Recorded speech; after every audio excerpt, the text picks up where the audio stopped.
We are ready to begin. Are we all set? Professor Anirudh? Yeah. Yes. Satya, Yatin, Estivas? Yes. Sonal?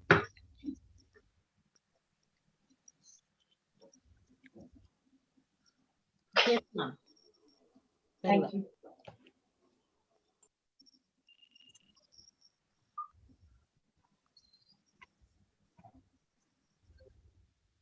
A very good morning to all.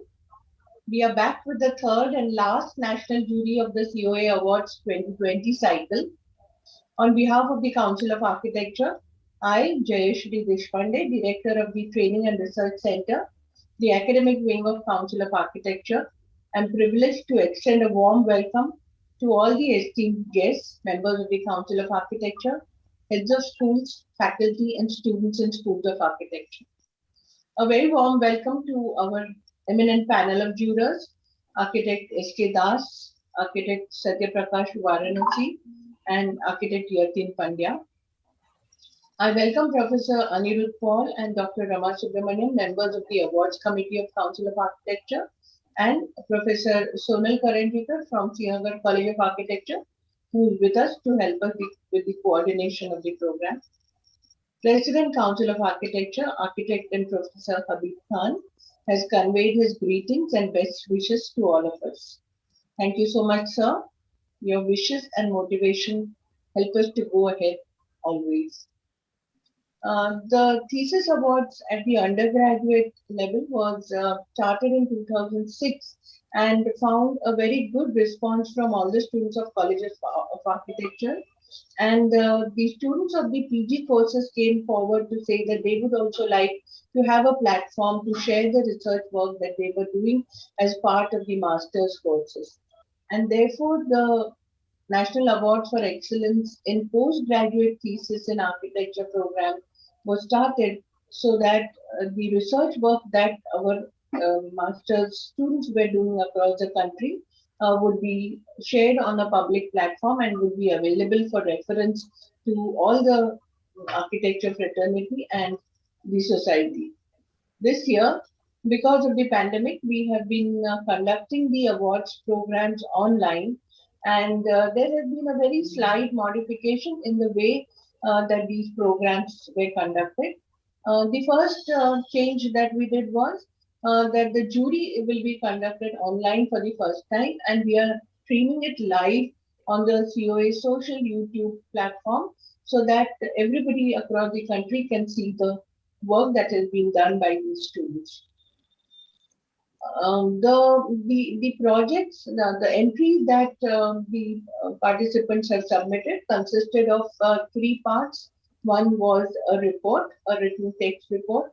The second was a poster, which was either one or two sheets, and the third was a presentation. All these three items have been shared with the three jurors on the panel, and they have gone through the three parts of the entry and have submitted their evaluation of all these projects.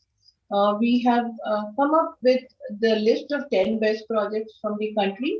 And today, all the participants are invited to remain here so that the top 10 projects will be invited to present their work before the jury and on the public platform.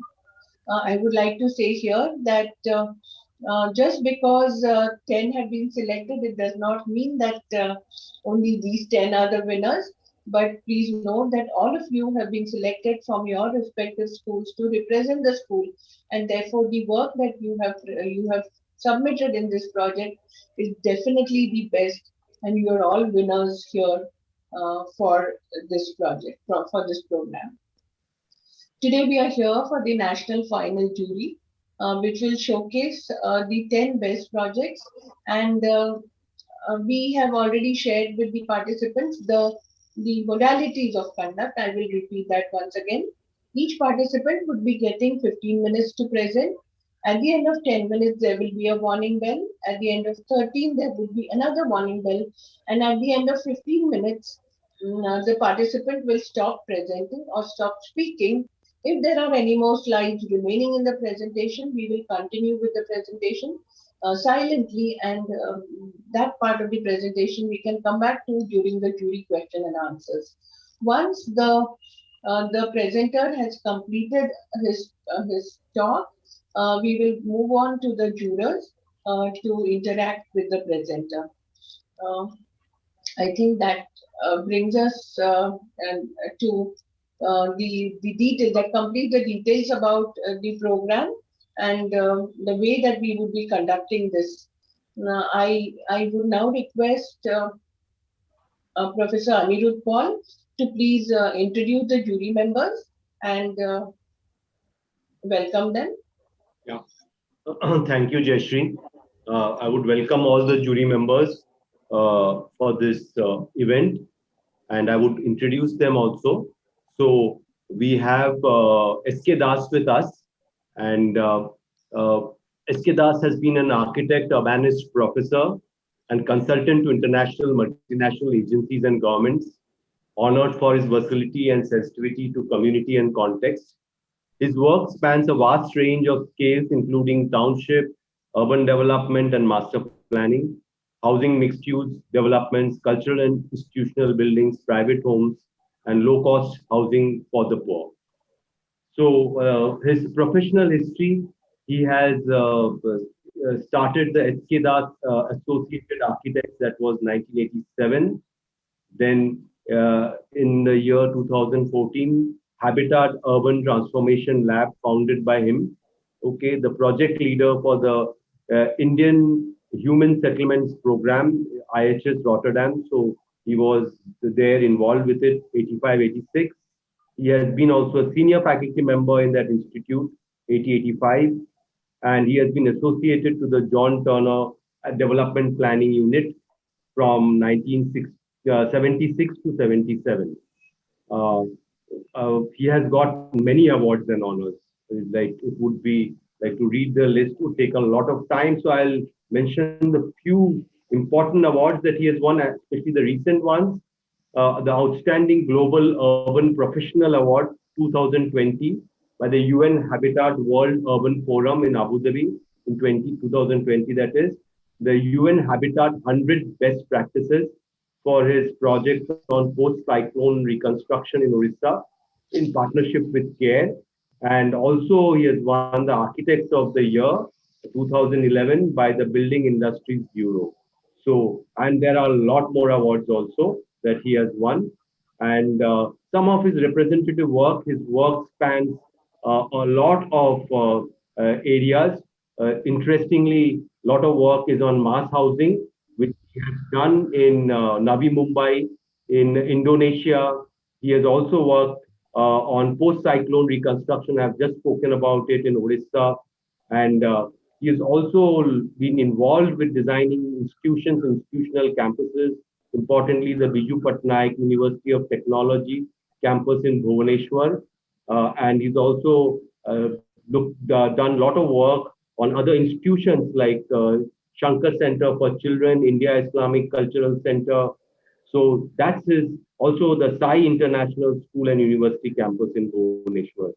So that's as far as his works are concerned. His academic appointments, he has been the director and professor at the Sushant School of Architecture. In 2000, 2002, he was the visiting professor at the Postgraduate Center for Human Settlements, University of Louvain. 1994-95, he has been visiting professor at the School of Planning and Architecture, and he has been also associated with many board of studies members. So that's as far as his academic qualification goes. He's done major consultancies. A lot of them is with the UN Habitat programs. He has also done work with the UNESCAP and the UNDP. That's where he has been also working with. He has been working with the NOVIP at The Hague, the Ministry of Housing, Sweden. He has been also involved with National Housing Authority in Thailand and also National Housing Development Authority in Sri Lanka. That's his as far as his consultancies are concerned. And yes, he has been also vice president of the ISO CARP, the International Society of City and Regional Planners. He's technical advisor to HUDCO, also advisor to Delhi Urban Art Commission, has been also the board member of Habitat International Coalition. So please welcome SK Das. We are happy to have you here. Thank you. Yeah. Okay. Um, so our second juror is Yatin Pandya. Professor Yatin Pandya is an author, academician, researcher, as well as a practicing architect, and he runs a firm called Footprints Earth. The full form is Environment, Architecture, Research, Technology, and Housing. He's been a graduate from CEPT Ahmedabad. He has availed Masters of Architecture degree from McGill University in Montreal. Uh, Yatin has been involved with city planning, urban design, mass housing, architecture, interior design, product design, as well as with conservation projects. He has won over 38 national and international awards for architectural design, research, as well as documentation. The most recent ones have been the United Nations Habitat Award. It's a special mention, and the United States Curry Stone Foundation Design Prize for Sustainable Practice. He has written over 300 articles in national and international journals, several books authored by him on architecture. Very well known one are the concept of space in traditional Indian architecture, an element of space making, which have been published internationally. He's been involved in preparing 30 video documentaries of architecture. He has been visiting faculty at the National Institute of Design and CEPT University and guest lecture and critiques to various universities in India and abroad. He has served as thesis guide to nearly 300 graduate, masters, and PhD students. He has lectured all over in 15 countries. Environmental sustainability, socio-cultural appropriateness, timeless aesthetics, economic affordability are his key concerns. We welcome Professor Yatin Pandya. Okay. And finally, we have with us also Professor Satya Prakash Varanasi, who has studied architecture in Bangalore and urban design at SPA, Delhi, that is, and heritage conservation at UK. His 27 years old firm, Satya Consultants, cost conscious. They design cost conscious, culturally appropriate, eco friendly architecture, exploring varied design alternatives. Satya also has been involved in academics, teaching architecture, urban design, conservation, and sustainability for 35 years. He's presently a professor at the CA School of Architecture, Bangalore, and is involved with freelance writing, event, public talks, YouTube videos, and has been working with a lot of NGOs. We welcome Professor Satya Prakash Varanasi. That's the jurors for us. Thank you, Anirudh. I would also like to introduce Professor Anirudh Paul, who will be coordinating the jury today, but who has been with us through the journey of the awards program for over a decade now. Professor Anirudh Paul completed his B.Arch from the Bengal Engineering College in Calcutta in 1990 and his Masters from the School of Planning and Architecture, New Delhi in 1993. He has been associated with the Kamla Raheja Vidyanidhi Institute of Architecture, known as the KRVIA, in various positions since 1995 to 2021. He was the coordinator of their design cell, then he was the deputy director, and then he was the director. Uh, Now he is also still associated with the institute and is also for taking forward his own research and practice consultancy. Through the design cell of the college, he had been involved in several research projects with various stakeholders like the government, community-based organizations, and communities to inform and provide for imaginations for sustainable and equitable urban and architectural pattern. Anirudh was involved in the preparation of the integrated development plan for the Millland of Mumbai for the Charles Korea Committee, in documentation and preparation of the conservation guidelines for the heritage precincts of Dadar, Matunga, Vadala, and a study of the redevelopment of Mumbai's eastern waterfront. He was also involved in documenting spatial practices in the city of Mumbai uh, for the Century Cities exhibition in London. Through his work in the design cell, he was involved in providing with a practice and research orientation for the architecture and urban design curricula of the school. He has been an advisor to the Collective Research Initiatives Trust, CRIT, which does research and intervention projects on contemporary cultural and spatial practices in the city of Mumbai. He has been a part of several advisory government committees which assist in informing and framing policies on important architectural and urban projects in the country. We are proud to have you with us, Anirudh. A very warm welcome to you on your own platform. Thank you. And we have architect Sonal Karanjikar who would be helping Anirudh to coordinate the program today. Architect Sonal is a conservation architect and an academician. She has completed her B.Art from the SPS MBH College of Architecture in Kolhapur in 2006 and a Masters in Architectural Conservation from SPA Delhi in 2008. She's a member of the E-Commerce India since 2012 and a member of National Scientific Committee of Fortification and Military Heritage, EcoFort and NSC training, and has been actively involved with the national and international events of both the NSCs. She has been associated with conservationists and architectural firms in Pune and has been a recipient of the UNESCO Asia Pacific Award of Merit of 2014 and 15. As a conservation architect of the design team for Kimaya Architects for the project restoration of Sakhargarh Nivasini Temple Complex at Kinai in Satara. With a wide interest in traditional architecture, uh, which lies profoundly with the military heritage and Indian cultural landscapes.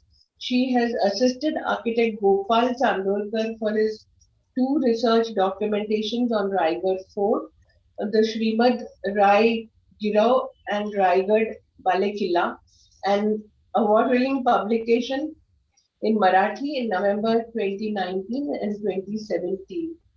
She works as an associate professor for Department of Masters in Architectural Conservation in Sihagarh College of Architecture in Pune since 2009 and has been a resource person for several talks related to conservation and history of architecture with uh, NIASA and COA TRC. She has worked on many conservation projects for the last 13 years with Intact Pune, Mumbai, and assisted Dr. Vaishali Latkar for professional and academic conservation projects through the Siagarh College of Architecture Design Cell. A very warm welcome to you, Professor Sonal, and thank you for being with us today and agreeing to coordinate this at the last minute when we called upon you yesterday. Thank you very much. That I think will bring us to the end of the inaugural session and the beginning of the jury. We have already picked up one slip about half an hour ago, and that was the participant PG 2025 exploring everyday urbanism and cultural territories in the context of Mumbai. The young lady who is to present is with us and will be now preparing to present. But before we go on to the next participant, I would to the first participant, I would request Sonal to please spin the wheel and find out who would be the second presenter of the day.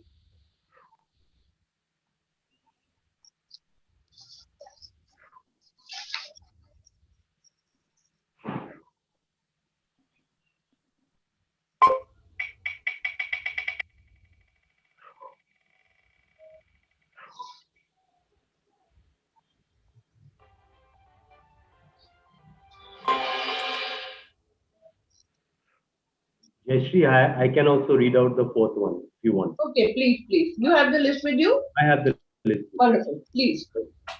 Okay. So the fourth one is PG2009. It's called the Landscape Dynamic for Integrated Textile Park. Are you there? PG2009. Yes, I am there. Fine. Excellent. I'll So be ready. preparing for your presentation, while PG 2025, that is exploring everyday urbanism, you can start your presentation. Let me also inform the participants here that just in case somebody is not present when their name is called out, then in that case we will put that name on hold and then we will go on to the two names which are there on the standby list. The jury pair members have also selected two projects which are put on the standby list, and these are in the order of merit. So as soon as there is a vacancy in the main list, we will pick up the names from the standby list one after the other. Yeah, that's it now. Anirudh, I will request you to please take over. Yeah. PG 2025, you're ready? Yes, sir. Yeah. So you can open your camera if you want, if you have bandwidth, okay, while making the presentation. At least if not now, at the end you should. Yes, sir. Yeah. Okay, so Should I share the start. script now? Yeah, you can share this. Dear presenter, please note, I shall inform you when your timer begins. Yes, ma'am. I'm sharing the screen for code number 25.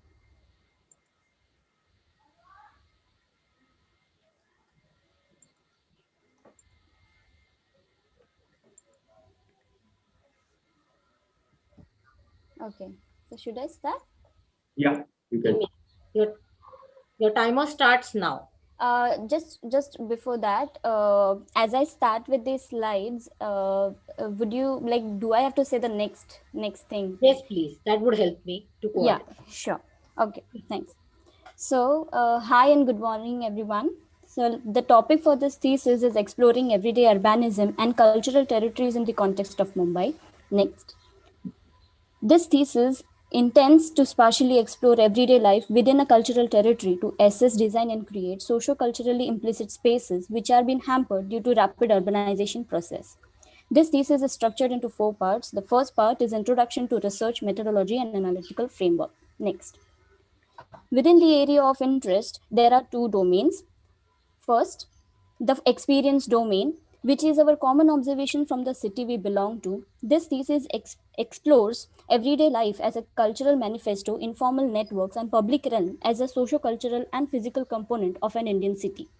The second domain is the learning domain. Academic knowledge system broadens the scope of understanding everyday urbanism and public realm as an approach to explore city and its everyday life. Next. After situating the area of interest, this is the word cloud, which is helping to narrow down the topics in, and also the spiderweb diagram is allowing to decide for a methodology in which cultural territories and everyday urbanism will be explored. Next. After the area of interest and narrowing down the topic, it was very important to understand the existing planning paradigms in mapping and representing the socio-cultural aspects of everyday urbanism. Limiting to the case of Mumbai, I argue that development plan neglects the territorial or neighborhood level concerns in identifying informal spaces, user associations, and attachment to the place. As seen in the diagram, development plan recognizes fewer spaces, designates as reserved, but in reality, there is a lot beyond. Like public-private edges within and between buildings, such has a high potential to create place attachment and informal networks. Next. The research focused on Mumbai's urban form with rapidly urbanizing neighborhoods affecting the everyday life and socio-cultural structure. Here are the 5 selected urban forms with distinctive socio-cultural character and informal human networks neglected under development plan and need localized urban regulations and spatially imaginative and sensitive planning approach. Next. Having understood the current planning trends, this thesis explores everyday life from cultural theory by J. Montgomery in 1999, form, activity, meaning component that restricts to spatial and cultural nuance of a place. Hence, this thesis also argues that there should be a consideration for human agency from social theories representing people's association with the place. Next. From the thesis argument, it was clear that the framework was getting into shape, form, activity, people. Further, through theoretical framework, this thesis amalgamated third place social theory by Ray Oldenburg and cultural territories theory by J. Montgomery to derive tangible and intangible parameters. Next. Here, from the theoretical framework, the research question was a checking point. How the amalgamation of cultural territories and third place concept would aid in reviving the cultural, social, and physical aspects of everyday life in urbanized condition of Mumbai. This gave way to hypothesis stating that next responsive stating that the amalgamation of theories would result in responsive local area planning, cultural sustainability, activated everyday nuances, and longevity of sense of place. Next. In order to test the hypothesis, analytical framework where form, activity, people placed against the spatial tools like permeability, legibility, adaptability, and variety to test the site conditions. This stage is an experimental stage where various other responsive tools can be used to set and test the site conditions. Next. This is the form of analysis with form as physical, activity as cultural, and people as social aspects of everyday life. This is used for site analysis for the selected cases. Next. Before we start with the site analysis, this is a guidebook deciding upon the form, activity, and people component. Next. That is needed to be mapped during the site analysis. Next. Next. This mode of analysis would use poor, moderate, and good grading system to decide the nature of intervention and detailed design development for the selected cases. For instance, in the following table, for a selected neighborhood, adaptability in the form, activity, and people component needs detailed design development. Next. The next stage to this thesis is site selection, analysis, and issue identification. Next. This is the micro level site selection of neighborhood as cultural territory, which defines fine grain urban form, a place of cultural production, lived histories, may it be festivals or traditional livelihood practices. Next. Micro level site selection. Next. Micro level site selection at street and block level with 3 typologies in the context of Mumbai: lack of public realm, overcrowding of public realm, third, decaying quality of public realm, especially in the historic cores. Next. The selected cases are Shitla Devi Temple, Mahim, Vile Parle East Commercial Market Precinct, Chinchpokli Railway Station Precinct. Next. So here is a demonstration of detailed everyday nuances of a case, Chinchpokli Railway Station Precinct, which has a lived historical values and also has a cultural value from the Ganpati festival celebration. So following is the demonstration of site analysis and findings. And especially this is selected because this has a detailed strategic interventions further, which I would discuss later. Next. Activity. So this is the activity highlighting the time and behavioral patterns of community and user groups. Next. People component representing the knowledgeability and association with the surroundings. This mode of analysis was demonstrated for the rest of the two sites also. Next. This slide represents major site concerns for demonstrated case earlier with lack of community spaces, visual monotony, non-adaptive redevelopment schemes, and development with fragmented and neglected spaces. These concerns were strategized into tentative 5-year phasing with most priority given to restructuring street edges and plot redevelopment schemes. Next. In order to decide upon the nature of interventions after the site issue and concerns, site synthesis was carried out between the all three cases, in which the first two cases lacks overcrowding with the lack and overcrowding public realm could be tackled with minimal and tactical interventions, while the third Chinchpokli case would demonstrate detailed strategic interventions. Next. The third stage to this thesis is action plan and strategy formulation. Next. Action plan represents the strategy, next, the framework and the method to demonstrate the interventions. Intervention framework is partially imaginative using people's imagination and urban design toolkits. Regulatory or policy framework using local urban codes like #P for permeability, which could be integrated into the public interactive and digital domain for community participation and awareness. Next. Action plan for case 1. Shitla Devi Precinct Mahim with tactical and minimal strategies for activating public realm and working towards permeability tools. Next. Action plan for case 2 Ville Parle Precinct with tactical and minimal strategies for regulating and organizing overcrowded public realm and working towards the legibility tools. Third. Next. Action plan for case 3 Chinchpokli Precinct with strategic interventions at multi-stakeholder level for regenerating vibrant and inclusive public realm and working towards legibility and adaptability tools. Next. Structure plan for case 1 represents the introduction of food trail starting from Mahim Dargah to Shivaji Park as a major local landmarks and incorporating Shitla Devi site with phase-wise activation of public realm, retrofitting shop fronts and reconnecting association with the religious institution. Next.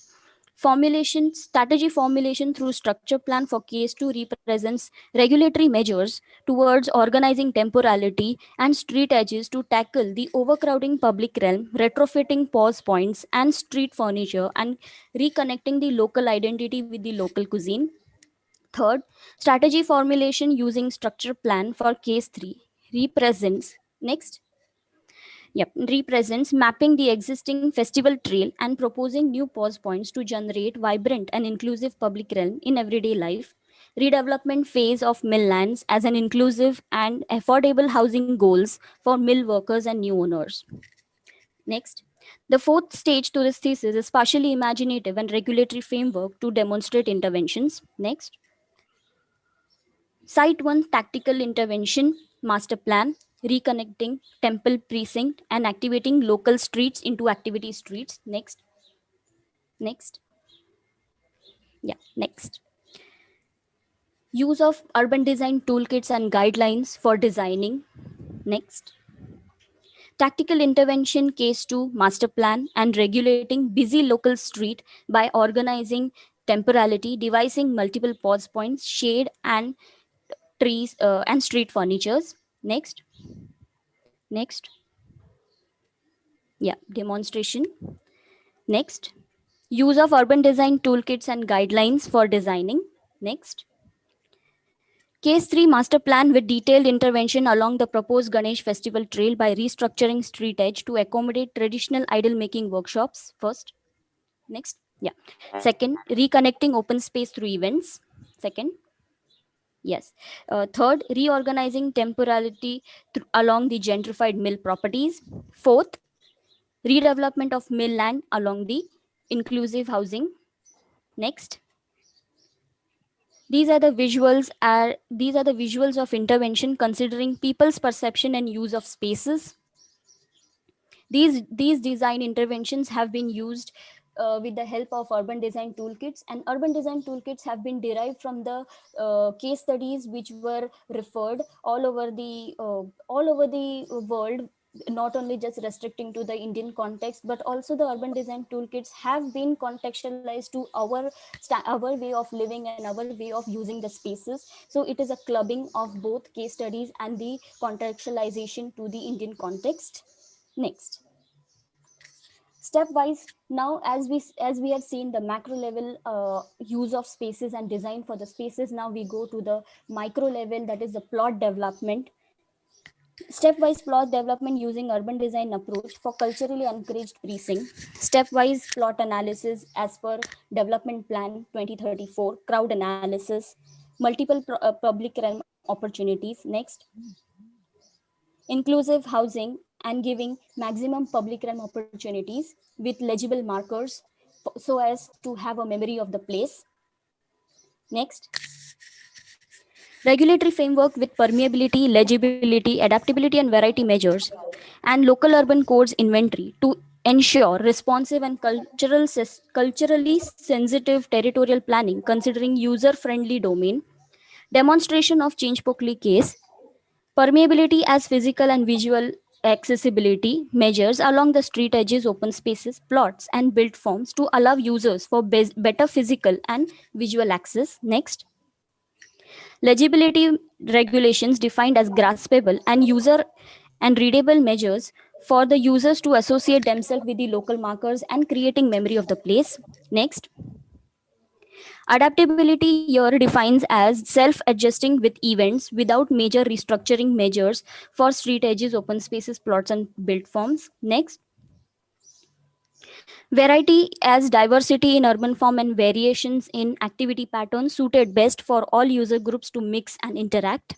Next, conclusion conclusion of the detailed demonstration of case 3 Chinchpokli by delayering the permeability, legibility, adaptability, and variety tool. It highlights that intervention framework aids in achieving a responsive everyday life, cultural sustainability, and culturally sensitive territorial planning as a suggestion to city planning and development regulations. Next,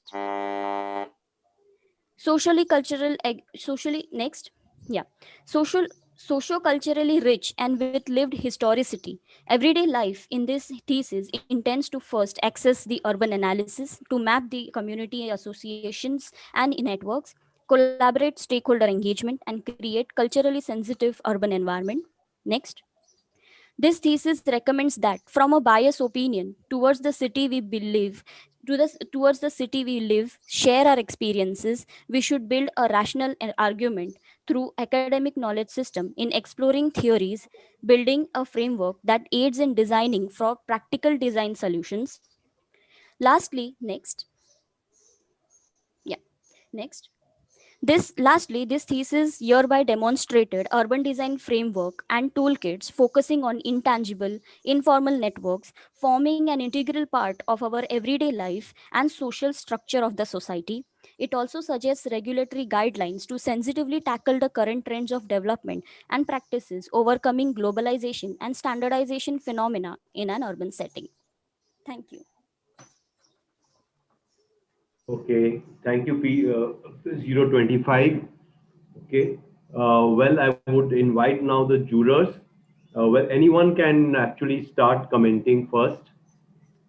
So, anyone would go first? SK, you seem to have opened your camera, so would you go first? Yes. Okay, sure. Well, I have a few questions. Maybe I should just, not too many, 3 questions I want to address to you. Maybe I can list it out and you can then speak. Is that all Yes. right? Okay. Yes, sir. See, my first question is, I'm a little intrigued about this whole idea of cultural space for cultural production. Can you explain what you mean by cultural production in specific context of your uh, Ville Parle example? Yes, sir. So in the case of Villeparle, we have seen that this Villeparle precinct is a comes under the planning scheme, right? So this is a newer planning precinct. So in these planning precincts, we have various small like temples, like religious institutions. We have also educational institution. Villeparle is very famously known for its religious as well as institutional uh, uh, uh, uh, educational institutions. So it has a separate public realm of that institutions, right? So they are into the cultural production of those. Like for example, now in Ville Parle precinct there is a Parleshwar temple which dates pre-colonial. So what happens is, due to that, the precinct starts to develop, the cultural practices like events, the street becomes very important in terms of its processions, in terms of the engagement of the other institutions. So that is what I'm focusing on. And also the precinct which I've selected is next to the railway station. So what happens, there is commuter crowd, there is a local crowd, there is a lot of bustling and plurality in urban realm. So what we can do is to regulate in terms of spatially regulation, and then also use the people's perception of how they are using the space in the past, in the present, and also for the future. Okay. My next question is, do we use the terminology stakeholders?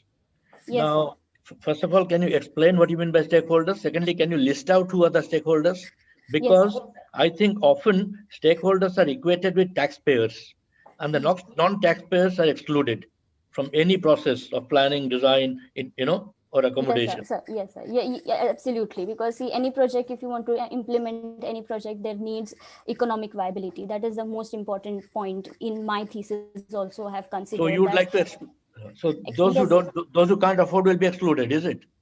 No, sir, it is not like that. See, there are small tactical interventions which actually do not need a lot of costing, but they need a little bit of engagement, that little bit of sense of belonging. Like if a community has that sense of belonging, they definitely engage in, and then they become the stakeholder, not maybe in the major restructuring, but in smaller suggestions. Yes, see, basically that leads to my next question. This whole idea of community, which I Yes, think sir. has been evolving over time and is conditioned by development processes. Now, what I seem to observe in Mumbai is that the communities are trying to be exclusive and insular and exclude than include other communities, and less accommodative and less welcoming. So, and in fact, this creates discrimination, segmentation, separation, and even leading to, conflicts. So, do you see? I mean, Mumbai traditionally has been a city where communities have been sort of merging with one another, but now with the range of property brokers, developers, and even these housing societies, they're creating gatedness and separation. Now, I think this is something that needs to be looked at in everyday urbanism, which is very specific to our context and our process of development.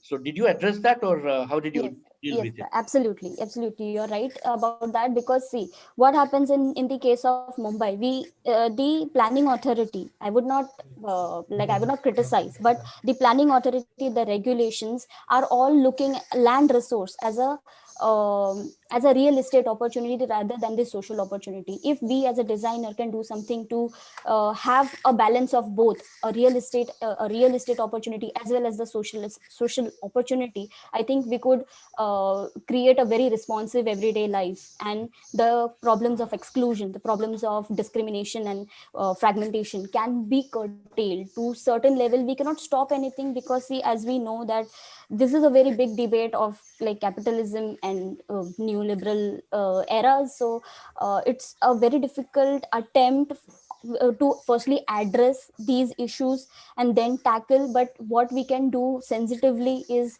include some smaller nuances of everyday life, where people, how they live, how they use the space, can be incorporated into regulations. My last question, you brought up the question of plot ownership. Yes, sir. And if you look at your proposal, does it really recognize or acknowledge the plot ownership, and to what extent it will inhibit your proposal?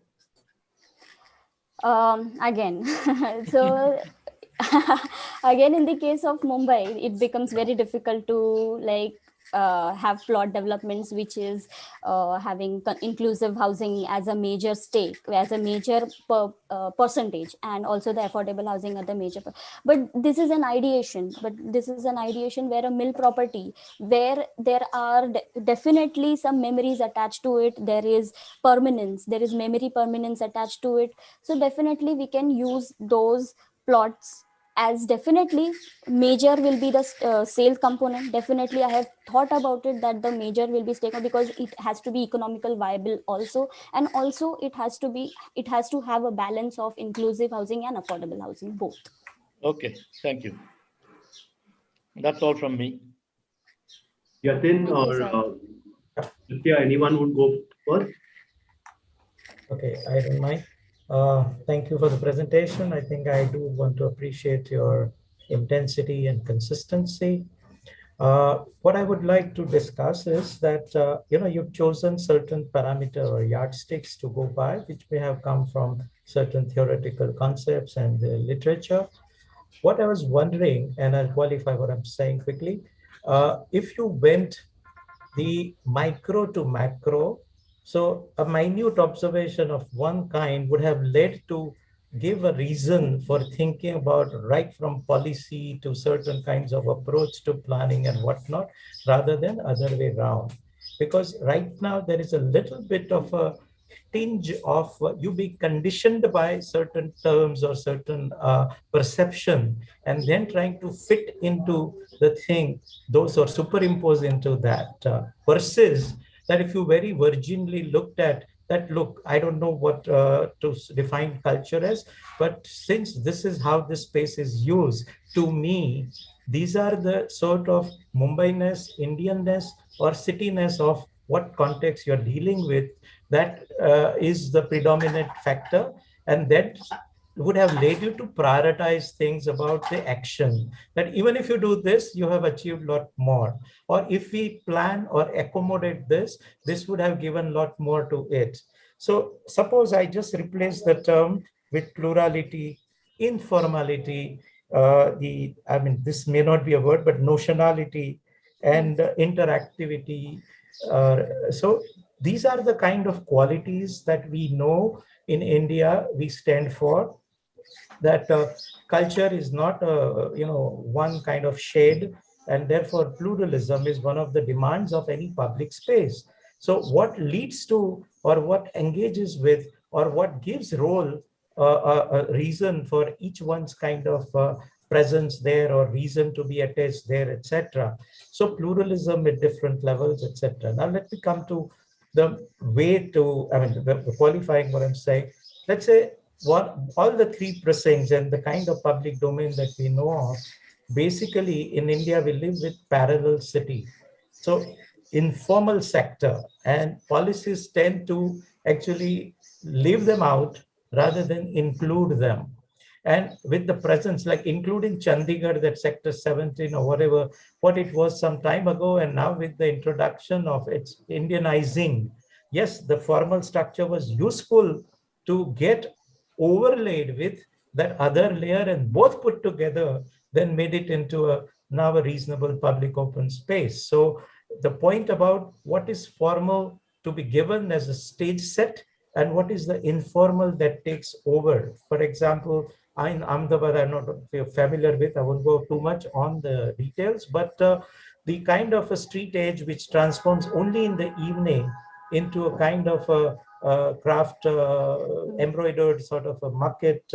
And now because of that, the eateries come in, and because of that, now the families come in. So what kind of a stakeholder or user profile is with the accent of whose that particular kind of development, or other way around, that sort of land use promotes what kind of a stakeholders interest into that. So the three that you chose, if you were able to identify that essentially the accent of this, all speak Marathi, but this one speaks this more and this one speaks this more, and therefore the policy for each one could therefore tailor to accommodate this accent more, or this tone more, or this gray more, or this color more, kind of a thing. And to do that, then 1, 2, 3 action plans, like somewhere just charging the nodes might be the way to go about it. Like in Jaipur, original planning said that choppers, the junctions are enlarged, and one would have public structure of A kind, one would have B kind. In somewhere, just bringing amenities might be of value. In some, nothing to do with architecture, but change the land use. Like give you example of Mumbai, Horniman Circle.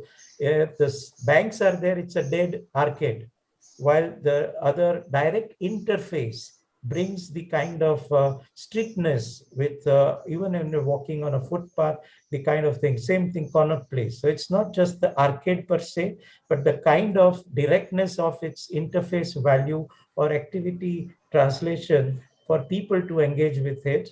And that is what. So like as an urban design guideline, should ground floors of the street not be of a most direct kind of relation to the passerby or anybody on that particular region. Uh, Likewise, three-dimensional land use, which I thought was probably not part of that analysis, where like Ahmedabad old city area, upper floors are for living and the same house or whatever below is for, so then day and night. What I'm saying is it's not one place's thing I'm trying to impose, but the dynamics of the place over the time of the day or annual cycle. Somewhere you said that you must bring in the event related thing. Now, there you are using some other prop just because we have 10 festivals and you say, oh, Shivaji Maidan should be used for this, is not necessarily the kind of direct connection. But if something gets triggered, so what are the stage setting? In urban design, you create the kind of a framework and then people fill in. So therefore sensibility of that framework would be if it has identified and pinched on the nerve points. So I thought that at micro study you would have been able to bring out those nerve points and say that here node is more important, here that visibility is more important, here the scale is more important, here the interface, the transparency of the interface is more important, here the upper level participation is more useful or required. Here the nighttime activity needs to be strengthened, and therefore these are the activity generators for nighttime. And lastly, just as an example, when you say mill, you did talk about memory and nostalgia and all, which is very valid. But then filling up that, see, mill compounds have three opportunities that you should not lose. Suddenly a very large open space in a kind of a dense fabric of the city. So how do you still bring back that open space to the rest of the city, not just to the few owner? So therefore a proportion of that scale of space should come back to the city, because we never get that opportunity in already built up city. Second one, it was a productive center. So is housing a passive activity the best suited for that? Housing is only to see that it works at night as well as those who are displaced are relocated there. But in overall term, can it come back as a productive center? One mill employed so many people and generated so much of productive culture and resource. How do you bring that in today's context or a city's context or cultural context? And last in that, therefore, the memory of textile. So I thought that that would then make it Indian, local, cultural, and associational, what you're talking about. Anyways. Yeah, very beautifully expressed. Like this is like a maturing stage of the thesis, where I started with a thesis where we had in a limited time, we had to explore so many things. And then what you are talking about is with time, the thesis matures. And definitely these are the points which I would like to incorporate in the thesis. Thank you very much. Okay, well done. Thank you.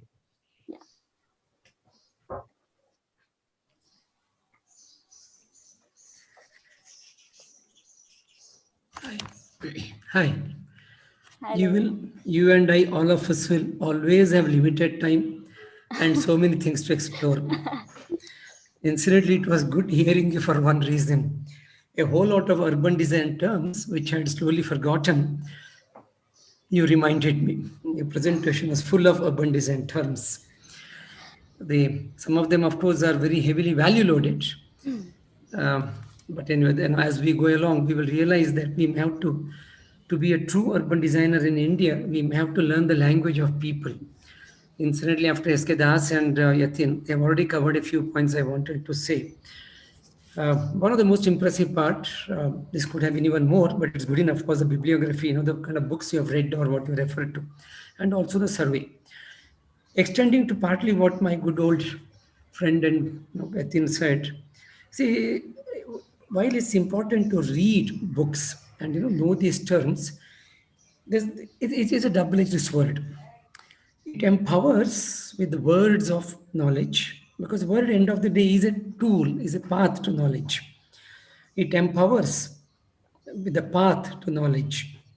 Sometimes what happens when we go to the actual field, one of the strengths of your thesis, and I assume that's why you are shortlisted, is a very field-based, survey-based work. Does that mean my time is up, Anirudh? No, no, no. It Surely says not. that you already warmed up. No. No, I Well, will. not for the jurors. Oh, no, I will wind up. I can always say things. No, you are warmed up, I said. So now you can be hotter. Whatever it is. Okay. So, sometimes when we do a field study, we may end up going there looking for what we are seeking. Or we may go there looking for what is there. Now, the strength of your thesis, definitely all that you have read, and the kind of survey, and three very live, bubbling locations that you have chosen. But next time when one does it, I think one should also look for what is there beyond what one is looking for as what one has learned from the readings. Readings are important. It's important. That's one general suggestion. But either way, whether you are looking for what was already there in the mind, thanks to the books you read, or you're looking for what possibly is there. Either way, the thesis has many good things about it. One would have loved to see a little more on social psychology and anthropology and maybe aspirations. Yatin used a few words I wanted to use, so give up on that. So I'm now coming with more words. See now, if you look at some of these books which were published in the US in the 90s, with all due respect to their academic scholarship, America went through a kind of a shift in their urbanism around that time because of increased automation and isolation of families and the use of public space were actually on the decline in the 80s, 90s, 2000, and it has whatever has happened over the time. So a lot of these books like the third space, the third, you refer to third place. There is also another word called third space. So a lot of these ones were looking for that, but in a way, in a very multicultural society like India, we just don't have a third place. We have 30 places. We have 300 places. True. And Mumbai is an extremely complex place to look at. Okay. So, and even if you look at in the report also you've written down in terms of the physical interpretations, there seems to be a slightly more emphasis on the physicality, though you have used the word temporality somewhere. But there is a need to go a little more into the intangible than the tangible. I'm not blaming the American scholars. We have learned a lot from them. But the kind of intangibility in the aspirational life very often can be missing in their books. So to some extent, you have read Appadura. Yes, sir. Yes, sir, you are saying something? No, after you finish, I just want to make a point. Yeah. Okay, yes, sir. Sure, yeah. So that's a general point over there. But there is a potential to bring about the theoretical, phenomenological premises that you have brought in to the actual realm, which is over there. There is a possibility to combine the two, which is definitely there. Of course, you have covered all the three case studies you have covered. You try to look at the evolution of them, which is nice. And hence, the spatial, when it comes to intervention, there's something which is beyond you and me and all of us. We study an existing context and we hypothecate a kind of a scenario and then we suggest. But remember one point, when we suggest what we have suggested, the same four words which we have used, of course, they're all nice words, permeability, legibility, adaptability. The mode of adaptability changes with the context. Permeability changes the moment we intervene in the place. Legibility completely changes a lot because we urban designers tend to make things a little too legible. Actually, there should be illegibility there, but we make it too legible. Anyway, so these interventions we are coming up with, there's a danger that the way we are looking at permeability, legibility, variety, and adaptability now, and then post-intervention, the same four could be different. So our intention of intervention may fail because of the intervention. There is a possibility there. So just look at all these at broad and I stop here. Congratulations. Thank you. I just wanted to add one point. Yes, you sir. see, I think just in relation to third space, now, as Satyaprakash said, there are many spaces. There's no third space. We are too granular. Yes. Too granular. It's almost like breaking a piece of glass, and then looking at the pieces on the ground. And if you want to clean it up, you have to collect the most difficult are the minutest ones. In other words, the minorities or the small representations. I think all this terminology is great to come back to because they're a very good theoretical tool. But I think time has come to understand the limitation of these terminologies, which are sort of seen as Bible, and to develop new terminologies in our own context. Particularly, we talk about pluralism, as Yatin said, but pluralism under an overall perspective, national policy of one size fit all. Can we not acknowledge it and frontally sort of handle it and say that there is a problem here, that whereas our planning policies and development guidelines and including design interventions are taking a direction of unilateralism and majoritarianism, here we are espousing pluralism. There is a major contradiction and conflict there. So what I want to come back to here is in relation to the communities and people, inhabitants, we have the conflict is maximal, and of course we encash on those maximality, minimality and all that. But this is a serious issue. It's not such a homogeneous society. We are looking at a situation of heterogeneity. And heterogeneity would imply we explore for new terminologies that make much more sense in our own context rather than the limitations of these terminologies. For example, I could even criticize today Jane Jacobs' book, which has been fantastic for a century. Yes. But the time has come to look at it with criticality. Exactly. Okay. True. Yeah, very true. Thanks. Yeah. Okay. SK, you're over? Yes. Okay, thank you. Okay, 025, thank you for your presentation. And any questions from anybody, any audience, participants? You can ask questions if you want. You have some time. Otherwise, we move on to PG 2009. But before that, you will have to pick out the cheat for the next one. Yeah, we will pick out that. Sonal, you will help us with that? Yes, sir. Right away.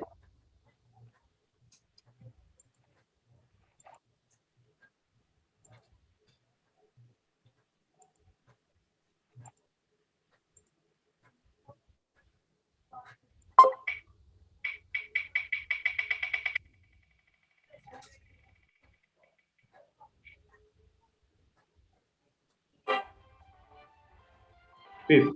Okay. So that's 05. Let's see who is 05. Okay. 05 is PG 2017. It is new urbanism as a tool to revitalize the responsiveness of an urban district. A case of Ulyavanur Aluva. Are you there? PG 2017. Hello, PG 2017, are you there?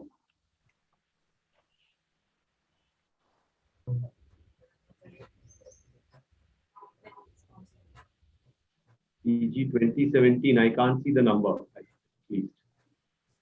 Yeah, seems to be not there.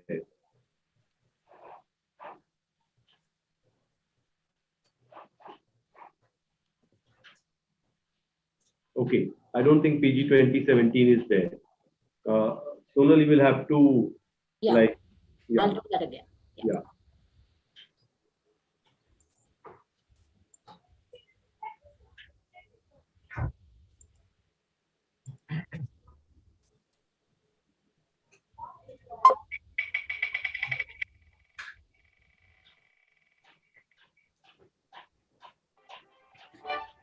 Okay, one, I see. Okay, so one is, it's called PG 2003. PG 2003, are you there? It's called Softening the Edge of Ghetto to Curb its Impact of Social Exclusion. The case of Juhapura. Are you there? Yes, sir, I am there. Yes. Yeah, very good. Yes. So PG 03, 2003, you should get ready. While PG 2009, we can start with your presentation. Sure, sir. Yeah. Am I audible, sir? Yeah, Yeah, dear you're audible. presenter. Yes, you are. You are very much audible. Yeah, Thank dear you. presenter, wait for a second till I start your presentation. Yeah. We will tell you to start. Just wait.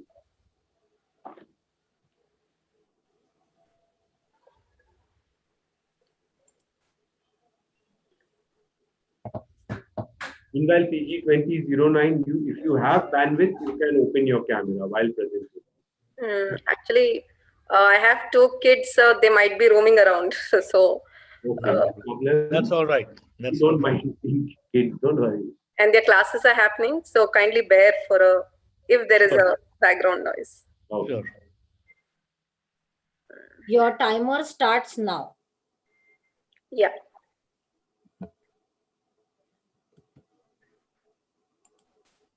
I can't see the presentation, ma'am. To share the screen, and yeah, it's not now. Yeah. Not yet. Is it visible? No. No, we can't. Give me a You can second. hear. Yeah. Yeah. Then it- Yeah.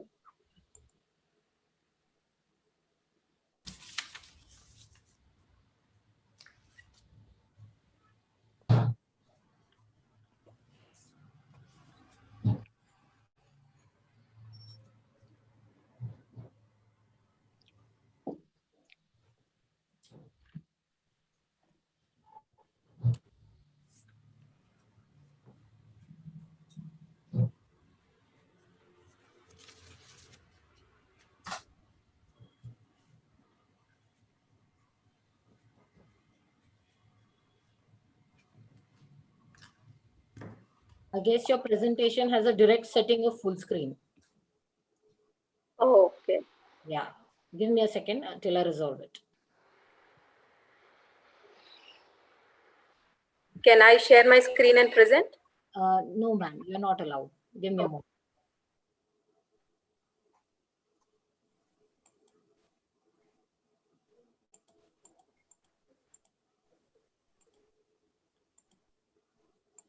Your timer starts now. Can you see it? No, you can't see. No, we can't see it, Sonal. Still not? No, no. Wait. Just wait. Let it first come, then we will. Yeah. Start counting after it comes. Yeah. Yeah, well, let it come first. Sure. Then we can start the timer.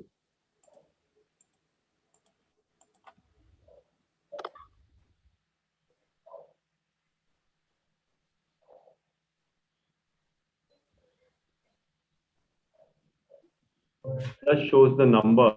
Yeah, now it started sharing. So we are just seeing Zero line. Window Explorer. Her presentation is directly lined up for full screen. Can you see it now?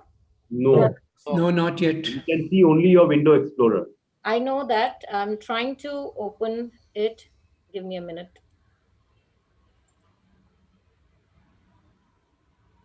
Sonal, are you able to see it in your screen first? No, sir. I can't see. Yeah, unless you're able to see it in your screen, then we won't be able to see it. Yeah, I'll do that. Okay.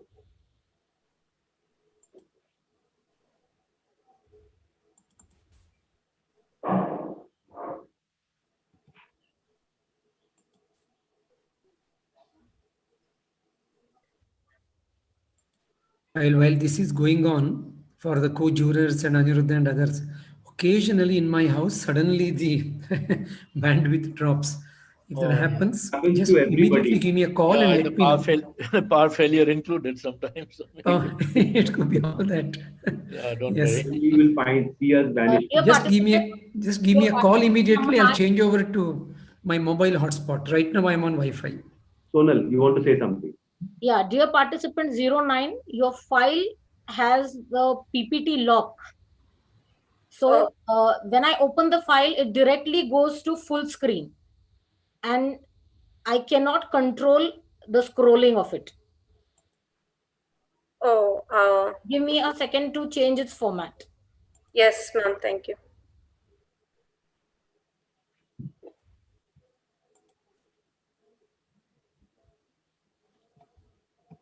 I hope it is possible to change the format. Yeah, It's even not, She has locked it. I have not locked it, ma'am, because it's the same thing I have it on my desktop right now. It's not locked. Aniruddha, anyway, It we all might have. be, You it had might put. be, it might If be it that is, Let me explain the issue. The file she has shared with us directly opens into full screen, You and said it. to able to share it in this Zoom window, I have to come out of the full screen menu so that I do it. And that's where the conflict lies. Yeah, please resolve the conflict in a very thesis way, PG thesis way.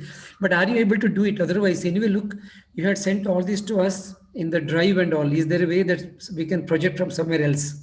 or she can herself project, no? I mean, we trust her for not having I'll manipulated. do it with the driver. I'll do it As an exception. See, I agree with Yatin. As an, maybe it may not be permitted as per the rules, but as an exception. yeah, we have to just talk to Jayashree before. No, what I will suggest is let's hold on for a few minutes. Yeah. I'll share it from the drive. I'll share it from the drive. Yeah, the Wonderful. drive should be possible because we Very all nice. saw it on the drive. Yeah, I'm working out on that.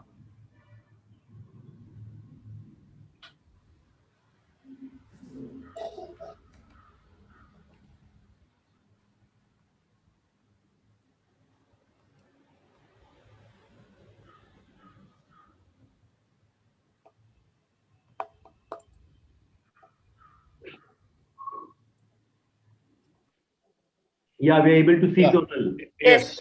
Congratulations. Thank you. Great. But we can go full screen now. Yeah, I'll do that. So you have to be patient with technology. Oh, yes. Technology is like infrastructure. Yeah. Sonal, I don't know what you did. Now it vanished again. It's loading. Opening. It's It's loading. loading. It's loading It's because it's having. directly accessing the drive. I see. Okay, now it's visible. Very good. Yeah. Now, can you just do a recheck? I mean, if you click, does it go to the next slide? Yeah, we'll do that. Give me a moment till it loads. Let it regenerate.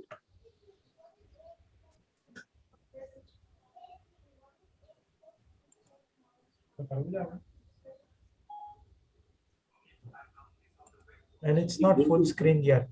It will happen. Very good. That's the full screen. That's the maximum I believe we can. Yes. Okay, let me just scroll and try. Yeah, please try. Happening. I think our photographs are covering part of the page. Yeah. Our images. Yes, sir.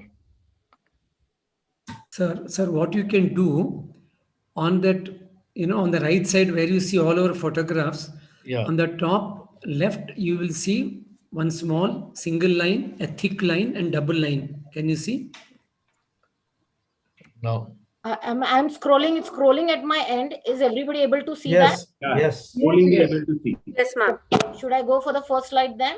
Yes, ma'am. Please wait 1 minute. 1 minute. Yes, let's help SK Das sir in minimizing the photo images on the screen. He's saying the screen is covered by photos. Yeah, there is a double bar. Yes. Blue options. There's a double bar there. Yes, in blue. Now what you do, there is a double bar, a single thick like a platform, and a single bar. Just click on the single bar. The very first one in my case. Yes, just click on the single bar on the top left side. It's gone. Yes. And then you can drag it. You can hold the cursor and drag it to a corner also. Yeah, it's gone out. Yes, so it's okay. Now you can see full screen, right? Okay, yeah. Let's carry on. Okay. So Sonal, we can start. Are we good to go? Are you ready now? Yes, ma'am. Yeah. Yes, sir. Okay. So your timer starts now. My thesis is titled Landscape Dynamics for Textile Industrial Park, a case of Yadgir, Karnataka. Next, ma'am. First, understanding the topic. Industries are a part of everyday culture. Industries are mostly imposed on landscape where the outcome mostly is loss of water quality, loss of energy, and loss of biodiversity. Can we look at something like resilient industrial zones? The current prevailing scenario is mostly end of a pipe solution, that is discarding of water, where But my goal is to achieve an integrated solution where water is valued as a resource. Industry by itself is an issue, but it has maximum ecological, cultural, and social impacts. Can we? And the current issues and the problems have compounded in terms of higher levels of regional disparities. Can we have an ecological infrastructure, a sustainable infrastructure, and a responsive industry where a shift in the perspective, that is from special economic zones to special ecological zones, that is from a broader perspective, and become economic investments to the region as a whole. So, next, ma'am. Current industrial footprint in India, there are about 60 industrial parks proposed all over India, in which 13 are functional and the other 32 are in planning stage.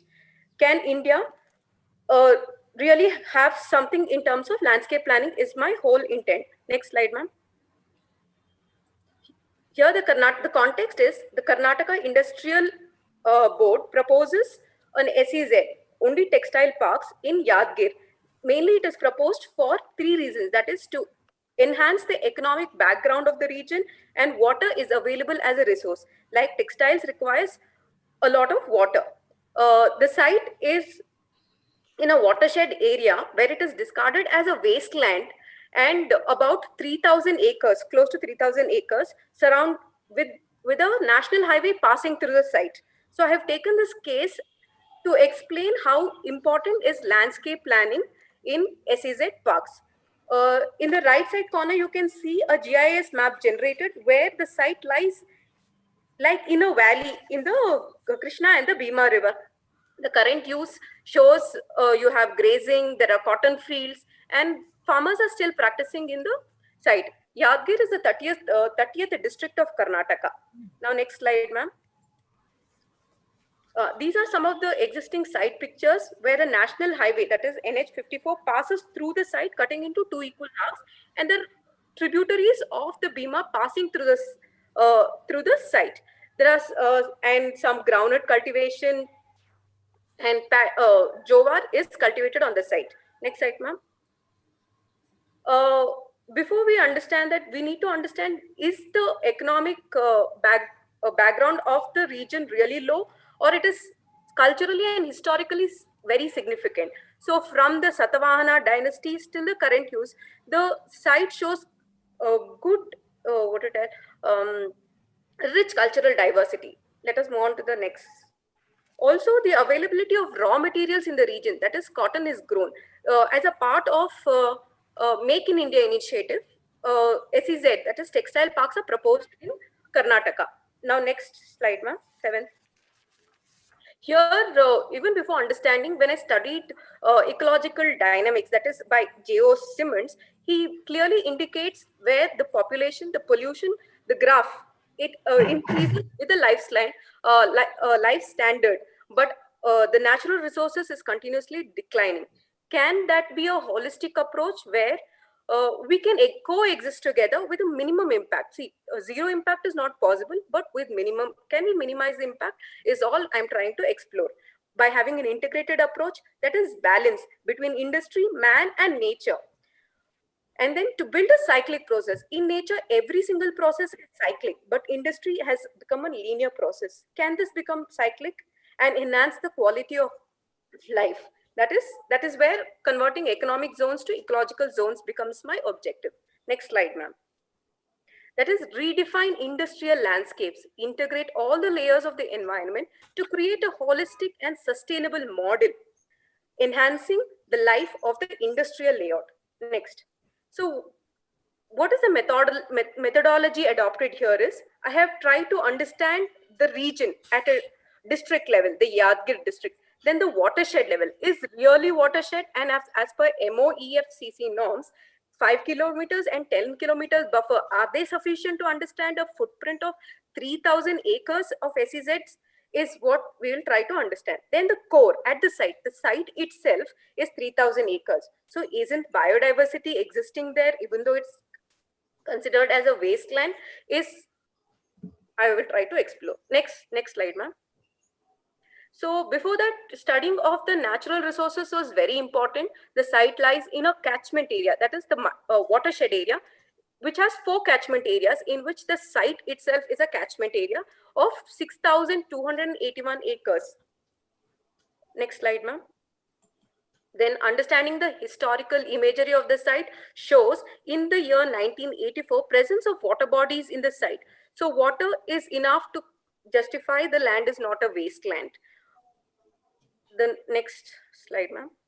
So a series of maps were generated to understand the slope, the topography. The topography plays a very important role to understand the 5 kilometers and 10 kilometers buffers, what is that, set by the MOEFCC norms, wherein the site, like finger-like projections, lies in the center of the topography, even though it's a flat land. Then geology and geomorphology shows the presence of lineaments in the site, which are a very important feature for consideration for planning. The next slide, ma'am. Here, the soil is further studied in terms of the layers of the soil, that is the earthy soils, the infi soils, all those soils are understood. With the water, with this, when we study the hydrology, the surface water and the groundwater becomes very important. And since water is a resource for the textile industry, to understand the amount of water available in the site became a very important criteria. Next. Then the vegetation. The vegetation is mostly agricultural lands, but if you study the forest history of the place, it has been grasslands, and deciduous thorn forest has been the prevailing forest in this region. So there is some amount of faunal diversity. If you trace back to the Paleo-Arctic faunal diversity, when I went to the site, saw a lot of pigs, the sheep, cattle. So all that has become a part of the site. Then the land use. The land use is mostly farming here. The next slide, ma'am. So now, based on all the maps I generated, I was able to generate this area of sensitivity in the site. So the sensitivity is close to 50% you have because of the tributaries passing through the site. So those will be the most sensitive zones that needs to be addressed at the planning issue to minimize the impact. Next slide, ma'am. Now, after understanding the sensitive zones, then I divided them into eco zones. The dark purples are the areas that can be built for industrial planning. But the green zones where the tributaries pass obviously it has to be demarcated for ecological planning. Now, in the sensitive, that is the eco zones, again, we divide them based on their parameters of the pollution levels. The darkest indicates the highest point where we can have less polluting industries. So the outcome from the industries becomes lesser towards the valley. Next one, ma'am. Now, after all this, I had to consider certain scenarios or to make the authorities understand what would be the scenarios of planning. First would be like there is just sliced plotted developments, industrial planning without ecological parameters. Then the second scenario would be we give a green infrastructure planning, industrial, it is based on ecological infrastructure. Then the third one is where you give importance for sustainable growth-based ecological infrastructure. Next, ma'am. So what is that I am trying to achieve an SEZ of 500 acres? Is it a very minuscule compared to the region, or you have gigantic impacts and multiple vibrations? This is where I mean dynamic. So it becomes an ethical responsibility for me to take thesis to an elevated level. That is where a shift in the perspective to set newer standards to become simply crazy. Okay, next one, ma'am. So various possibilities was in terms of zoning, how to develop the place I started designing. So since the center, it created, next, ma'am. Studying in terms of sketches, trying to visualize the places of the acres became part of the design process. Next one. Next one. Also making people aware of the place by creating landmarks and having tourism also part of it to understand the value of the resources that we're using. So some sketches, the next one. So this is the master plan where there's a center landmark forest, you have a wetland or the place where you has to be demarcated for water resources. And then, ma'am, can we move on to the next one? Water dynamics at the site became more important for me. So studying from the Krishna and Bhima River basin, where water became an insurance element. Can water be insured? Can it be really collected? Can it be really harvested? Can we recharge it? And there is no extra taking of water from the outside became a concept. So here, the Yadgir it comes in the dry state. So where we have 4 months of intense rain, and then you have the remaining 8 months, there's no rainfall. Can those 4 months of rainfall can be collected by creating stepped riparian zones during the other, so it becomes a cyclic process. Water is collected, it is infiltrated, recharged, and then collected for the industry. Also, the use of vegetation to minimize the pollution became my objective. Next one, ma'am. So this is a typical stream section, could be worked out. We have stepped riparian zones. Next one, ma'am. I've tried to detail out a lineament park. There's a lineament passing through the site. What is a lineament? To understand, it was a crack in the surface of the land, a unique feature, which is the outcome of the Earth's evolutionary process. It has to be celebrated, conserved, and resilient. It is like an analogy to the thread that is cut in a fabric. A fabric slowly loses its strength. So is the lineament of the nature. So layers of landscape is woven into the lineament to make the park a tapestry that not only serves aesthetic value, but ecological and of economic importance. So various possibilities, how the lineament can be worked out with inclusive of biodiversity and the ecosystem in the site. Next, last slide. So this, if you study on a larger context, what is the climate index risk? There's a climate risk index of 2020. So India is in the 5th with 60 SEZs coming up in the site all over India. Can we really contribute? Perhaps the greatest and the most immediate change we can make is the mindset shift. Nature is no obstacle to the goal of development. An integrated, independent approach that recognizes ecology as economy is a critical step we can take towards making nature, livelihoods, and our economy self-sustaining. Thank you, ma'am.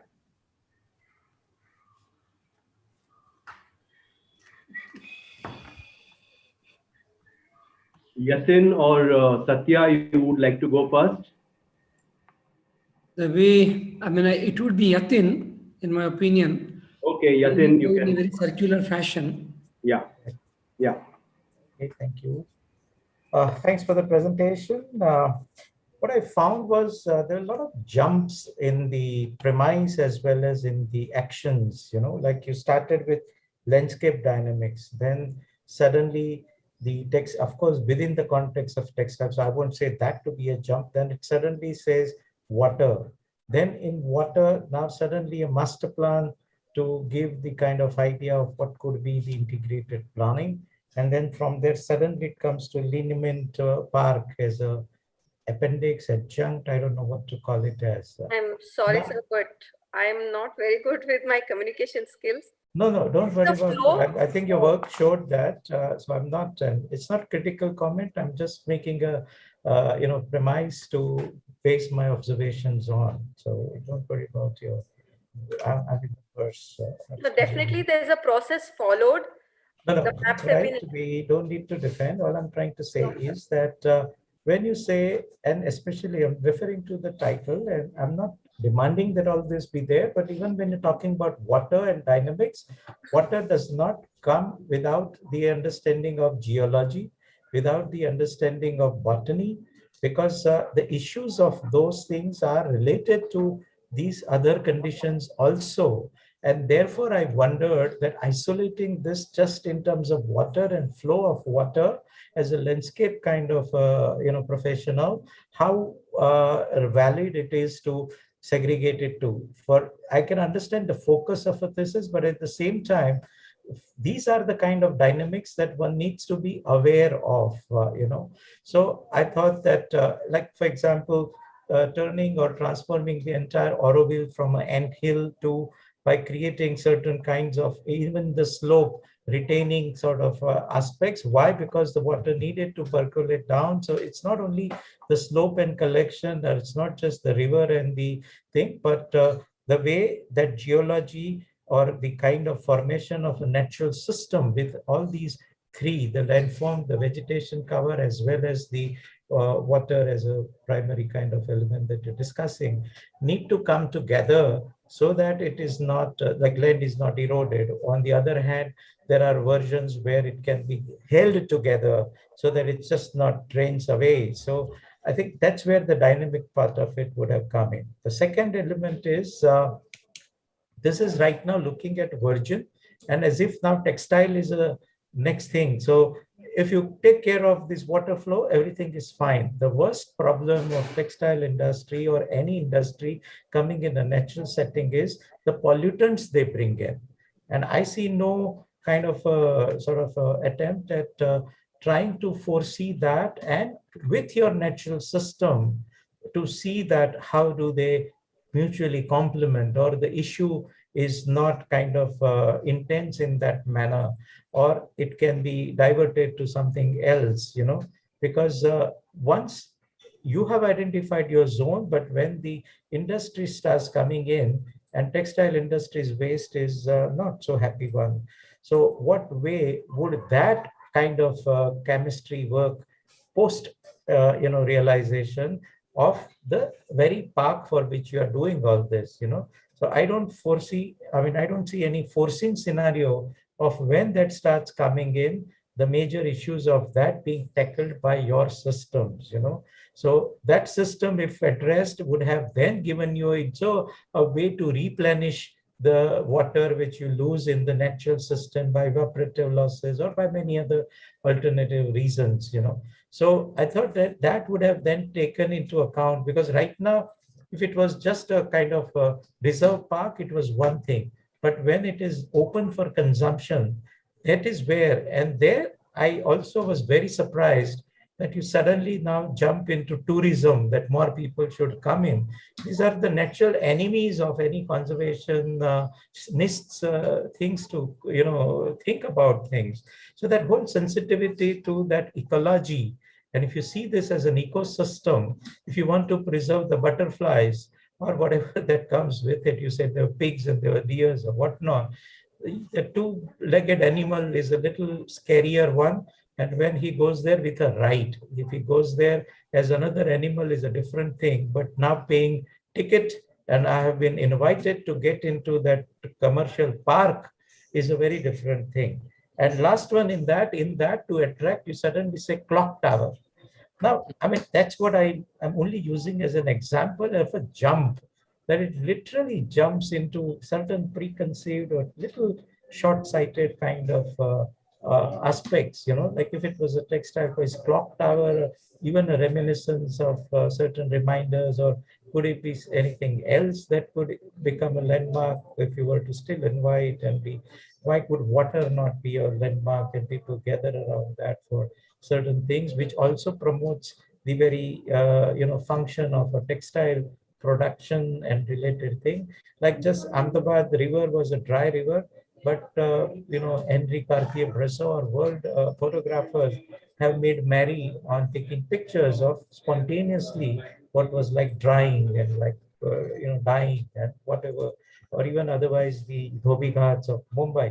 I'm not romanticizing. All I'm saying is only a trigger to think that activity that you're proposing and the dynamics it would bring in, and then softly without polluting, how do you integrate? And then your intention of even having people to support that, to enhance the functioning of that, to kind of strengthen the value of that, then this would have been a more compatible kind of line of connecting. rather than right now it's a bit isolated and preconceived rather than emerging from the analysis. That's what I felt. So can I answer back, please? Yeah, you can. So first thing you told, the pollutants is not, I mean, I have to take, the thing is, when I started zoning them, zoned them on the basis of their contours and the topography. So then we identified a wetland wherein the water consumed after tertiary treatment gets into the water, gets into the wetland, and the natural flora that will be proposed and the existing will clean up the water, and only when it goes out of the site, it's zero. And that is where it is taken care.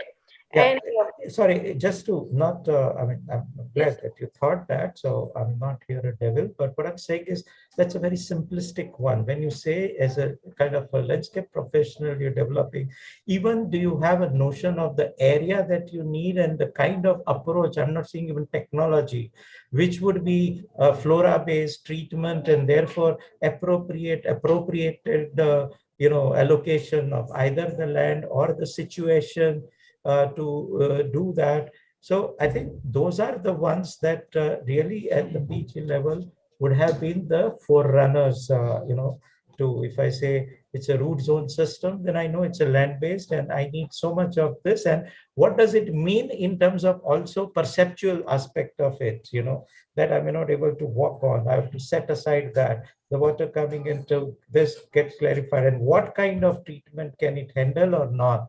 Because as I say, it's one of the intense types that you have there. A lot of use of chemical. We're not talking about post-textile handlooms here.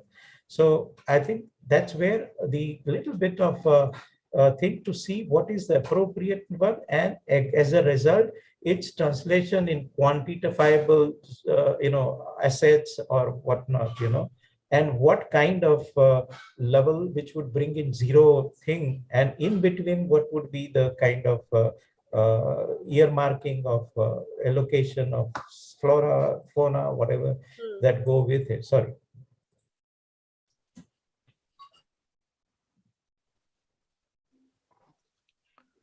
Yatin, are you done? Yeah, I'm done. It was her. Okay. Up to. We have chosen a topic which typically most people don't take up in landscape architecture masters. It was tough. A lot of research went into, like sir told, to understand the pollutants and many more things. Yes, congratulations on that. So this is a pretty ambitious. Somewhere you are discussing right from watershed to parks, paths, tourists, which of course Yatin sir also pointed out. Now, sir, by tourism, sorry for using the wrong terminology there. Since the highway passes through the site, why not use that into an ecological zone there, wherein when you're commuting from across the site, so people are aware you're passing through an SEZ. It's understood. Your intentions are understood. Need not elaborate. Intentions are understood. Nothing wrong. Tourism is very much part of landscape intervention sometimes. There were a few issues one was looking at from. If you were to look at it from a regional watershed management, which is of course watershed, let me just use watershed project. Let's start to use the word. What were we looking at? Were we looking at reclamation of a degraded land? For example, as an example, if you look at some of the sheets, the sheet number 21, 22, for a while, it appeared as if it's not really a reclamation project, it's more of an intervention project, because there were proposals all around, riparian proposals, this can be done. But at another level, one thought, you said there are, people are still cultivating, we have these tributaries of the Bhima River going around and all of them. So for a while, I was wondering why intervene at all, leave nature as it is. Or if there's already a degradation, and hence we need to do a reclamation thesis project, then maybe there could have been some more of field studies, observation of the problems, analysis, and all that you understand. All of us understand that kind of a sequence in a thesis. We didn't see that many of them. So it appears as if the 2,600 acres or whatever you said, the micro area, possibly is not so degraded as such. The initial intention one spoke about is a great, how an industrial based textile or whatever park can have minimum damage. That's a good intention. Now, so then one is it an intervention based thesis, or how much is reclamation of degraded land? If, okay, even if it's not a reclaiming a degraded land, are we looking at a preventive approach? So is prevention the focus of the work? See, every thesis can have, I'm not saying, we are not saying that should be only one focus. Your thesis can focus at reclamation and prevention and intervention and all of them, nothing wrong in that. But then each of those issues has to be adequately deep enough so that we understand what component of this we are looking at. But to me, at one level, for a while, it appeared as if it's kind of a watershed management thesis.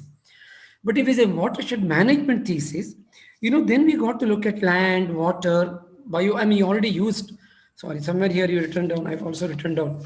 Yeah, you have said water, biodiversity, etc.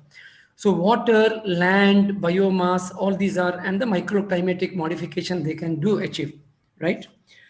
And if you're looking at that level, we are then indirectly looking at a geological and a geographical management, which is an ideal strategy to start with in any watershed project. I mean, if you start expanding the bubble from starting with the smaller issues, okay, micro issues, okay, but if you start going into macro, somewhere we need to look at the geological and the geographical management of the whole area. Today, it could be for industrial tech park. Tomorrow, it could be for housing development or any other aspects, right? That's the way we start at a macro level, one is talking about. Or even if we say that, yes, we are looking at that level of a geological, geographical management, then ideally somewhere we should have looked at ridges and valleys and bunds and check dams and levels. And I mean, you understand the rest of it. All of the flora as a word already Athens sir has used. The whole of the flora fauna issues, the kind of tree species, what are there, what kind of water consumption the tree species, what are the native trees, and all that issues do come about. Then the thesis goes beyond water, which is what possibly Athens sir has felt, because somewhere the riparian, the water related issues seem to be the focus somewhere around. So there are, one can see, there are many intentions one can see in what you have presented. Nothing, I mean, okay, the Linent Park, I don't know much about it, frankly, so I don't want to speak. So I was very eagerly gluing my eye onto the screen to understand what is this Linament Park. Thank you. I have learned something new today. Thanks for your presentation. But the whole point is, there is still a little more clarity required in terms of it's not a conflict. When I'm using these words like, prevention or intervention or reclamation, etc., there's no conflict there. There's no conflict. It is the confluence of them, which is there's a great potential of the thesis. Maybe that's the next step beyond this, if one has to go on. I'll stop here. I have a few more points. If time permits, I'll share. Thank you. Thank you, sir. SK? Okay, yeah. See, I'll say things that overlaps with what the earlier two speakers just told you, but it has its own meaning, which is, I think it is, Satyaprakash said that, yes, it's not usual to see a thesis like this coming from landscape architecture profession, but I think it's at a very basic level, it's a very important thesis, because to date, I mean, I've been a planner for more than 40 years. To date, I haven't seen a single city or town or development in India where the ecological footprint is even mapped. Developments happen independent of, even after 100 years after the city has developed, there's no ecological footprint available. It's only when we run into a dire crisis, we realize what mistakes we have done. So I think I congratulate you on the choice of the subject, that is looking at the ecological footprint of a place more primarily and fundamentally alongside economic considerations, which guides development very easily with investment and so on. But I think you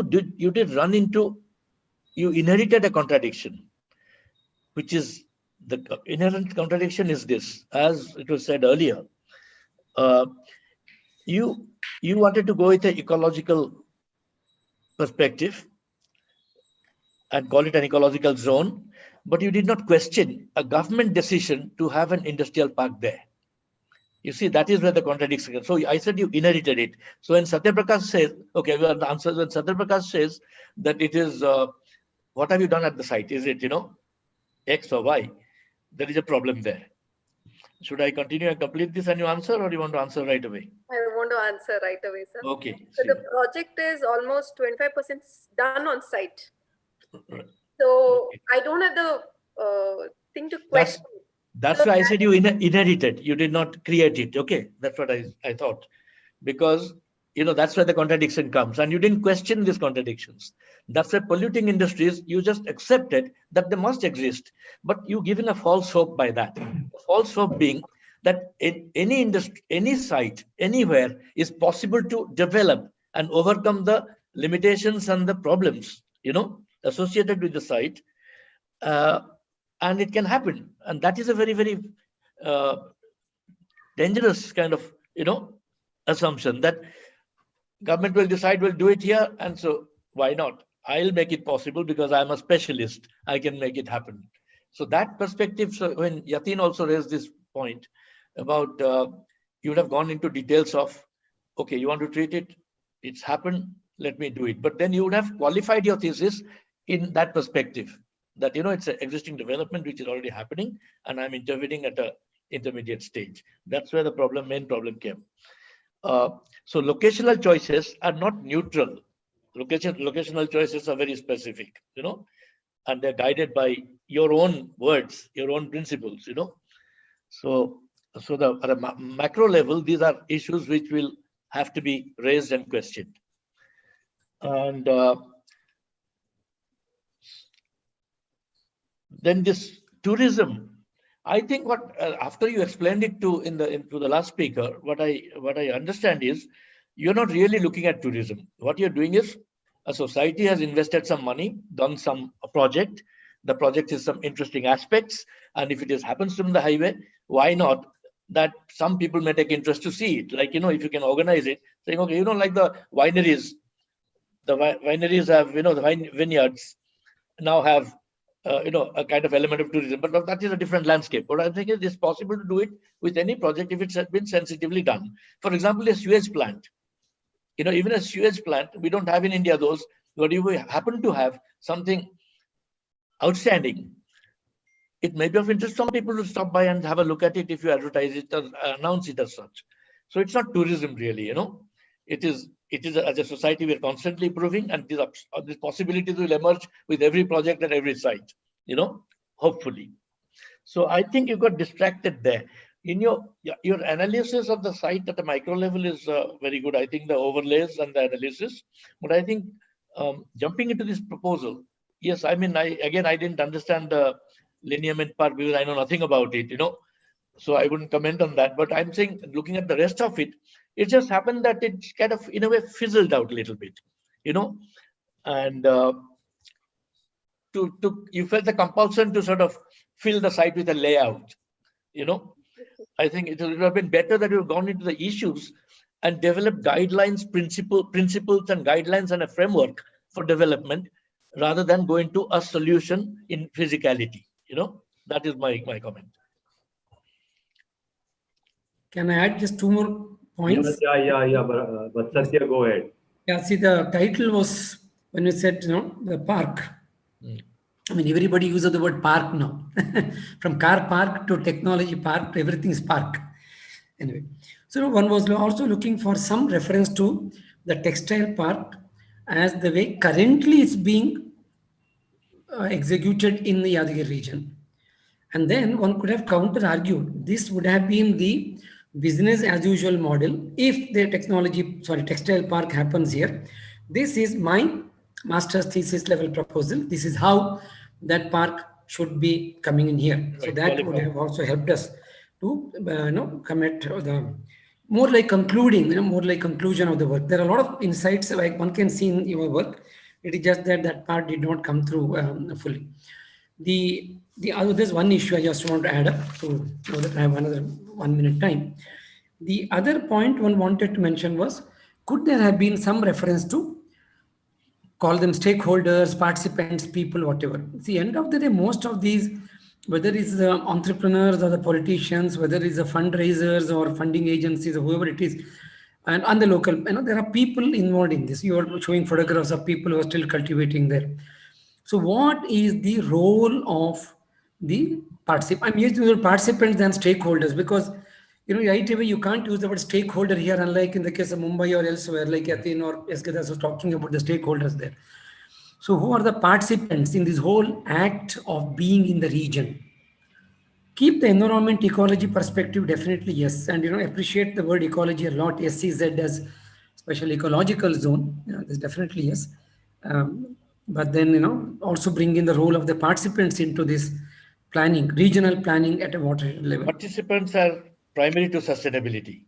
Yeah, of course. I mean, without that, you cannot talk about sustainability. The word participant is more neutral than stakeholder. Stakeholder still means there is something I'm trying to gain from a selfish point of view. It's not a very good word. Everybody is using the word. It's terrible. Participant is a better word. Yes. User is okay, but participant, a good word. Anyway, that's where I finally conclude. I don't have any more points to add now. Okay. Thank you. Thank you, sir. Thank you. Thank you, 09. Okay. Any questions from anybody? Any of the participants? Any questions? Okay. Otherwise, we move to 03 PG 2003. But before that, we'll again choose the next presenter. So Sonal, you're ready with your casino toolkit. Yes. Yeah. Are we talking about 2005? Yeah, 2003. 3. Okay. 5 has not turned up. Turned up. Okay. Okay, 9 has been selected. 9, correct? Okay, so let's see who is 9. Just wait, let's see.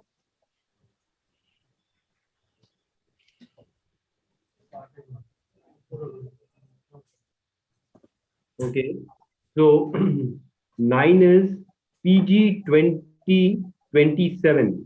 It's called The Conservation of Streets, Reaffirming Sense of Place, Mathura. Are you there? PG 2027? Hello? PG 2027. Are you there? Okay. Well, I also can't see the number. At least among the participants, I can't see the PG 2027, which means you're not there. Sonal, we'll have to, I think, attempt again. Sure.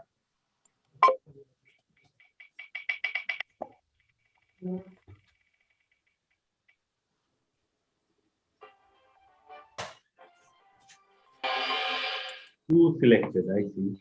Okay. So PG2 is PG 2004. It's called Re-Strengthening the Link Between Sustainability and Urban Form, an urban development of CBD through Smart City Mission, Vadodara. You're there?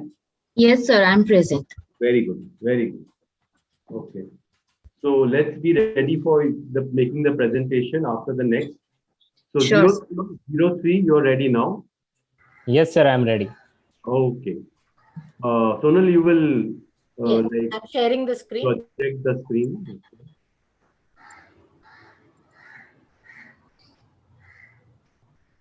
Presenter, are you ready? Yes, ma'am, I'm ready. So your timer starts now. You can go full screen now.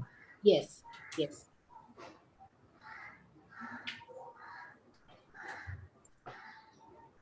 Yeah. So my topic is softening the edges of ghetto to curb impact of social exclusion. Next. So what are ghettos? Ghettos are physical manifestation of exclusion and its impact rises from social level to city level. Next. Throughout Indian histories, exclusion has always persisted, and in today's time, we see its manifestation in form of enclaves. Next. Let's discuss the parameters of discrimination. Next. Social problems like inequality, injustice, illiteracy, crime keeps on rising. Next.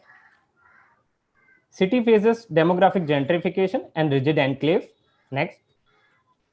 People faces discrimination on basis of beliefs and place of belonging. Next. UN and Indian Constitution has given legal protection against discrimination, yet these conditions keeps existing in our society. Next. Site introduction. Next. Johapura is located in southwest zone of Ahmedabad, which is recently added in municipal boundary. Next. Context has Sarkhej on west, Vejalpur on north, Vasna on east, and Sabarmati River on the west, on the south. Sorry. Next. So first settlements were established in 14th century in Sarkhej, and in 1973, first flood relief camp was set up here, and later with series of riots till 2002, Muslims kept on migrating here. Next. Perception of survey. Next. So this is the border and the view from both the sides. We can see the stark difference in the lifestyle here. Next. Discrimination and apathy is common as per studies conducted. Words like Atangwadi and Mini Pakistan are common for the people of the ghetto. Next. Morphological study shows that border has played huge role in exclusion and commerce has allowed that haphazard development. Next. Site study. Next. So base map includes the border, national highway on south, metro on the east. So the total site area is 2.7 square kilometer. Next. So built up of Johapura is really dense, 85%. Next. Majority of Johapura lacks the road infrastructure. Next. Low rises blocks are at the core of Johapura, which has to do with economic condition. Next. Recent development has been even more dense. Next, please. Yeah. Recent development has been even more dense. Next. So here you see the segregation of Hindus and Muslim by the border, and wealthier Muslims are preferring to stay across the national highway. Yeah, next. Yeah, next, please. Next, please, ma'am. Or the slide before. Previous. Sorry,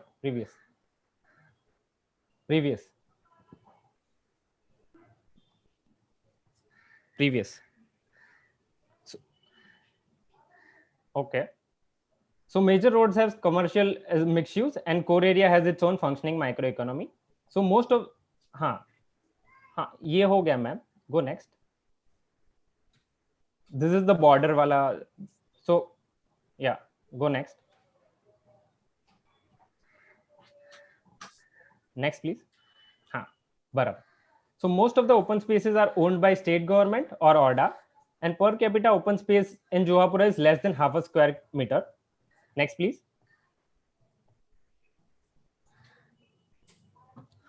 So this is the existing location of Harsh Edge. There are these three walls, wall A, B, and C. Next. They have their different voids on both the sides. Next. Wall A. Next. This is the character of wall A and how it is being used informally. Next. While the void on other side has no activity. Next.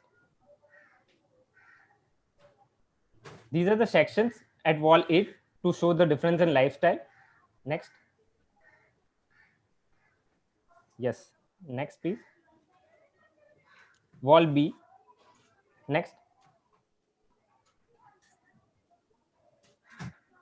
Next. So elevation shows the informal activities.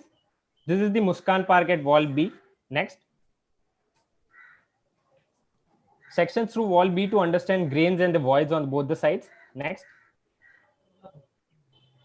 Yes, please. Next. Next. Void node between wall B and wall C has no physical identity of its own. Wall C. Next. Next. Not previous. Next. Next. It has comparatively lesser informal activity. Next. With an urban void created due to conflict. Next. Wall C has Dalits on other side, hence the grain size is bit different here. Next. Next. So aspect of discrimination. Next, please. So relationship of Johapura with old city isn't just about political or religious. It has to do with intricate microeconomy. But discrimination and displacement isn't something that is forgotten very easily. Hence, these walls of social divide keep on getting higher. Next, please. Yes, next, please. Theoretical premise. Next. I read up theories of Kevin Lynch and Edward T. Hall. One talks about physicality of space, while other one talks about behavioral science. Next. On basis of these theories, I have formulated programs. Next. Next. I made diagrams to understand the issues. For example, go previous, ma'am. For example, lack of clarity of node can be dealt with node redevelopment. Next. Opening the common points to build the trust. Next. Porosity in border can limit the intimidation. Next. Introducing formal shared activity. Next. Promotion of national festivals or sports event can break the wrong perception. Next. Safe environment for all age and gender can curb the informal feature. Next. Walkable pathways can stop the encroachment on road. Next. Shifting the gathering points can deal with orthodoxy. Next. Building better policies can mitigate the haphazard development. Next. Mafias can be eradicated through education and its promotion. Next. Loss of art can be conserved. Next. So demonstration area. Next.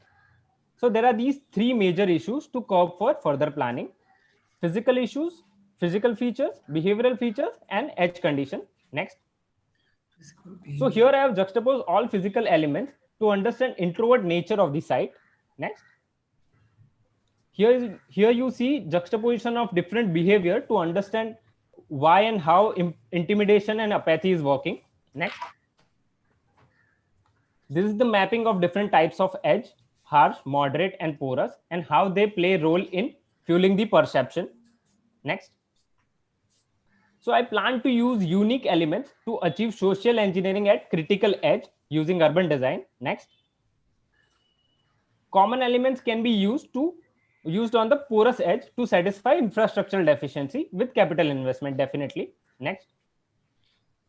I categorize open spaces as per its ownership, access, scale, and derive the city level, shared level, and community level open spaces.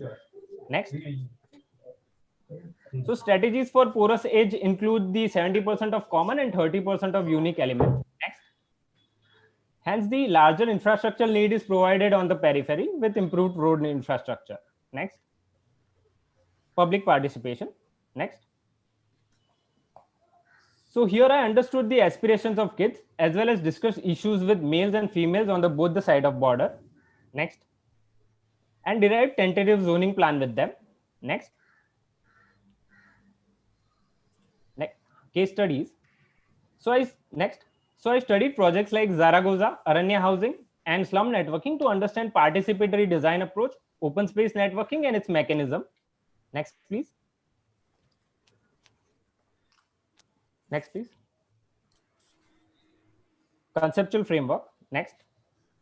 So to deal with intimidating and introvert nature of the site, I came up with concept of urban acupuncture that will have community participation at its core, with identifier and a catalyst, which are the unique element of the proposal.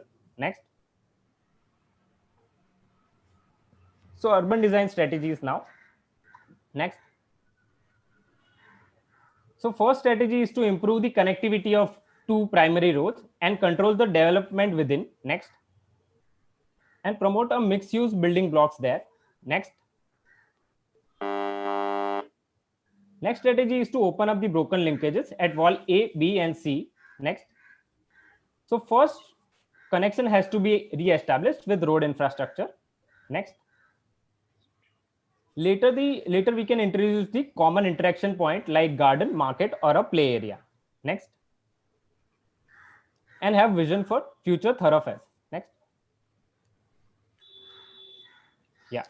Next. So this strategy is to go back, please, ma'am. This strategy is to make precinct into a pedestrian-friendly neighborhood. Next. So proposed road at Muskan Park has 60% of carriageway only, which will allow 40% of promenade for walking, vending, and planting the trees. Next. This is an attempt at converting border into a porous boundary. Next. So first we allow an access, and with time and trust go on to reduce the height of the wall. Next. Also use these kind of buffers to generate the formal interaction. Next. So these are the unique elements of our site. Next. And they contribute in greatly in our urban environment. Next. So for function of these identifiers would be to create identity, encourage participation, and provide sense of direction. Next. I came up with cube profile, which can be modular, flexible, transparent, and can be iconic as well. Next. So I designed each identifier as per its contextual need. Each has different priority of activities like play, sit, read, rest, sell, or perform. Next. This strategy, next please. This strategy aims to improve microclimate by strategically planting trees in proposed open spaces. Next. Next. This strategy is to establish interaction with list of daily, weekly, and monthly activities as per culture of Ahmedabad. For example, bird feeding, tea drinking, kite flying, or newspaper reading. Next. Distribution of these activities as per scale and accessibility of open space. Next. So master plan includes required infrastructure. Next. Identifiers. Next. Next. And catalysts, which are binding elements of hardscape and softscape. So the overall program includes, next ma'am. So the overall program includes market, multipurpose ground, library, newspaper stands, community hall, ward office, open gym areas, medical store, play areas, amphitheater, toilets, and water fountains. Next. These are the few examples of catalysts. These are the platforms, you can call it a pause point between identifier and a infrastructure. Next. Next strategy is to curb the informality with allotting formal vending space. So this is an example of an open market. Next. Here you see the space for elderly. Yeah. Next. Here you see the curb detail for the specially challenged. Next, please. Open gym areas for females with trees as screening. Next.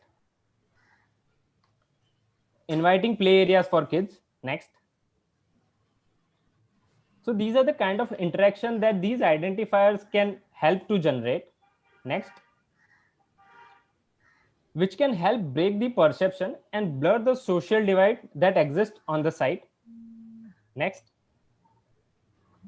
So as discussed, these identifiers have different priorities as per its context. Where here at Dal Park has identifier with play as its priority. Next. In multipurpose ground, performance as its priority. Next. At nodes, newspaper reading as its priority. Next. So let's understand the implementation now. Next. This will be a complex mechanism where private agency may maintain a node or an identifier by renting out associated open space, and locals can be trained to participate by NGOs. Next. Neighborhood committee Your can time up. work. Presenter, your time is up. I'm scrolling the next slides. Okay, okay, ma'am. Okay. Thank you, 03. Thank you. Thank you. Yeah, yeah.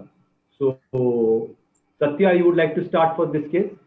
Yes, I think it's my turn if you go with the rotation system. Yeah. Well, another unusual topic instead of the run-of-the-mill topics. Thank you on that. And kind of a, you said it's beyond political and social. Accepted. On you said it's beyond political and religious. Yes, Thank accepted. you.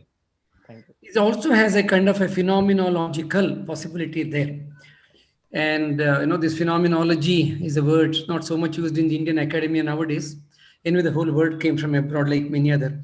But then, you were mentioning about Kevin Lynch and all those standard biblical words of Kevin Lynch, nodes and paths and whatnot. But the overall approach seems to have taken more than a Lynchian approach. It seems to have taken a very Geddesian, Patrick Geddes kind of an approach. Incidentally, I don't know whether you have been able to see the little work he tried to do in India. And personally, I believe they were very, very important. And some of Patrick Geddes has been forgotten. And when Jainism came about, in a way, there were shades of Patrick Geddesian approach in Jainism, which unfortunately was put in the back burner. And now Jainism approach is also gone, and we are into smart cities. The whole point here is, the strength of the thesis, to me, if I were to speak from a very personal perspective, comes from the last 10 slides. There are limitations, yes. But then somewhere there seems to have been an emphasis on creating quality of life. All that list, it all finally leads to a quality of life. And somewhere no one is talking about this whole idea of the ghetto and all of them. See, ghetto doesn't become just because of lack of civic facilities. By providing the civic facilities, we cannot say the ghetto has been eradicated. There are more deep-rooted issues in the whole, in the making of the ghetto. There are many more deeper issues. That's one thing to broadly understand. And there, of course, it does touch upon politics, whether like it or not. Another point which one wants to highlight is, a lot of maps were shown in the beginning. Interesting. I've never been to Johapura. So, to that extent, it was a good learning to see these maps of Johapura being shown. But then after a while, slowly started to realize that most of what you mentioned, discriminations, exclusion, there are many, many words you have used. Many of them are actually a matter of mind, not a matter Perception. of maps. Perception. Yeah. True. Pardon? Perception. So I was talking about perception. Yeah. Okay. Yeah. So, this matter of mind is more important than matter of maps. I know you are doing master's degree in some architecture college, school, maybe map making is part of our mandatory procedure, a ritual, whether it is useful or not. In all cases, some cases actually maps don't serve much. I'm sorry to say this, but this is my personal take. You can always debate on this. In many places, map making does not help beyond a physical exercise. It does not necessarily illuminate the mind. So somewhere I started to feel that your thesis could be a thesis of mind than really a thesis of maps. Anyway, going back into this, that's why the hidden dimension by Edward Hall and this whole thing about non-verbal communication, etc., can really play a role. But then somewhere in between, you seem to have said, integration of festivals, porosity, spaces, and let's shift the gathering points. And I don't know whether that will solve the basic issues we are looking at. Just look at it anyway. The wall you mentioned, wall ABC, is not merely a wall in the physical sense. There's a very famous novel written by Muhammad Bashir, Malayalam, called Mudalikal, and it also later becomes a very interesting art film of Malayalam called by the same name. It's just called Walls. There are different metaphorical meanings of walls and what walls do to us. So there was an opportunity in this thesis to look at, of course, one from the Patrick Geddesian approach. You have done that partly, but not deeply. So there is an opportunity to look more deeply to see how to extend the idea of Geddes into this at a physical planning level, quality of living level. At another level, look at the whole wall as a metaphor, as a phenomena, and see what does the idea of the wall mean to this. You also mentioned the word Dalits there, not only Muslims, incidentally. So in a way, the thesis, and you're also using a lot of urban design tools, as you said. Fair enough. I assume you're an urban design student somewhere. But what we really need is more than urban design tools, we need social development tools. Nothing wrong with urban design, but very often urban design cannot solve social development, because social development creates the urban design. Urban design not necessarily creates. Urban design can impact on social development, yes. But I'm one of those black horses sitting here and saying that urban design cannot by itself singularly create social development. It can create maybe collectively. It can one of the contributions to social development, but cannot singularly create social development. The reverse can be true partly. The last part I just want to mention, and then I'll wind up. I'm slightly over my time, I think. So do look at, because in many ways the thesis excited me, so I'm saying some of these things. So please do look at the living condition beyond the living. We are conditioned by many things today. Look at those conditions, and that will help the thesis even more deeper. Thank you. Yeah. Can I respond to this, or Yeah, you can. No need here. do No I? need. I was just trying to give my reaction. Go ahead. So okay, Yes. okay, sir. So should I? Yeah, SK, you can. Yeah, I think you see, I think as Satyaprakash said, Patrick Geddes, if at all, has some kind of contextual relevance, but I don't understand. I don't think your starting off with Kevin Lynch or Hall is appropriate for this thesis. The reason is, you see, if you look at India as a country, this is perhaps the first time we are celebrating a wall in Gujarat, in whichever Barodara. Okay, such walls didn't exist. So this is a wall created by, as you said, perceptions, yeah, and social divides, consciously planted. All right, events are generated which will justify the wall. I think in such a situation, I don't know whether you heard about Rem Koolhaas. You know, his master's thesis in Architectural Association School was an essay on the Berlin Wall, and he did phenomenally well. It's a record that everybody refers to even today. It was just an essay. So it looked at the social context within which the wall is there, the aspirations and the conditions, and how it could, and his own commentary, a critical element of criticality in the way he looked at it, combined into a thesis. It was very important for you to bring in social criticality as an important aspect of your thesis, rather than this little inserts with opening gates, and that's what happened in Berlin. You had the checkpoint Charlie, you had the Brandenburg, you had this, you had 5-6 gates, separating. What the people did was they came and painted on their respective walls as a matter of protest, and protest was encouraged and engineered by communities wanting to come together. So you have to create a climate and atmosphere for this to develop, and by doing little sort of parks, gardens, etc., alongside, one on this side, one on that side, will only reinforce the wall. I feel in such a situation, if a divider has come due to accidents or political design, it is very important for the government to take charge of the divider, create a zone, demolish the wall and create a zone. And that is the zone where, because it's publicly owned and it is publicly promoted, it cannot be appropriated by either. And there, yeah, I agree with you. Your libraries, your playgrounds for children, because children are still open-minded. They're not got into bigotry, as there's. As somebody at my age is perhaps so hardcore, dogmatic person that doesn't change, but it changes with that. It changes with women. Women are more open to participating and doing things, and it must be related to the real lives of these people, not just the social life, also some economic possibilities where they come together and learn things. But it is a public ownership that can demolish the wall and create a zone. I think that I personally feel, should have been the primary focus, and then you go into details. Now, I think this whole modular construction is a bit out of context. I know you had to do something as a thesis, so you did it, but that was not so important. What is important is how to make people come into this zone as a zone of attraction rather than a zone of divide, and with a strong, it's a kind of, to an extent, it'll remain some kind of a stick, but it will be basically promoting a carrot, so that is to inverse the process. That was very important. And I think some commentary on some people's reaction should have been taken to develop this thesis. How do people feel about it on either side? What are their stories?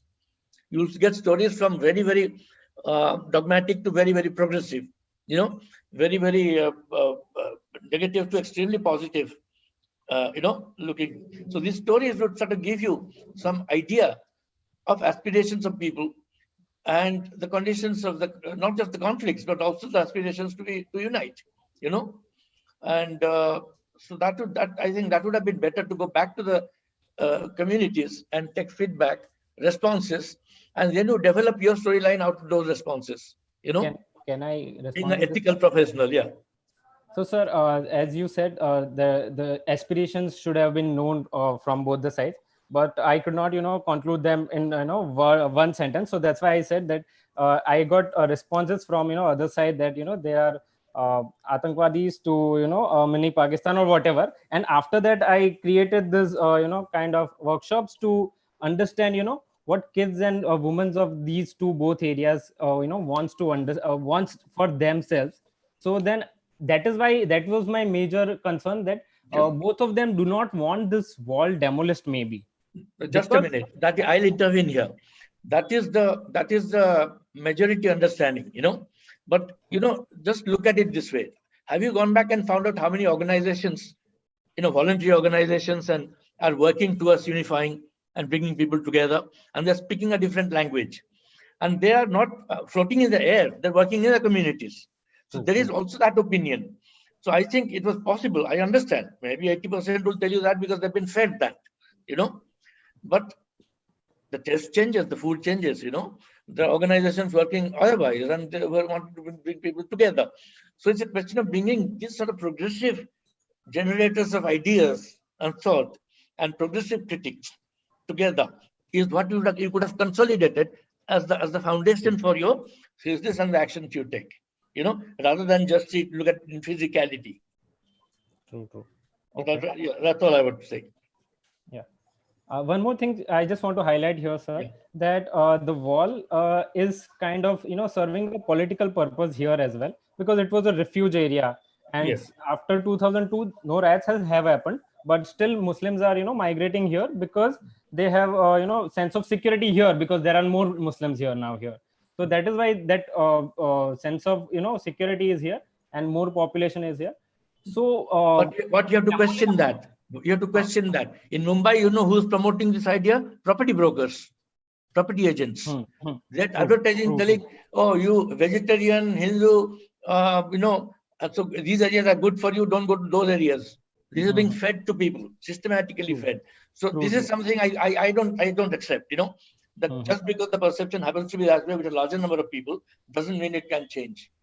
True, sir. True. So my take on that was only that if I bring down, if we talk about bringing down the wall, then there is political things are involved, which and I somehow wanted it to have approach of urban design here, which can at least reduce the size of the wall and can start to break the perception. Okay, let me put it this way: if you had a government that was willing to create a zone without first breaking the wall, take charge of the zone, okay, and it was interested in breaking the wall, your urban design could have been quite different. Definitely. And that's still a possibility. You're denying that, you're negating that possibility. Okay. That's what I'm questioning. Yeah. Understood. Yeah. Thank you, sir. Okay, Yatin. Thank you. I think first I'd like to compliment on your intensity, I think consistency, sort of a sequence methodology, as well as a little flair of design. So I think that's all well in place. I want to take up from maybe the last point, but more in a larger context. See, there are different approaches to dissolve the wallness of wall. I'm saying not the wall, but one, of course, is to demolish. Second is to make it little more porous. And the third one is to introduce an intermediate zone where there are always two sides to river also. But whether it's a connector or a divider is how you take it. Okay. And before I come to qualifying what I'm saying, I want to give examples that walls always exist. As it say, it's a mindset, it's in the mind. So physical or otherwise, and even in your own statement, you said the rich want to be here, and you can see a huge divide between the high-rise towers of the rich and the kind of basti of the poor. So that's also a wall, and they don't agree to each other's kind of a common something. Okay, so that always remains. So it's like two people fighting on a kite. If they happen to be from the same, that's our mindset. I'm saying from the same ethnic background, it's a quarrel between the neighbor, the same quarrel. But if it happens to be, like you said, Arif Bhai and Amit Bhai, Arif Khan and Amit Bhai, then it's a communal. Okay. And that is even perpetuated in your own presentation, that it has to be Arif Bhai, Arif Khan and Amit Bhai, So what I'm saying is that where streets have no name is the real kind of thing, rather than we have symbol of every religion on it. And if I talk from that philosophical point, then how do you dissolve the wall? I mean, I'm reminded of that poem, Panchi Nadia Pavan ke jhoke, koi sarhad na unhe roke. If you see these metaphorically, sky, if it was, there was also a time where the flight used to give you tax-free or liquor or whatever, even in Gujarat, as soon as it took off, then there's no boundary. So I was just wondering, rather than a land, can we, address the sky? Can we address nature? In other words, what I was saying is that if I go by nature, let me give a very micro and mundane example, but I find it a very powerful tool. If I had a fragrant creeper on this wall, do I not get a smell on both sides, fragrance on both sides? Now, this is just metaphorical, not physical. But now let me tell you that wall gets perceived as a wall as long as I make it as harsh as what it is. Yes. But if I bring in using wall as a tool, why do I have to keep wall and do something next to it? I can turn wall into a history of India, Ahmedabad, Juhapura, whatever, kind of an exhibition place. I can turn that wall into a green anything. Now, green is better is not what I'm implying. I'm saying I'm kind of dissolving the mindset of it being a wall. If I create steps on this, like rather than an isolated cube, the wall itself as my tool. This is not a historic wall that I should be preserving and not doing, not like Ahmedabad, old city wall.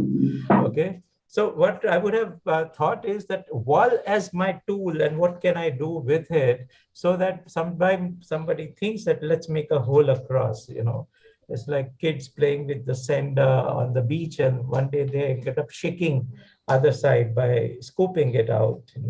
So one was that taking wall as a tool and working with it so that it doesn't get perceived even as a wall. When you pass by, you think, there have been a lot of, nuisance places which have become a tourist spot as advertised also, like in Netherlands, where graffiti has done a job. Otherwise, you would never enter that tunnel or that kind of a neighborhood or that kind of a dead wall. But with graffiti and invited artists graffiti, and it has become actually on a promo page of that particular place and country.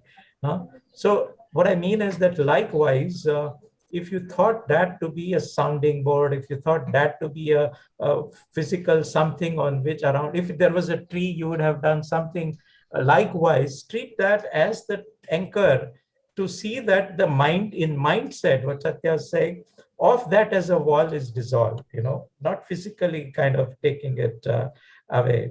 Yeah. Mr. Das, you want to add something? I'd like to say, just add one last point here. Absolutely right. You see, what you have to do is convert, remove the, first make a zone or a margin, it's a margin which is a larger kind of linear presence. And in that margin, you let people gravitate, and let the people do things. Now, if it's under public ownership and there is a clear objective, initially you use the wall for your expressions and all that, perfectly fine. But with the expression will also come protest and disagreement, which is great. And slowly, once people start meeting one another, facilities on, in the zone that cater to both, then people will see, as you said, I want to go there and learn sewing, or I want to come here and study in the library. And if you kind of do that, slowly the the mental in the mental map, if the wall will slowly dissolve, it will disappear. But the objective should be there. On that, one day maybe people will get together and break it.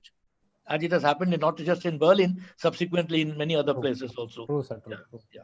Now, having taken that as a stand, then the idea, I understand what design demonstration you're doing is a kind of a trigger.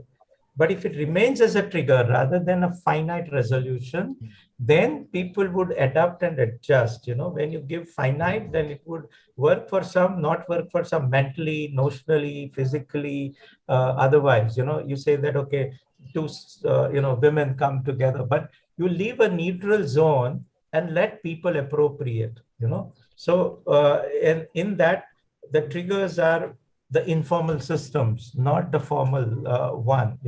If there's a place with a tree and you have bench, then maybe the thelawala would come, maybe a tea shop would come.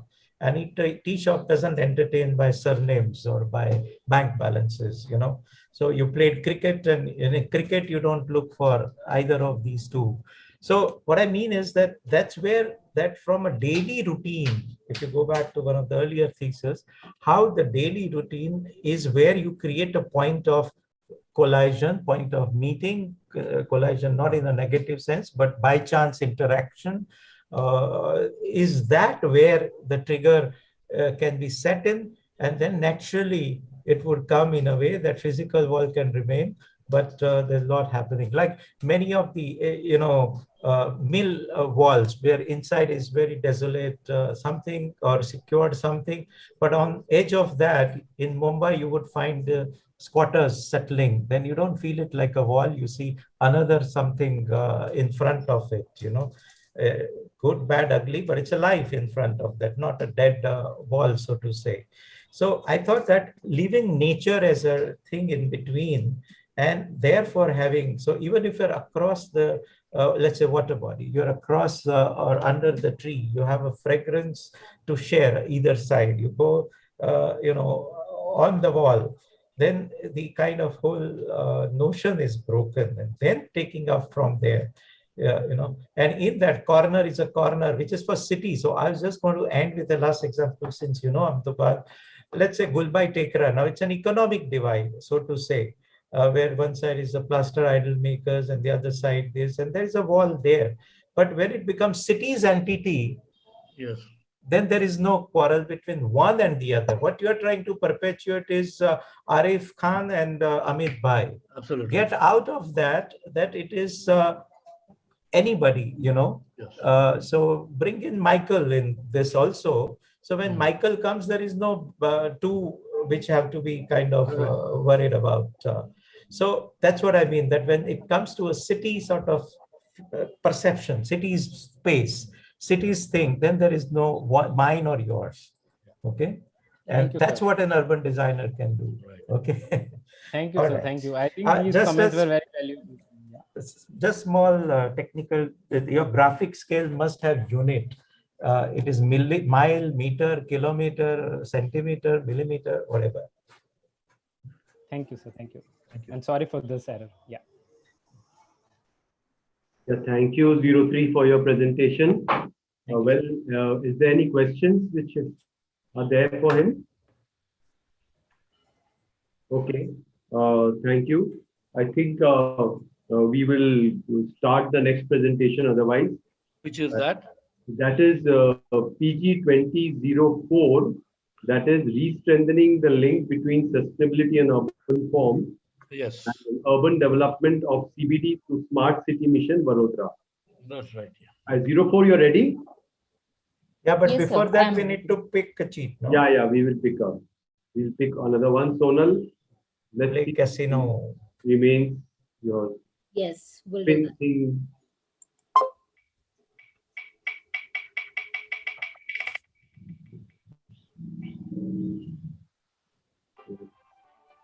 Three. Okay. Okay. 3 is PG 2006. It's called Revitalization of Shankha Kshetra, Puri as a Heritage Zone. 06, you're there? Yes, sir, I'm there. Yeah, very good. Chalo. So 006 is there. Otherwise, 04, we can start with your presentation. Yes, I'm sharing the screen. 04 is ready? 04? Yes, sir. Yes, sir, I'm ready. Okay, 04, you're ready. Fine. Ma'am, I just want to ask that are you presenting PDF? Okay, great. Yeah, we have PDF only. Okay, okay. Yeah. Uh, Shall I start, ma'am? yeah, time starts now.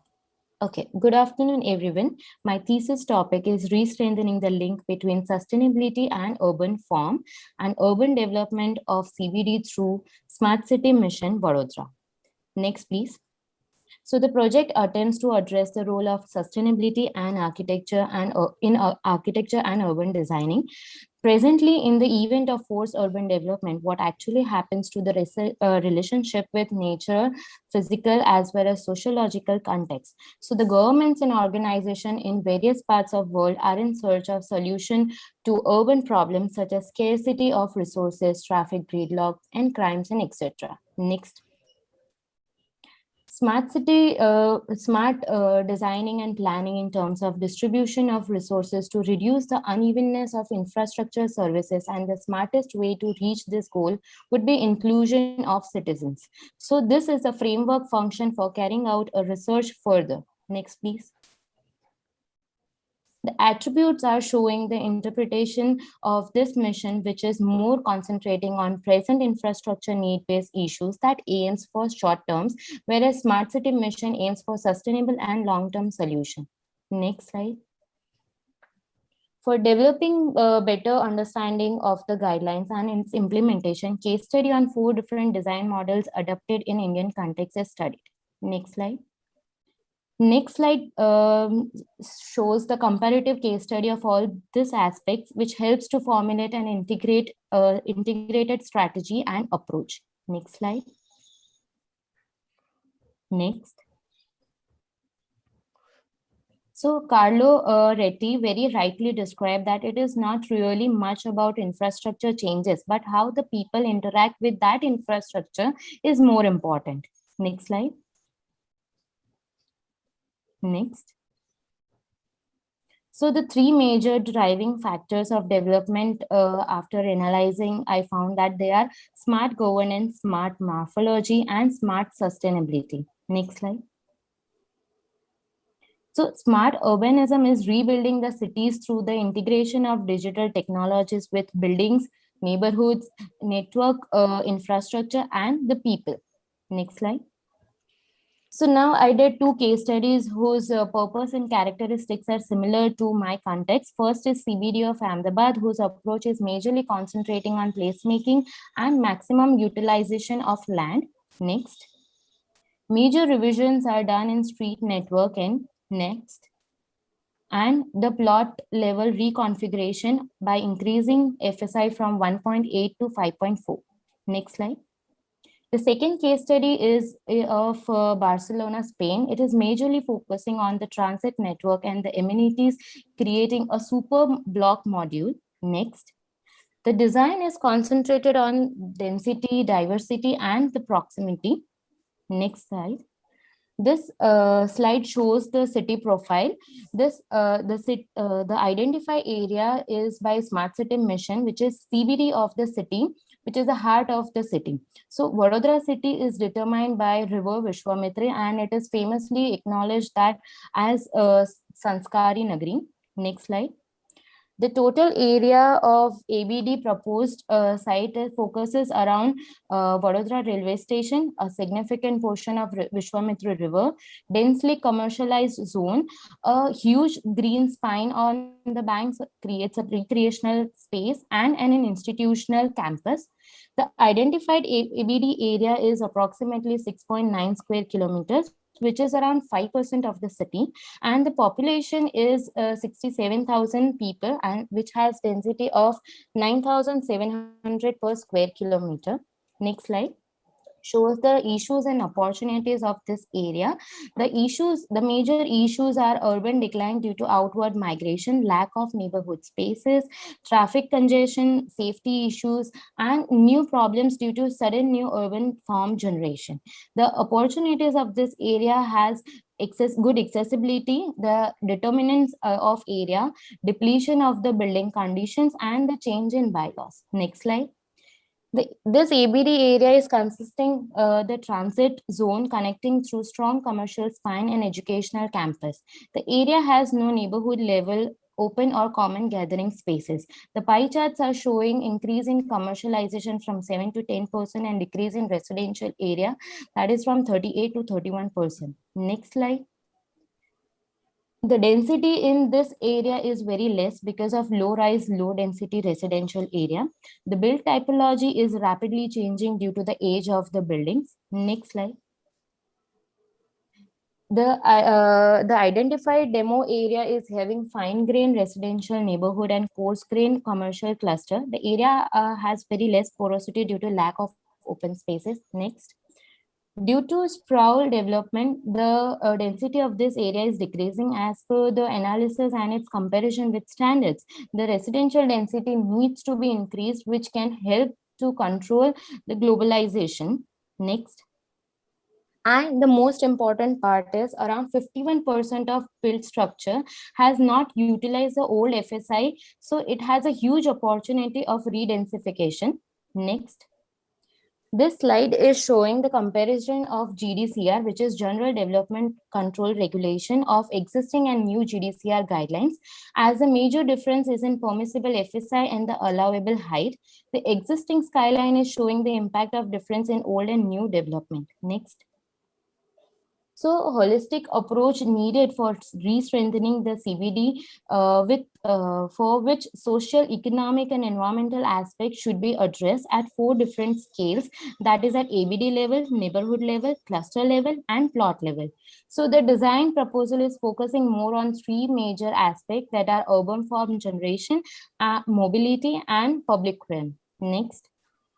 So these are the infrastructural development proposed by Smart City Mission. Next. And this is the proposed structure plan. Ma'am, next. Ma'am, okay. And this is the proposed structure plan comprising the smart solution whose execution would be done in phases. Next. So the first is restructuring 36-meter wide RC the throne, and the proposal would be a complete street. Next. Second is redevelopment of neighborhood, which I would be elaborating in further discussion. So next. Third is the cultural hub development in front of railway station, consisting the vibrant spaces showcasing city's identity. Next. Allocated local market space decreases the congestion on the streets and cleanliness also. Next.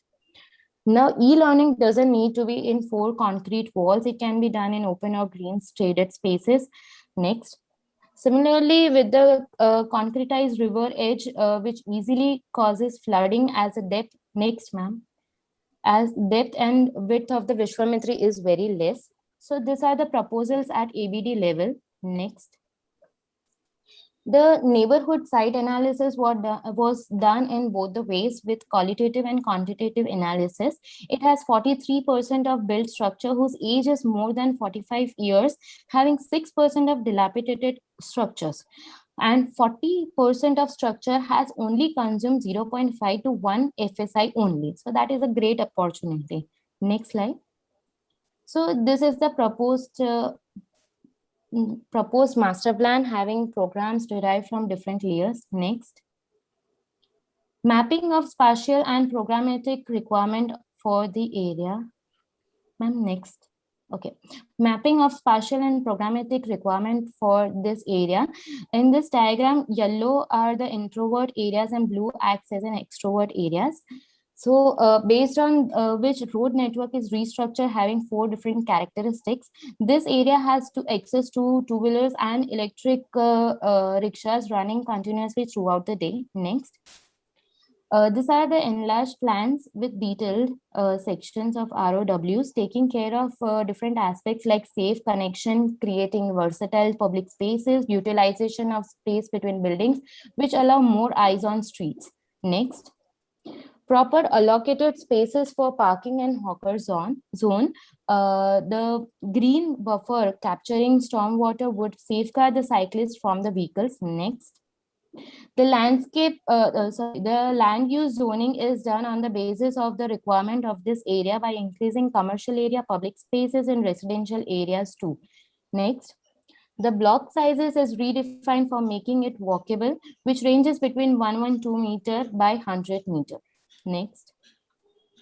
Based on the increase in FSI, the allowable height, I am using maximum FSI for my proposal, that is 3.6 for commercial and 2.7 for residential.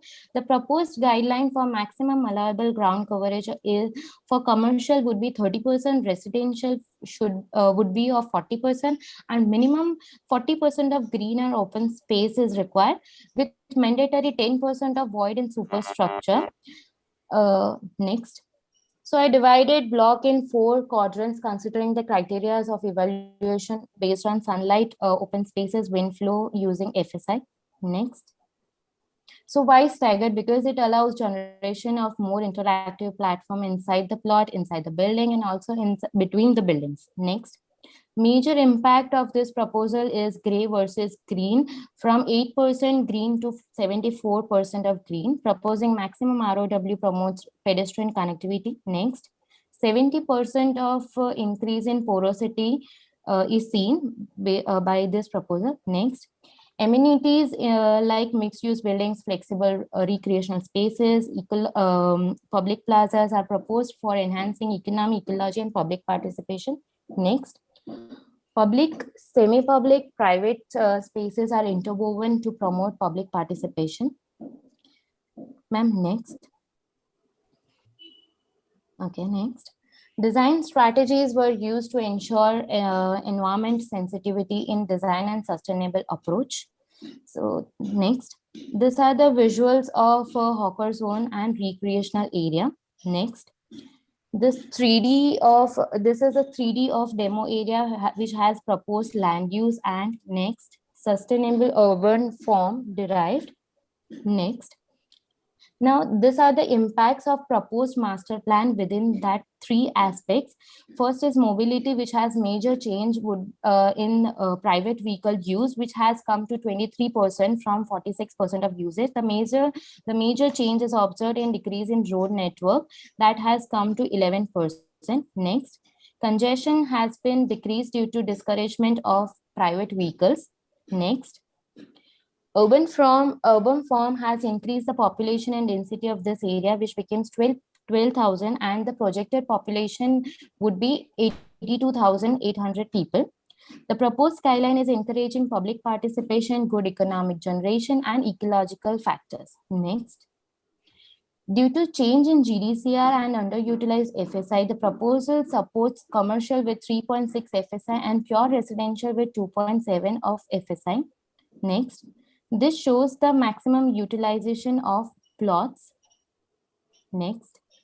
Public front has increased with the increase in social interactive spaces. No compounded plots allow full utilization for economic generation, supporting local business. Next.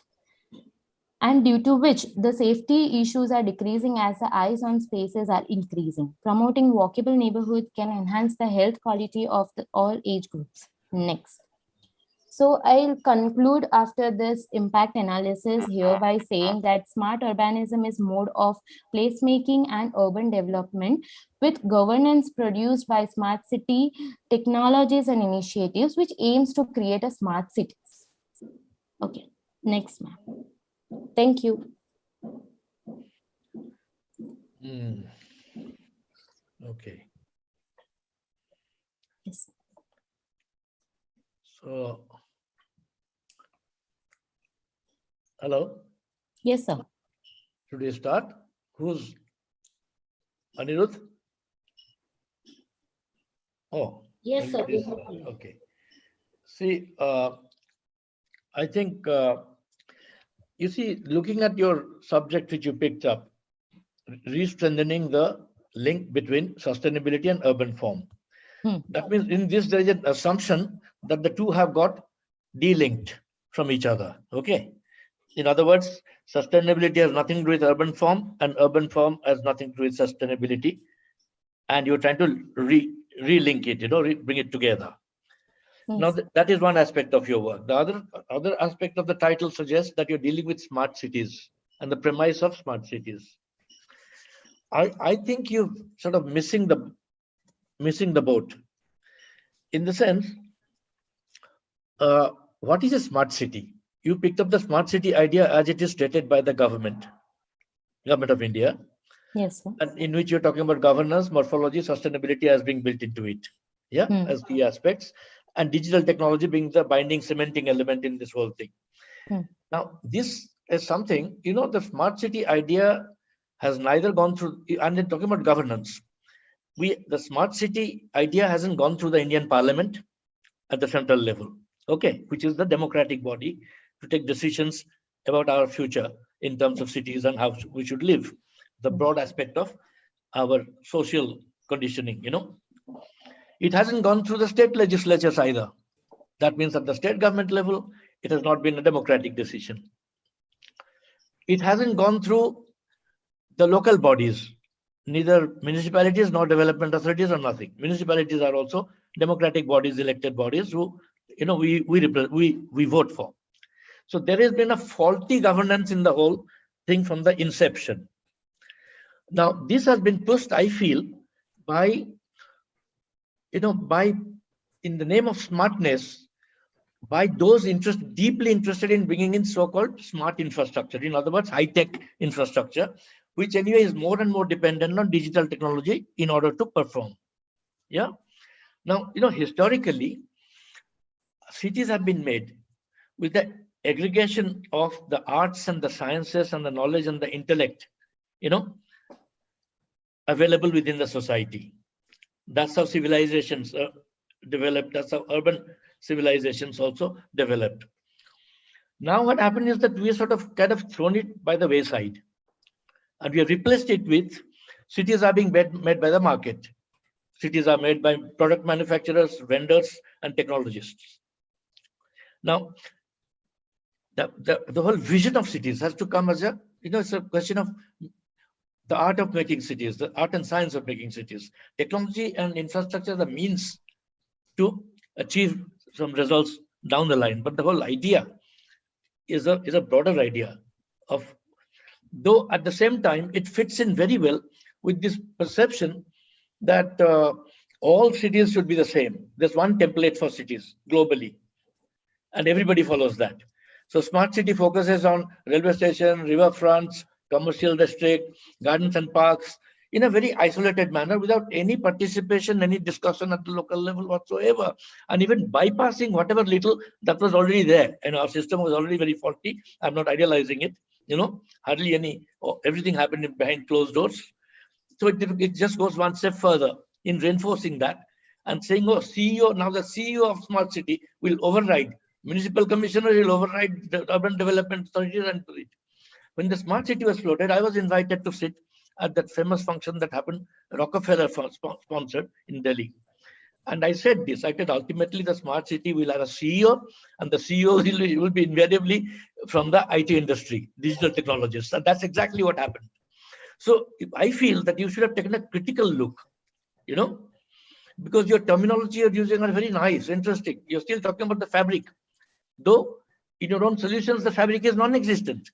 It's a standard model. It's a mathematical model, and it's a mathematical model to say how to achieve higher FAR, more efficient use of land, and still have it as a humane kind of condition built into it. And housing also is not one kind of activity. It is publicly promoted housing, privately promoted housing, community promoted housing, cooperative societies, associations of informal association of slum dwellers and the low income groups, and so on. Now, none of this fit into your framework of thinking because you have conditioned yourself on a premise that is extremely limited and extremely controlling. That is where I have a problem with this that your solutions are also very, very mathematical. You should have I think you should have looked at it smart city critically, and in that critical look, you should have positioned your desire or aspiration for bringing together urban form and sustainability, and you would have achieved far better results, because there are any number of initiatives and innovations and change that's coming from communities. Everything. It is wrong to say that we are all sitting like dumb fools and some digital technologist and some vendor will come and make us smart. To give you an example, when Rahagiri happened in Gurgaon, this famous thing called Rahagiri, where very nice, because the people came out in the streets, they wanted to pedestrianize the street, cycling, walking, with that came aerobics, Zumba, and all kinds of things, Now this happened in Brazil about 20 years back. It happened in Colombia about 18 years back. So there's a template that's been floating around. And for the first time, this template has got a chance to come here. So they'll bring everything that comes with this global idea of a smart city, whereas innovations are taking place at local level. In a way, JNE was a better option because it delivered infrastructure at the doorstep, on the street. It deeply affected people's lives on a daily basis. They could stand there and watch it, and they could stop it. They could, question it, and it was all visible and all pervasive. So I think that's what I meant by you missed the boat. But your work, I think, yes, but I don't want to say more but this is not really fabrics, and fabrics also are climate context, cultural based, and they vary from place to place. I think a challenge would have been, look at Vadodara's, when you use the word street, when you use the word fabric, when you use the word granular texture, or the significance of terraces, or the significance of rooftops, and the scale and the relationships, and the possibilities in relation to actual population who are living, the inhabitants, who are they, It's one thing to just let these things float and there'll be 100,000 empty houses when there are nobody to afford these, ghost cities. So these are the ultimate end product of a smart city, if it's given a chance to go the way it's going. So developers will take over, and cities are being made by developers, vendors, contractors, product manufacturers, and of course, digital technologists ruling the roost, dictating the whole thing. So I feel that is where you kind of probably did not question. You should have questioned and then come back to your main thesis, based on those questions and the conclusions arising out of that, taken as a challenge and done something very, very simple and very modest, which is possible within the time you had to deal with it, Sir, actually, I started with that same perception that when I visited smart city offices, I questioned myself that am I in a right field? That was my question to myself only. And then I decided that this is the best topic to deal with. And similar perception was there in my mind also, that how come Excel sheet user can direct the urban development? That was the same question. And I initiated with that perception only. Then when I studied and analyzed everything, and I found that even every problems or solution with their integrated communication technology can work in a new urban development model. So urban fabric, by regenerating urban fabric, I found that all infrastructural development could be driven by that urban fabric. So that was the plus point. And the area which was demarcated by smart city has a great opportunity in terms of FSI. So urbanization is also a new is a new problem which is going to be arise. So for accommodating that problem and bridging the gap between both of them, I chose for interlinking sustainability with urban form.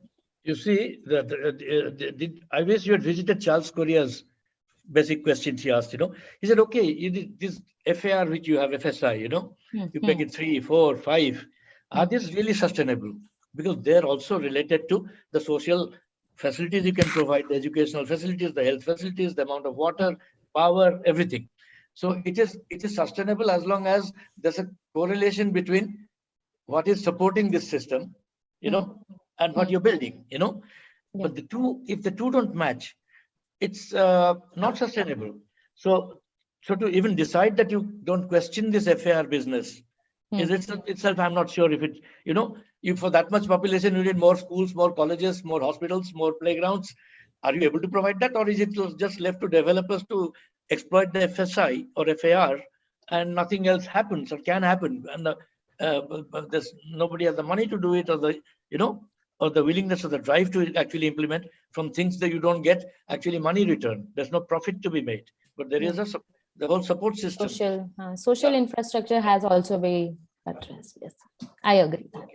Okay. Thank you. Thank you. Thank you. Sorry, I was because of this technical problems. Yatin or Satya, you all would. I would go on now just to maintain the rotation turn. Yeah. Okay, so I thought that that you already had in your title the DNA that could have led you to whatever resolutions of your thesis and questions. I thought you should have picked up sustainability as a core concern related to therefore a natural kind of an outcome of the urban form, and then compared with the way the smart city version might be looking at it and then critiquing on that.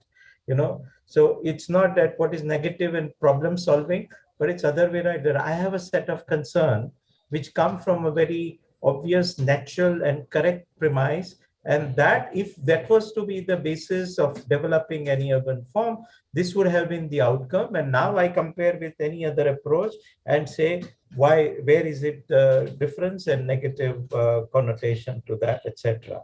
Now, in that, I see that sustainability is a thrown in kind of a word and jargon after you have already got certain kinds of other preconceived notion. Like I said, that carrying capability to work out the sustainable existence of the density of people rather than just increasing the density. You've taken a bulldozing approach rather than the idea of now here the Patrick Geddes makes more sense, the selective surgery as a approach. So things don't stem from your version. Totally denies that it's a gridiron and therefore there can be undulation in the ground and the contours or lay of the land or things like that. Okay, saying that just on the high rise you have the solar system doesn't make it sustainable, versus the typology. For example, Ahmedabad ports, or so is the old city of Vadodara, has 2.7 FSI with 4-story and walk up. So, the high rises by default consume 50% extra energy for its own communication, vertical transportation, and anti-gravity services than the low rise, which are walkable. So, if you take just simple, very quickly, 6 overlay for urban design, if you break it down into 6 overlays, the build form. Now, whether the low rise high density is to be promoted, or we just get like smart city conversion, we also get converted to high rise and whatnot. And is high rise the only way to get better densities, or is it otherwise conducive to cultural and climatic conditions of the place? We don't question that. So that's where build form has no basis to call it sustainable. It doesn't even have the orientation. Your thing orients on any direction. So it doesn't even talk about whether by and large I would like to see that tall buildings on the southwest or anything, not at a city level alone, but just some kind of a way by which you see that there is a kind of a solid and void which come in that particular understanding. The second overlay of unbuilt. Now, unbuilt with the kind of grain that it would have at a city level. So one would like to see some, I don't know how many infinite shades of that green to say that open space is broken down, not into definable square parcels, but with incidental open space between few houses to that interconnected to, so network of open space with that hierarchical scale and type and whatnot.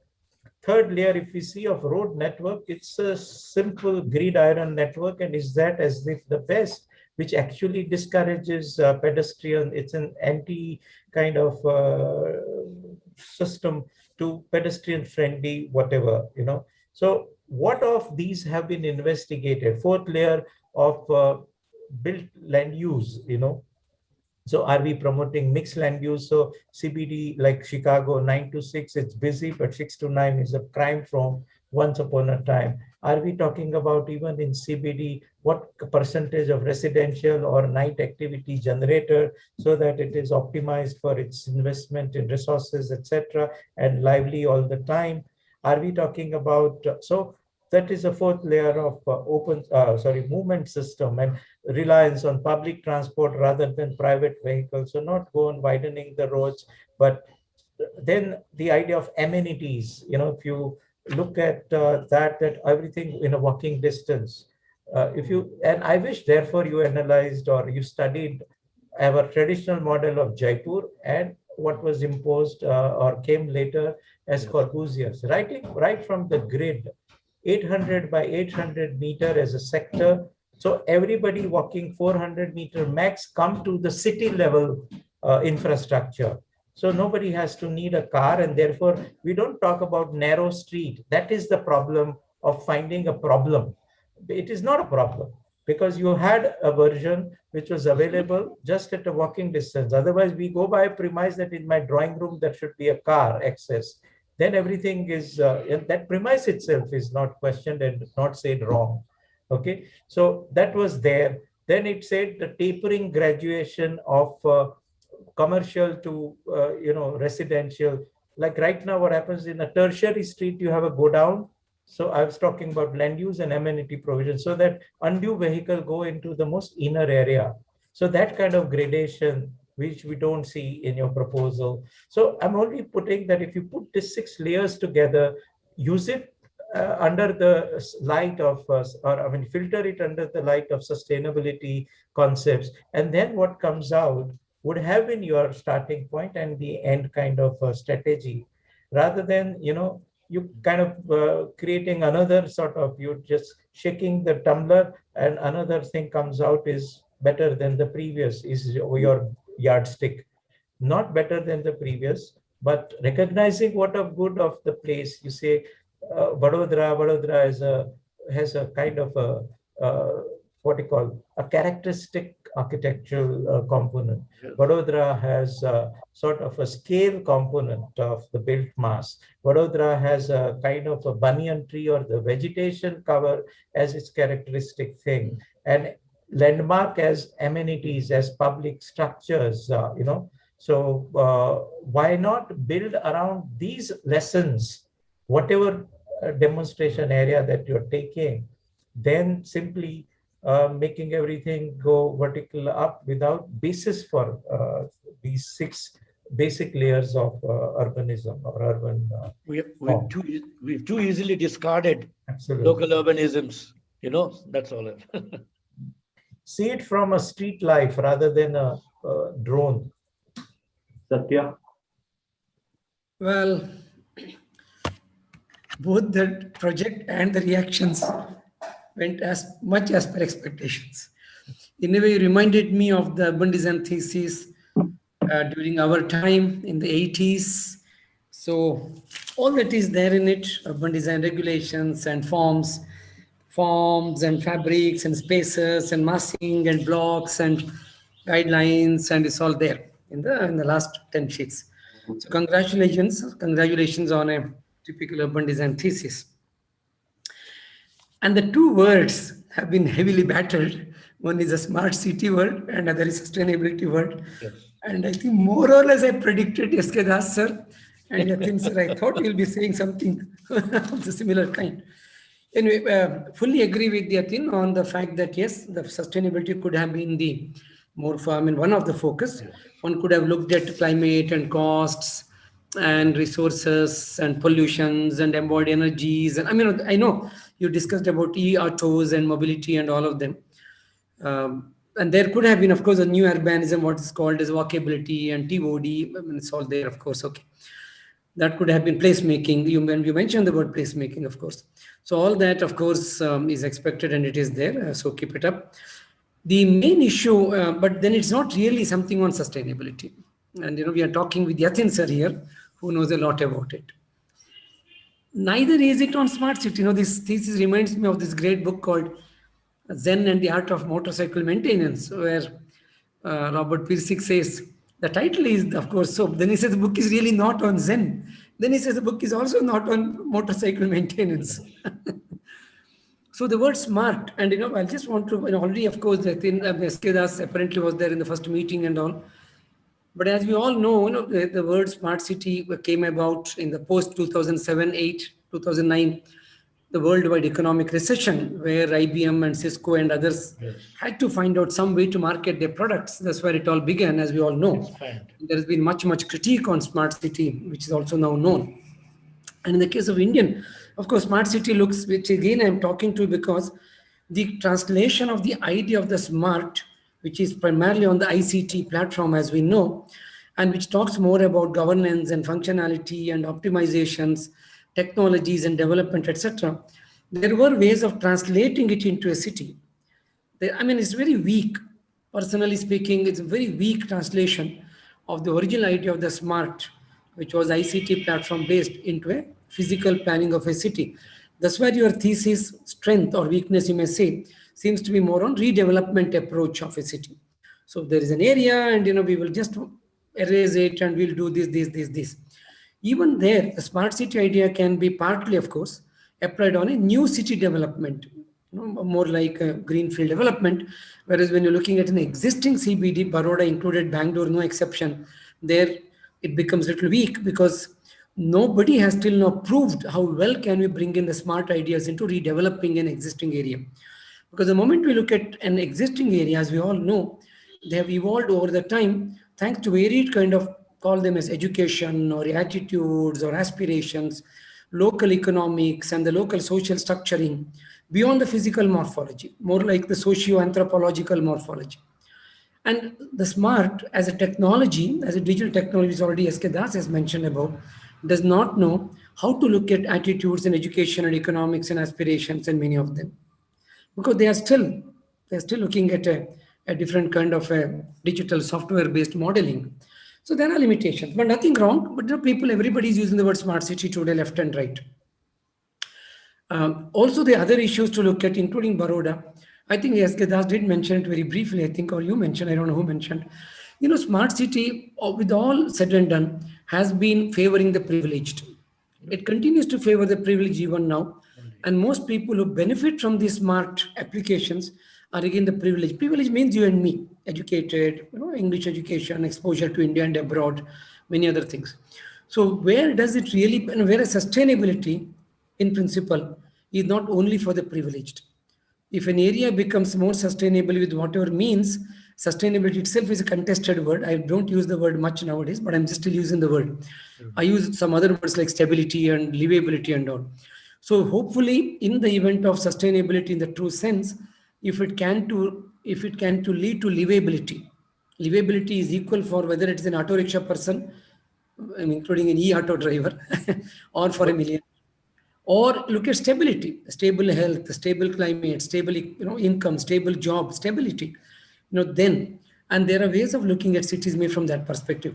All this one saying, not at all questioning your very true urban design thesis.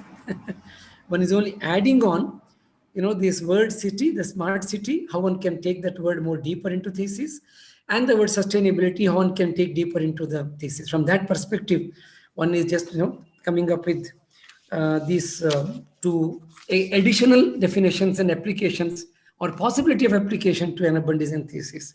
I stop here. Okay. Thank you so much, sir. I would definitely consider all these comments. Thank you.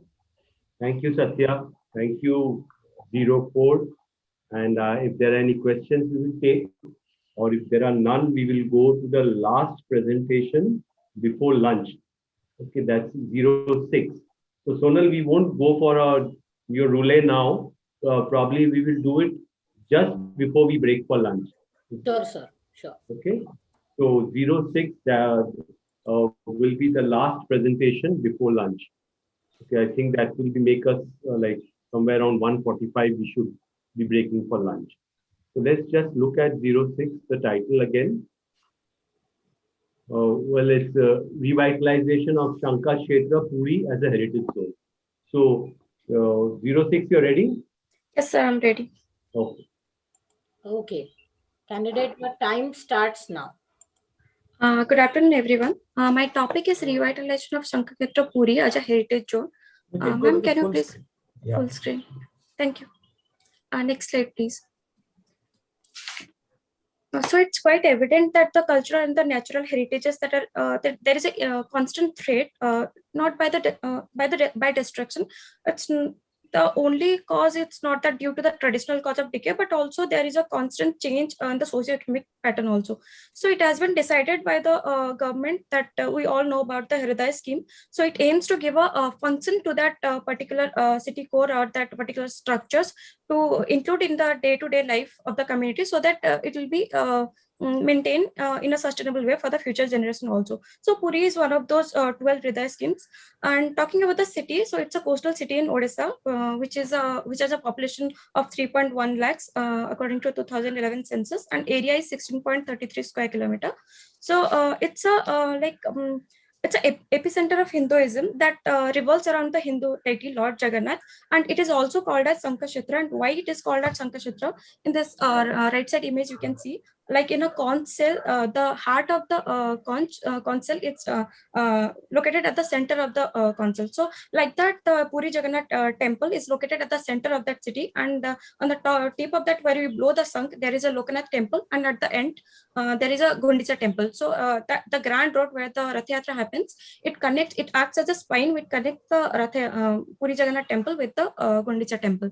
And around the Jagannath temple, to protect it, the other temples like the Siva Sakti temple and the Hanuman temple, other Jaga Gharaj, Akhadas, so all those sacred elements that are around the Jagannath temple, to protect it. If we connect all those points, it shows as a depicts as a Sankha. That's why it is called as Sankhashetra. So at the left side in the chronological growth, you can see it started in the 12th century. The whole like the initial growth of this town, it occurred with the Jagannath temple and all those we call it sahis. These are the settlements. So all those 8 settlements, there are 8 settlements around the temple. So all those 8 settlements radiated outwards from the temple, housing a number of religious structures such as mathas, jagagharas, akhadas, sacred water tanks. So all those elements are there around the temple. So then we can see in the center of the sheet, there is a city Puri municipal boundary image. So in that, I have marked all those 8 settlements in different colors. And then ma'am, next slide, please.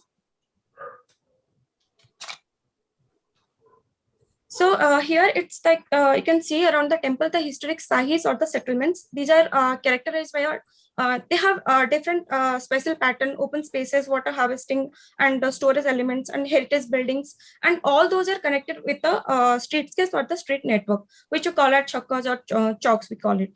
So all those 8 settlements, they are different from each other, maybe with the elements like history, their cuisines, or the work profile they work inside the Jagannath temple premises or outside the Jagannath temple premises. So all those 8 settlements are different with from each other in terms of their culture, history, and all those elements. So this famous Jagannath temple was constructed in the year of 1098 AD, and it is almost an area of 10 acres, and there are several rituals that perform inside the Jagannath temple and outside the Jagannath temple. And as we all know, Rath Yatra is the famous festival of the city. And there are other festivals like Chandan Yatra, Sahi Yatra. So these are all other attractions of this particular city. And there, in the right side image, you can see there are 6 principal streets that I have marked, which are radiating outward from the road around the temple complex, which connects all those 8 settlements with other Jagakara Khadas and the water tanks. And also on this these particular 6 streets, the drama and the local drama and all those things are performed on this particular streets. Ma'am, next slide, please. So here I have marked all those heritage, like the tangible and intangible heritages. In tangible heritages, there are temples, sahis, mathas, ashramas, akhadas that I have already mentioned. And in intangible heritage, the local festivals and the linkages with Sri Jagannath temple, all those festivals, the music, dance, the crafts, and local art, literature, cuisines, all those are included. So talking about the built heritages, there are almost 112 temples in this city.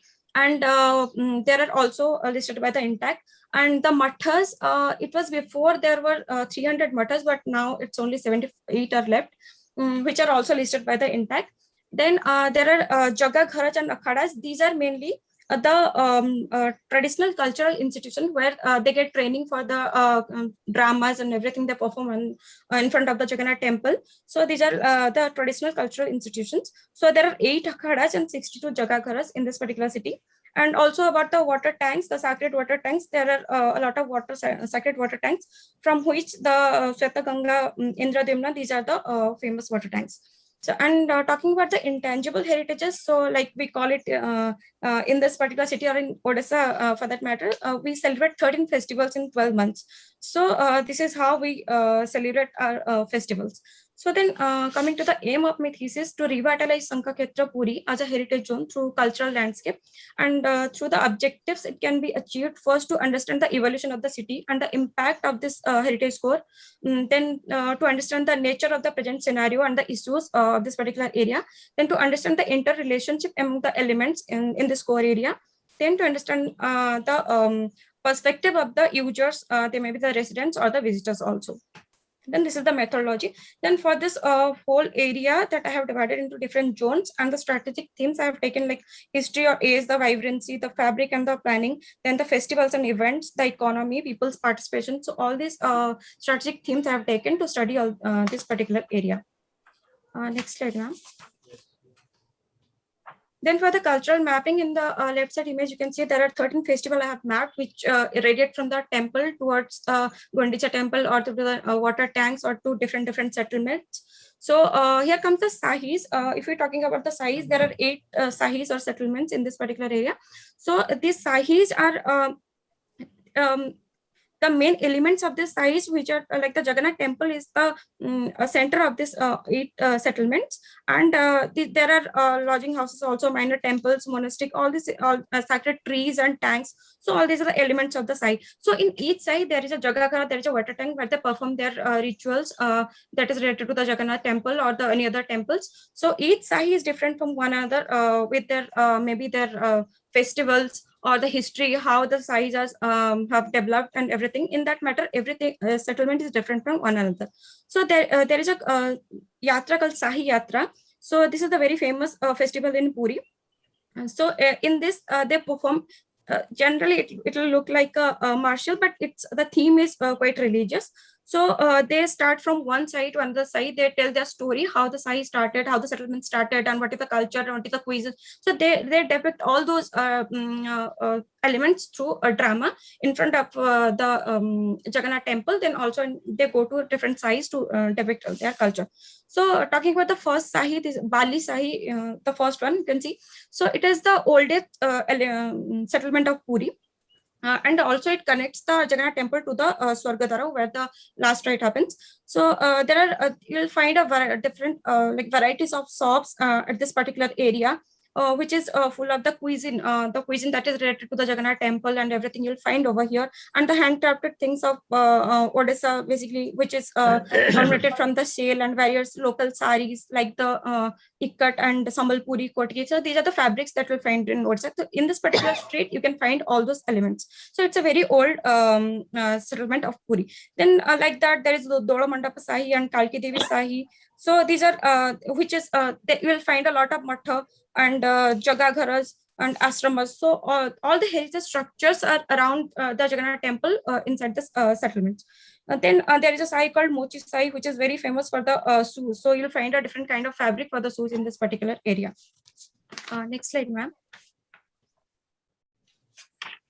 Then I did a user perception analysis. Like it's not only about the core city area where people want to go or want to enjoy or want to stay over there only. So I have done a user perception analysis, which includes, like, the first one is the cognitive mapping, what is the mental map about that city for the visitors and also for the residents.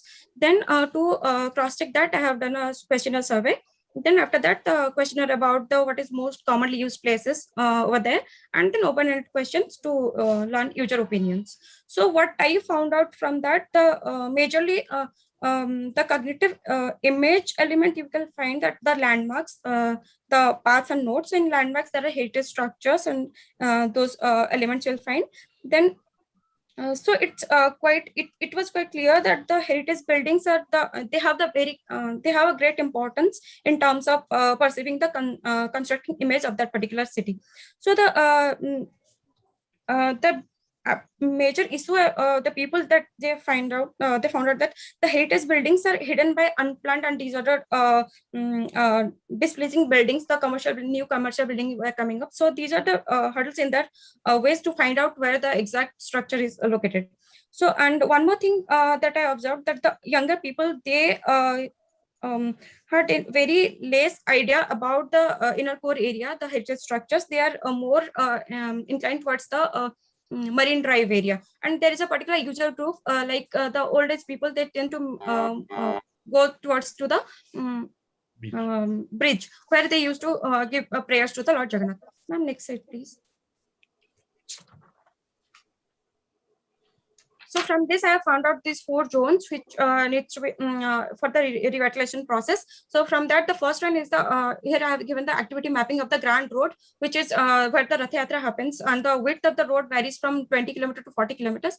And in that, you can see the first 4 kilometers consist of the commercial buildings. Then there, after that, the residential buildings are moved. So in that also the Mathas, Jagagras, the heritage structures are there also. So in this particular area, it's mostly in the 20-meter width or 40-meter width also. So most of the part is covered by the on-street parking and the vendors. And people used to, those 4 kilometer people used to walk barefoot because they have to park their vehicles 4 kilometers away. So in that particular area, most of the area is covered by all those street vendors and the parking. So it is very problematic for the visitors to walk in that road for 4 kilometers in barefoot. And the second, I have given the activity mapping for the Jagannath temple. Around the temple, there are other heritage structures near to it. And also the people who used to have the prasad outside the temple, they used to sit on the road and they used to have it here. You can see in that activity mapping there, in that people and the local people over there, the residents, they also celebrate their festivals in front of the Jagannath temple on this particular area. Ma'am, next slide, please.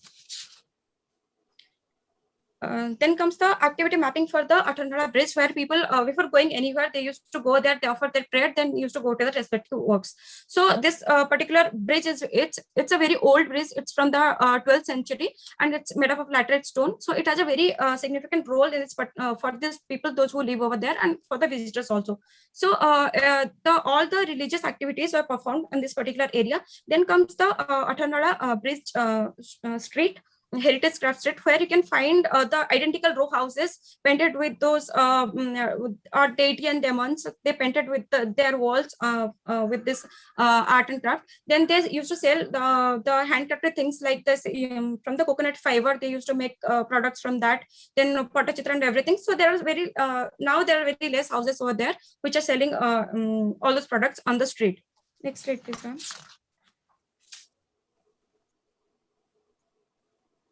Next slide, please. Thank you.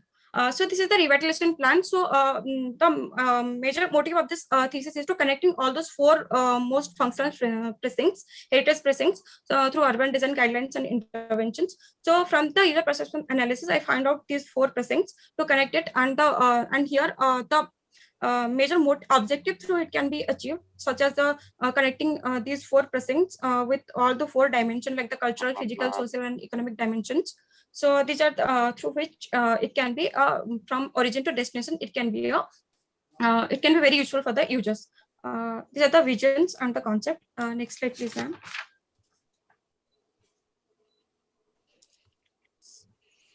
So in the first precinct, you can see the Athanala bridge precinct. So it is the entrance to the Puri. So the design development starts from the precinct, which keep an eye on the functional elements like information center, religious gathering area, art and craft workshop, recreational area. So it covers both the cultural, economic, and physical dimension. So then the next precinct came Athanala Heritage Craft Street. So while entering to the city, so there are identical row houses, which also depicts the intangible heritage of the city. So it also covers so there is a potential to develop a heritage walk and also a transit exchange node in this particular area, which covers the cultural, economic dimension of the revitalization process. Then comes the Grand Road precinct. Then in that the design intervention are developed to improve the functionality of the space, both for the pedestrian and for the street vendors also, which covers the physical and economic dimension. the revitalization process.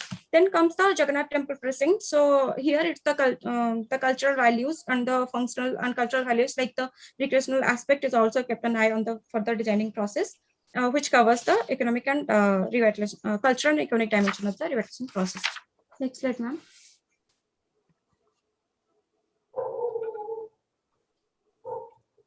Next slide. Okay. So this is the detailed plan of that Tornola Bridge precinct. Sorry, ma'am, previous slide. Where the viewpoint, the information center, the display center, religious gathering. No, ma'am. Next slide.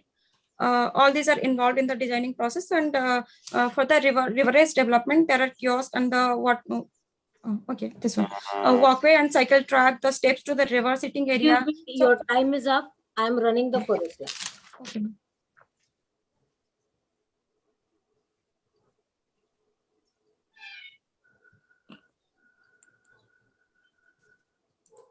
You are done? 06, your presentation is complete? Yes, sir. Okay, thank you.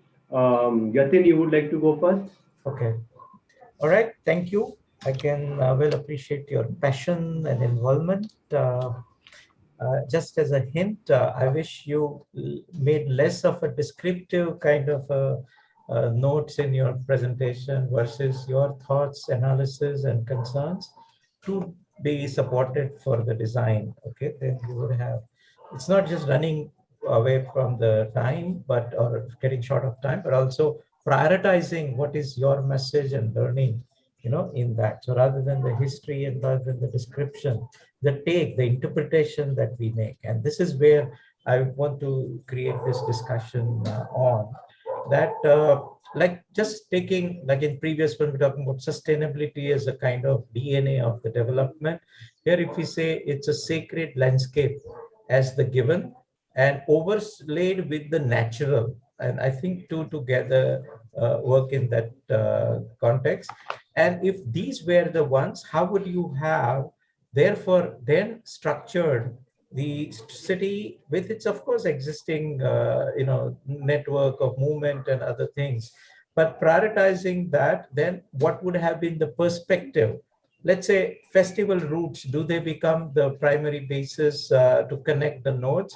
If so, is car a kind of an antithesis to that? Or so whether it's a car-free zone and a lot of these walkable ones, you don't even bring in that element further. And in that you overlay both nature and the craft as a, not a superimposition, as a showcase, but whatever is existing that you find out and, kind of clean it up just on the surface so the mud is gone and put it up. Not the one that you said that they are not visible and therefore not, I don't mind kind of using that as an example, the kind of the Kashi temple and bulldozing the area around to make it visible in the limelight. Okay, not I'm saying that.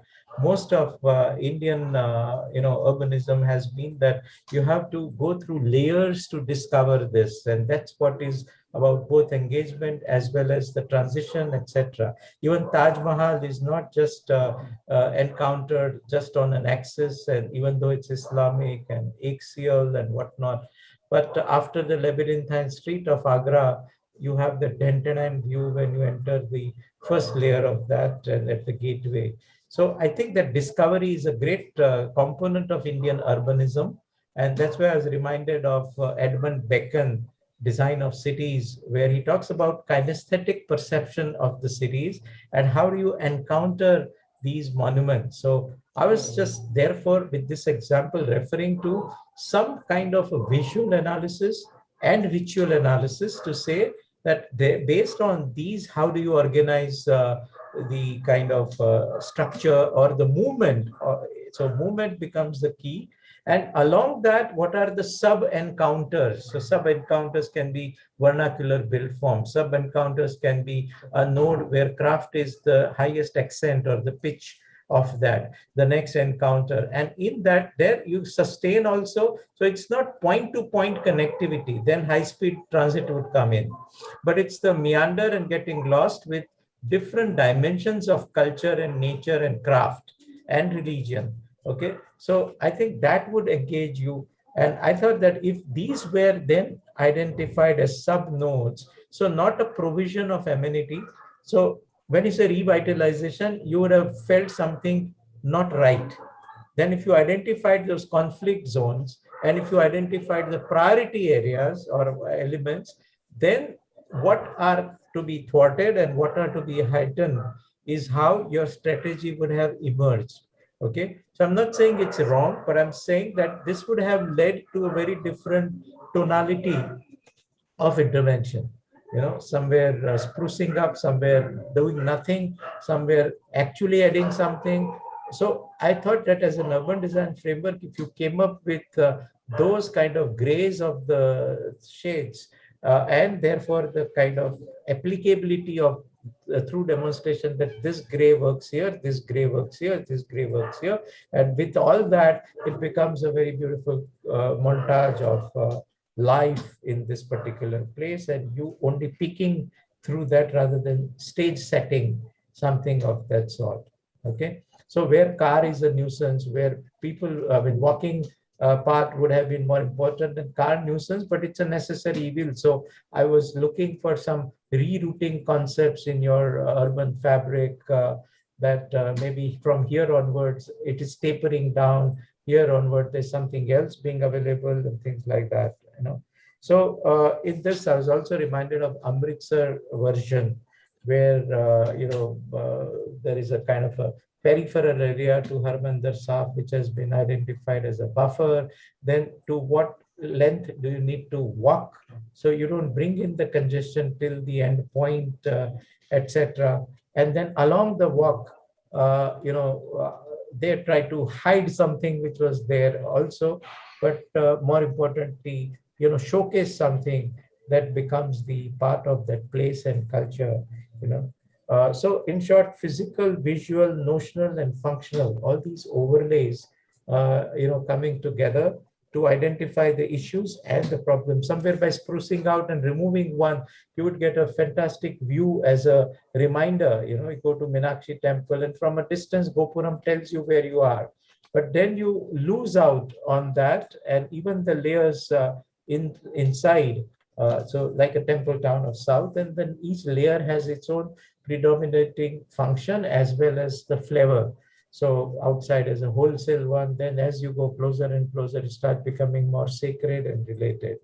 So I think I appreciate the intensity of it. I'm not saying what you've done is wrong, but I was only giving an alternative approach that if you took those as the nerve points, and then with its own kind of demand, what would have been the case. And when you overlay that on the present fabric, you would know where the conflict points are, where the potentials are, and where the compromises are. And then that as an emergence of what you propose eventually, rather than problem solving, that, okay, I need parking, I need more information center, I need craft boutiques, likewise. Even craft boutique, just as a small point, but when you enter and you have a shop, nobody buys, but you want to condition people, and there they know, oh, this is important of this place, then they get sympathy for that. And that's where, like in a museum also, they make you go through it, and then you would buy the museum element, not just the first on the road. Okay, because you have to be conditioned for that. So simply as an example is what it was. But like Udaipur City Palace, before you go to, it's nothing to do with palace, the kind of craft being performed there. Jagdish temple is hidden and is on a higher level.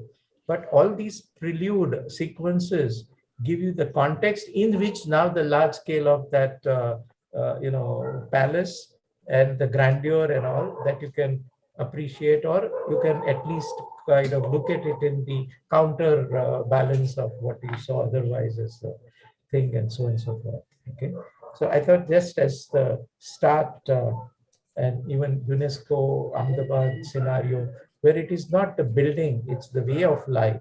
And I hope that authorities recognize that component as important. So it's not the carved building, but it's the way life is manifesting in that particular area. So these are lived in heritages, which has a very sensitive kind of demand. Thank you, but I think it's quite passionate and intense. Thank you, sir. So can I say something? Oh, sure, sure. Yeah. So actually, I got that point. Actually, unfortunately, I couldn't explain that. So it was in my next sheet only. Where is the conflict, like the conflict points, and where is the diversion, and where is the parking exactly coming for that diversion? So sorry, I couldn't good. explain. If you have that. understood, that's fine. Yes, sir. Yes, sir. Thank you. Thank you, sir.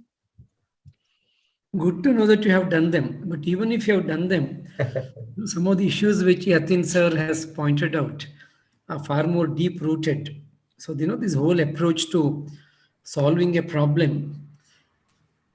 Incidentally, I want to ask you, last time when I went to Puri, there was one very contemporary modern airport lounge kind of a fabric structure in front of the temple. Is it still there? Yes, and it's still there, but right now they're demolishing everything like within 75-meter radius. Well, it's not only 75-meter radius, they are going to demolish everything which is in the 75 years of the mind, Yes, which is in the 75, 7,500 years of the mind. I see it happening in front of Lingaraja temple, Banaras. I'm not trying to say that in the name of thesis, you should have done a political statement, not really. But times are changing. Your project came across to me as a very curious mix of urban design and conservation. So, not that one should really classify it that way, not that one should classify, but as it was concluding again, this was going on.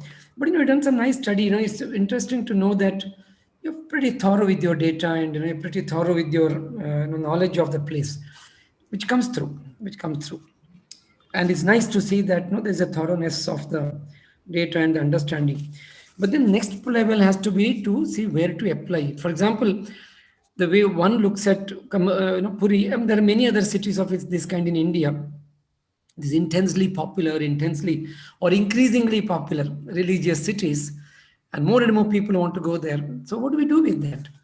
So while it is important to understand the activity mapping, which you said, incidentally, I should say, with all due apologies to me as well, your sheets were so dense, so much of information, even while going through it in the earlier occasion and now as well. I think at least 90% of what you have done has missed my attention. Sorry on that. But there's so much in it. So one has gone more with your verbal presentation and trying to, glimpses of few little things from what you said and in the sheet. But anyway, the activity mapping possibly also could have become a way to understand holding capacity, crowd handling as a way. Now, typically what happens, when the moment we look at crowd handling, the governance looks at crowd as negative and they try to control it. No, we cannot control. We cannot order it. We only can organize it. So something like activity mapping should lead to understanding how to organize. Or look at the whole Ratadanda itself and the way one walks down. The many people who are going there now with a spiritual intention, they're getting overpowered by the commercial intensity. Commerce has always been there, whether it is Dargah in Ajmer or whether it is, in everywhere you find this, every religious city, whether it's Madurai in Tamil Nadu or whether it's any city, there is a commercial. But to what extent can commercial intensity take over the spiritual intentions of the people coming there? People still come. It's not that they don't come. And more people come, the more urge to have commercial intensities. Look at the kind of footfall happening there now and the kind of need for space. You can't walk, you can't breathe on the street sometimes. So what are we doing about this? So these are the issues to also to highlight. I'm just trying to say you have done them. It's just that I'm maybe one is trying to bring in some other word to what you've already done there. And then in the process what we are really looking at is how to streamline, how to monitor, how to not order but organize. So this is where the challenge of Puri, call it urban design or call it conservation, I can't place you, is interesting. So that's where the challenge for the future. Forget these kind of, airport lounge kind of things happening next to Puri with the Vedic history and all. That is today's world. You can't really help it. Everything is becoming visual, everything is becoming superficial. But if you have to really go deep into it, then what we realize, the challenge of Puri in a very deeper level is a challenge of continuation. This is where I have little reservations about the word rejuvenation or any of those words. I mean, what are we revitalizing? What are we revitalizing? It's already the vitality. Now, if you go to the basic essential meaning of the word vitality, forget this lounge and all. I was very upset about. I was really crying that day when I saw this new structure in front of Puri temple. I said, what is government doing? And look at Lingaraja temple precincts. I don't know what they are doing. And it's not that ASI is doing it. I know it very well. So there are different, whatever the purposes. But the real vitality of Puri is not lost. So we need not really revitalize Puri. We need to understand the vitality of Puri. That is what is important. And to that extent, and also Yatin did say some few words of this kind, we would have, I'm sure in another 10 years, you will all say these words. So look at the majority of people on the jury panel, either we are bald-headed or we are white-haired. So and after some time, we'll also get these words. So the understanding the vitality of Puri is the challenge, and ensuring there's a continuation of vitality. I'm not trying to come with any solutions as such, but I'm just trying to say that to some extent, maybe de-densifying it, ensuring not too many people can walk in. You see, right now is free for all. There's no way you can stop people from going in. Sorry, it cannot continue like that. Tomorrow, we can't have 1 million people walking into the street one morning. So how do we look at that? And people have done, there are various methods, various measures people have adopted to ensure that kind of a control, kind of monitoring mechanism can be brought about, the way to organize. So conservation in that sense has to become a way of creating continuation in your case. Thanks. ASK? Yeah, well, I was involved in doing the first report on the Puri as a heritage zone for INTAC way back in the 90s. And I think I had some familiarity with it. So I must say that your work in terms of the basic documentation and identification of these areas, size and paras and built heritage and the unbuilt cultural heritage is nice, is impressive. Again, I want to say the same thing, that it was too much information packed into too few sheets. So it was always, you're being put off going through every line, every of it, in a situation that we are in. But I just want to raise 2-3 points with you. It's been talked about in different ways, but because of my familiarity, I want to bring this in. With due respect to the government of Odisha, they have finally realized that the future of the state is not in mining, or iron steel plants. The future of the state is in tourism, and they are pursuing it very seriously. Right or wrong, we'll come to that. They're pursuing it very seriously, and it is beginning to show results. So what bothers me is that currently there are large-scale demolitions going on in Puri. Yes, and sir. you probably know it. And Yes. the demolitions are, for what? An elevated motorway, and which will bring tourists into Puri, into a multi-story parking lot, which apparently I'm involved with also, but not with the demolition part. I objected to it, but multi-story parking lot, and then they'll see the temple and go back. What they forget is that Jagannath temple is a big draw. It's an internationally known destination, and everybody would like to visit the temple. But they've seen it as a single tourist destination that will bring in the cash cows. And they're forgetting all the work that has been done, including your work now, of how to deal with the existing environment and how to make sense out of it. It's exotic, it's very interesting. And so they're doing projects which are not only negating what you are doing, but they're actually threatening. I can imagine, though, after the projects are implemented, Puri is up for redevelopment on a very large scale through private developers. Yes. Now take, for example, the city of Amsterdam. It sounds remote. It's a city which is built on water. Puri is low-lying land, so it's very limited landmass and very tightly packed city. Amsterdam, to protect themselves against high tide and the ocean, they did not build a wall. They built a network of canals. And the water actually disperses into these canals and comes back into the sea. There are no dead ends in it. It's a network that sort of connects and reconnects with the whole system as a part of a fabric. So Puri had that possibility with the existing developments. I do agree with Satyaprakash that we have to rethink about how to handle the crowd. But I feel it is possible that the crowd will not only come for Rath Yatra, they will come to these places, your 95 mutts, which are now reduced to 75. They're fantastic places. They're quasi-religious places. They're not so stuck with religion. You have disciples coming from Austria, from Germany, from everywhere, whose religious background is something else. It doesn't matter, you know. It absorbs and it's very interesting. I mean, in a cafe in New York, I met a girl studying design at Parsons School who had spent 6 months in Puri in one of these mutts. So there is that aspect of it. So there is the kind of standard tourist, textbook tourist that you're appealing to, and there are a whole lot of people who come who see the city and the place and the culture and the society in a different way, and they want to explore and go deeper into it. The biggest draw for Puri are people coming on a regular basis, keeping the Rath Yatra aside, is the Calcutta Puri, Howrah Puri Express.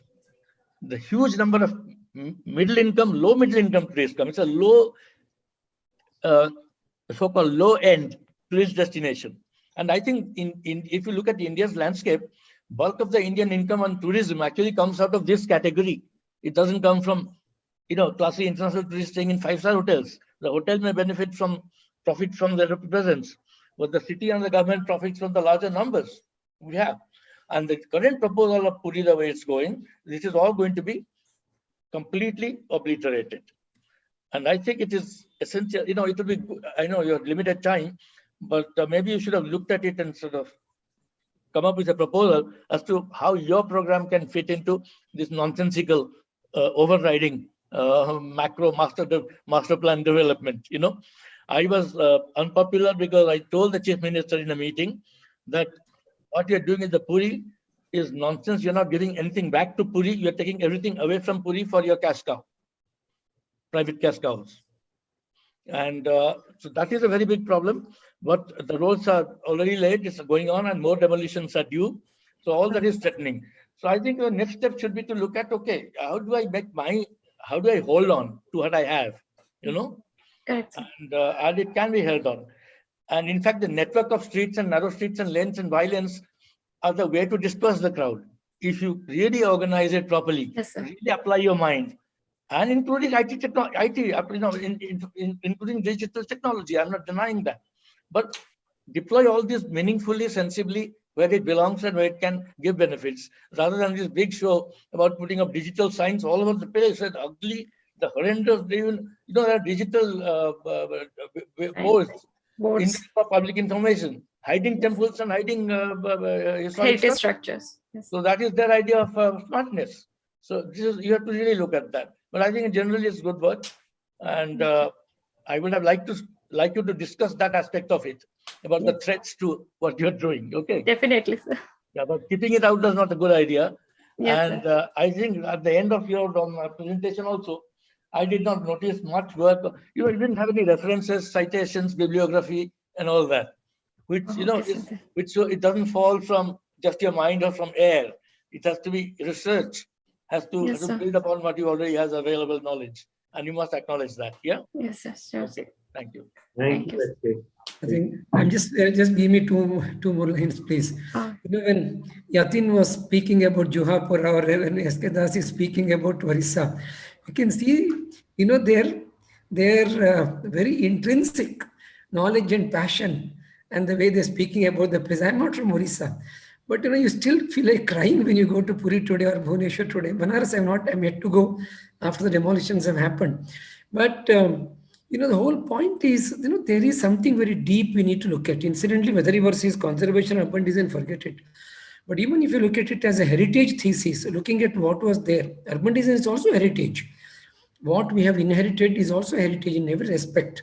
So this project has a lot of deeper potentials. Of course, as he said, if the government is not listening, you and I can't do much. But at least we can develop the kind of insight to look at these issues, and hopefully the voice will be heard one day. That is important. I just want to add one point here. You said that Puri has, on a lighter vein, Puri has 13 festivals in 12 months. The current annual festival that's going on is the Festival of Consultants. I mean, this swarming with consultants, and none of us know anything about from Adams about Puri, or are interested in. In fact, your own men's precinct, the Bardanda, Yes, sir. the way it is developing is going to be such a disaster. Yes. And the tragedy is that you'll see it only after it's done, So I think you should find out. These consultants aren't talking to anybody. Yes, They're sir. Correct. They're sitting on the back of, riding on the muscle of some decision maker and shooting from their shoulder. So this is also a part of your dynamics that your school and you should really engage in and do something about it. Yeah. Actually, I went to that particular the institute you're talking about. So all right, that's I on a got lighter away. vein. Yeah. Okay. Yes, sir. Thank you. Okay. Thank you, SK. Okay. Thank you. Thank you. Okay. Thank you, 06. I am sure then if there are any questions coming to 06. Otherwise, we will call it lunch. But before we break for lunch, Sonal, we can draw the next your roulette. You can play the roulette and see who's the next person coming in. Sure, sir. Play the gamble, in other words, Aniruddha. Yeah. Let's see who are remaining now.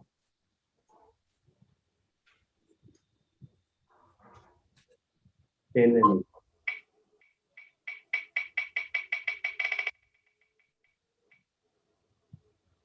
Okay, that's 8. Let's see who is 8. Just wait, let's see. Okay, 8 is called the changing nature of sociability within privatized public spaces. That is PG 2026. You're there? PG 2026? PG 2026, you're there? Changing nature of sociability within privatized public space.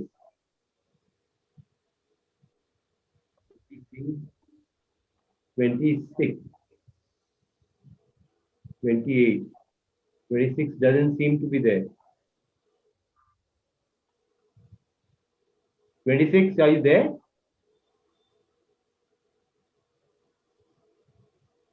Don't see the number. Okay, I don't see the number at all. Okay, so then we are only left with the last one, that is 10. Okay, Sonal, you need not play that anymore. So, of course, sir. Yeah, so 10 means it is PG 2057. It's called Regeneration of Historic Core, Madhya Kshetra of Ujjain. Case of Sri Mahakaleshwar Mandir Precinct Ujjain. Are you there? 57? Yes, sir, okay, very yes, good. Sir. Thank you. So 57 you present after lunch. Okay, so you have time till the lunch. So we take a lunch break. And what is the number? Sorry, what is the number after lunch? The first one? Yeah, 57. 2057. It's called Regeneration of Historic Core, Madhya Kshetra of Ujjain. Ujjain, yeah. Ujjain. Of Mahakaleshwar Mandir Precinct. Okay. So we meet after lunch. So everybody, we should meet at 2:15. So it's 13:42 now. We can meet at 2:15. Would that be okay, Jayashree? Yes, absolutely. Anirudh, also I will suggest that since this boy PG 2057 is the last participant on the list, when we begin after lunch, we should invite the first participant on the standby list. Sure. Moment we meet after lunch, we will do that. All right. So the rest are taken as absent, is it? Yes. Just a quick query. No, I didn't get you. I have a small query. Yes. See, we shortlisted 10+2. Right. Now, so many are absent. Now, what does it mean? They are pretty aware that this is on. Why are they absent? Any idea? Actually, no idea, because we had sent emails to each one of them. And because so many were absent, I also checked whether any of the emails have bounced, that they may not have received the information. But that is not so. All the emails have been received and delivered. Or by any chance, if we have their telephone numbers, have they? Just to check. I'm not trying to say we should. I don't think that helps, Satya, because we already have 2 on the standby. So it would be unfair to keep calling these people and not allowing the ones on the standby to go ahead. This online thing, it is little strange because earlier in physical one, there used to be an issue because this is a final year thesis and people are placed overseas or wherever. Yeah. So not everybody is able to make it. So they might have to forego even though they are selected. But online, there would have been a better possibility of anybody. Yes, agreed. Yeah. Okay. Maybe. So we meet at 2:15. All right. The same forum. Okay, Right. bye. Bye for now.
Are we starting now?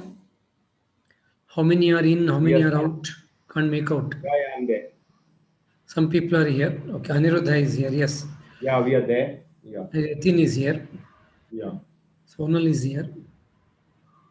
Yeah. So Jayashree is also here, I think. Yeah. So before we start with 57, okay. I think we will first look at the list of people who are in the waiting. Okay, just let me try. Let me just locate that list.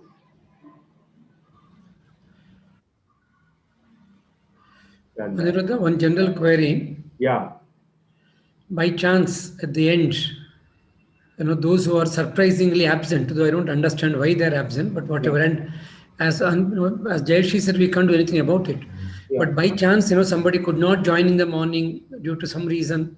Yeah. And if they're joining now, do we give them a chance? What is the... Yeah, we have done that in the earlier centers, but they have actually come before we went into the standby, in most of the cases. Okay. Like once we go into the standby list, okay, then yes, then we again have to see who gets chosen and who doesn't get chosen if there are more than some. No, Actually, we can still do that, Anirudh. What I can suggest is let us go into the standby and see now we've completed 5, right? Only Yeah. 5 we have done Yeah. out of... We are in the 6th one now. We are in the 6th one. The 6th one, assuming that both those on the standby will present, that means we would have done 8, right? 8, yeah. That means there are still 2 vacancies to be presented. So, Yeah.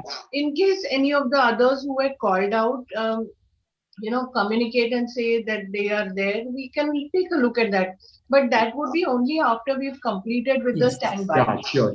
And That's assuming that more, because there have been a good number of people who have been absent. So assuming that more than 2 people turn up and say that, okay, we would like to present, then I think we can request Sonal to spin the wheel and pick up somebody. But I mean that we will leave to them. No problem. Yeah. You can take a chance on that. Yeah. I would agree on that, Jayeshi.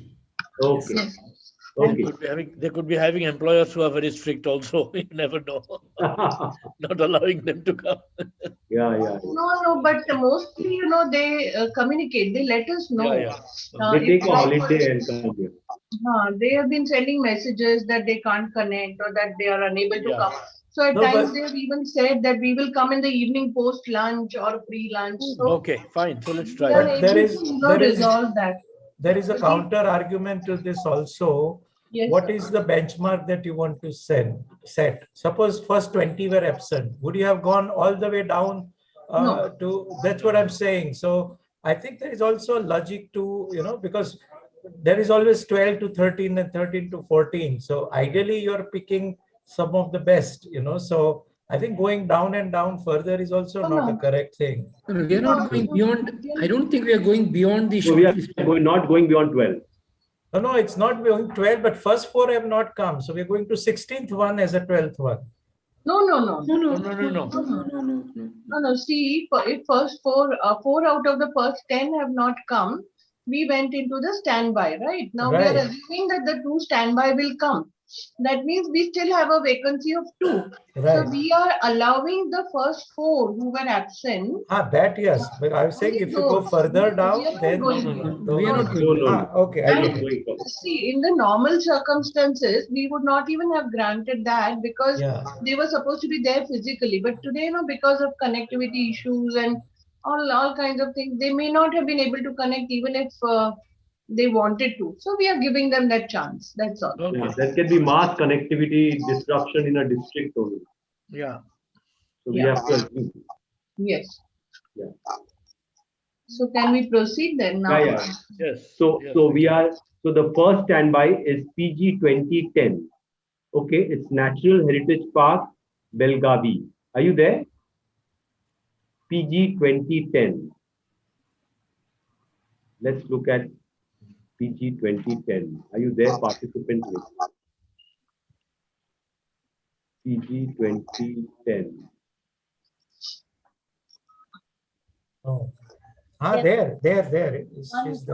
Yes. PG 2010, can you unmute yourself? We can see you, PG 2010. We can see you. In fact, PG 2010, I can see here. In fact, I don't know why there is no. Yeah, I can also see the number there. Can you open your camera, PG 2010? Like, can you? He's not taking instructions, but he's there. Maybe he's not able to hear us also. Yeah. Because his audio doesn't seem to be on. PG 2010 audio doesn't seem to be on both ways. Nor is his audio on, nor is he able to. Can you send him a message? I saw 2008. No, I'm able to see 2010. PG 2010 also. Okay. I can see his presence in this list. Yeah, 2010 is present. I have sent a message to start audio and video, but there is no response actually. I don't know what could be the issue. 2010, if you are able to hear us, please send us a message on chat or get somebody to send us a message or send an email to the mail that you got, inviting you to this with the link.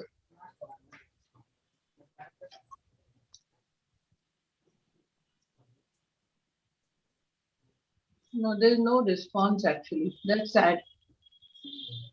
What is the last standby? One more We have to wait for PG 2010 little more because he's there. He's clearly there in this. He's there. Yeah, there. let's wait. Yeah, 2 minutes. That's a good idea. But there's no other way of connecting to PG 2010 because his online presence is very much there. Okay, what I will do is maybe his machine is not working or something. You have the phone number, we can check. Phone. No, but generally, when we thought, no, it's not fair to call them up and remind them because this person is around. It's this person is around. He must be having technical problems with his computer or something because clearly he's there. Like we can see his presence, but he's not able to hear us, nor is he able to. Nor is he able to.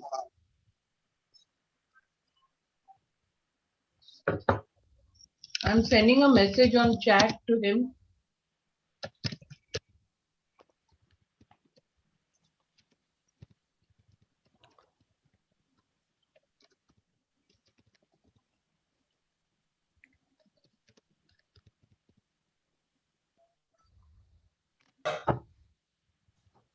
I sent a message to PG 2010 saying that please respond, your number has been called out. So let's give another minute or two. Hello? Yes? Natural Heritage Park, Belgavi? Yeah. Yes, ma'am. I'm there. So how do you come under PG 2020? 2010. But why don't you rename yourself because you're seen as 20? Yeah. Yes, sir. Just a minute, sir. Yeah, please do that.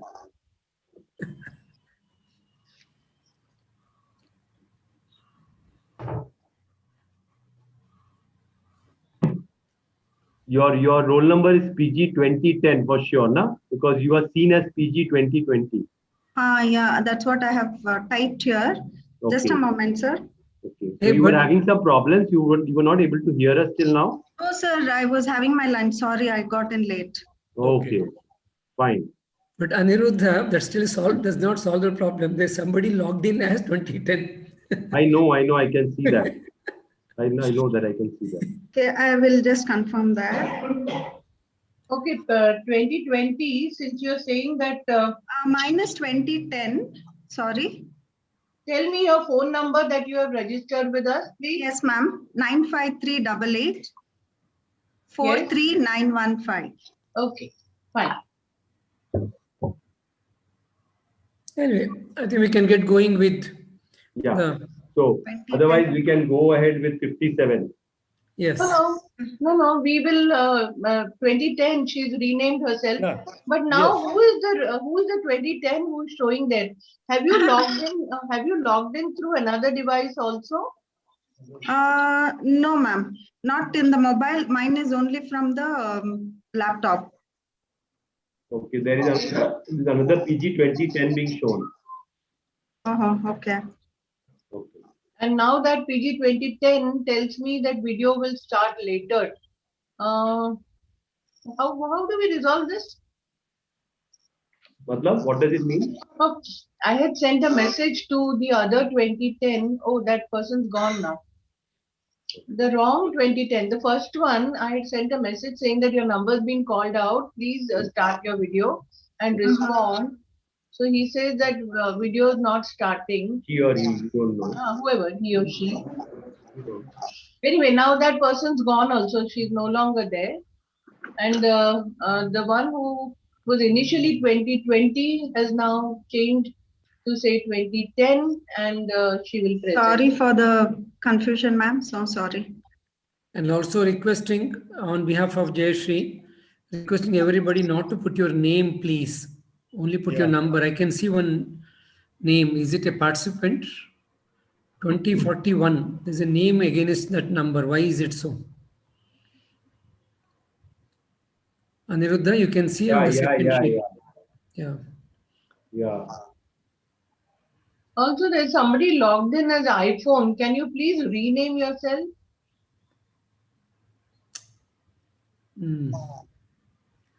And there's also one more there. You know, PG 2053, PG 2054. They're together in one window. Yes, maybe they may have logged in together. That's fine. That's okay. Fine, that's fine. But if somebody has a issue with the internet, they can log in.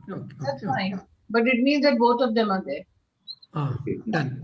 But this, 2041. Yeah, now they have changed. 2041 has changed, and the iPhone has not vanished. The iPhone has vanished. Okay, so they have changed it. Okay. So now we are through. Okay. We start with 57. Anirudh, would you like to declare the next number also? Next number is after 10. We will declare also the other number, both the numbers. Because now this person will begin. No, 2010 will begin. No. 57 is still remaining. Yes. Okay. Okay. All Before right. lunch wale. Okay. Fine. Sorry. Okay. 57, you're ready now? Yes, sir, I'm ready. Fine. You can start. Okay, I'm sharing the screen. Okay. Just the topic. Just let's see the topic. 57. 57 is called Regeneration of Historic Core of Ujjain. Case of Mahakaleshwar Mandir Precinct Ujjain. Yes. Ma'am, do we need to switch off the animations and presentation? If it is going to hamper your presentation for next 15 minutes, let me know. No, ma'am. If we can switch, let them switch on, it would be fine. We'll move fast. Okay, sure. I hope it will not have conflict with the timings. Okay, ma'am. Okay, 57. You can actually also open your camera if you have good bandwidth. Otherwise, at the end, maybe you can, whichever way you. Okay, so, sir, I doubt I may look pixelated and deviate the signal. I'll just switch it on at the end. Okay. Okay. So, shall I start? Yeah. You go, candidate 57. Okay. Good afternoon. Thank you for giving me opportunity to showcase my urban design studio work entitled as. Timer, dear 57. Yeah. So next slide, ma'am, please. Wait. Your timer starts now. Can we do full page, please? Yes. Ma'am, we can move to the next slide. My topic is regeneration of historic core, that is Madhya Kshetra of Ujjain, the case of Sri Mahakaleshwar Mandir Ujjain.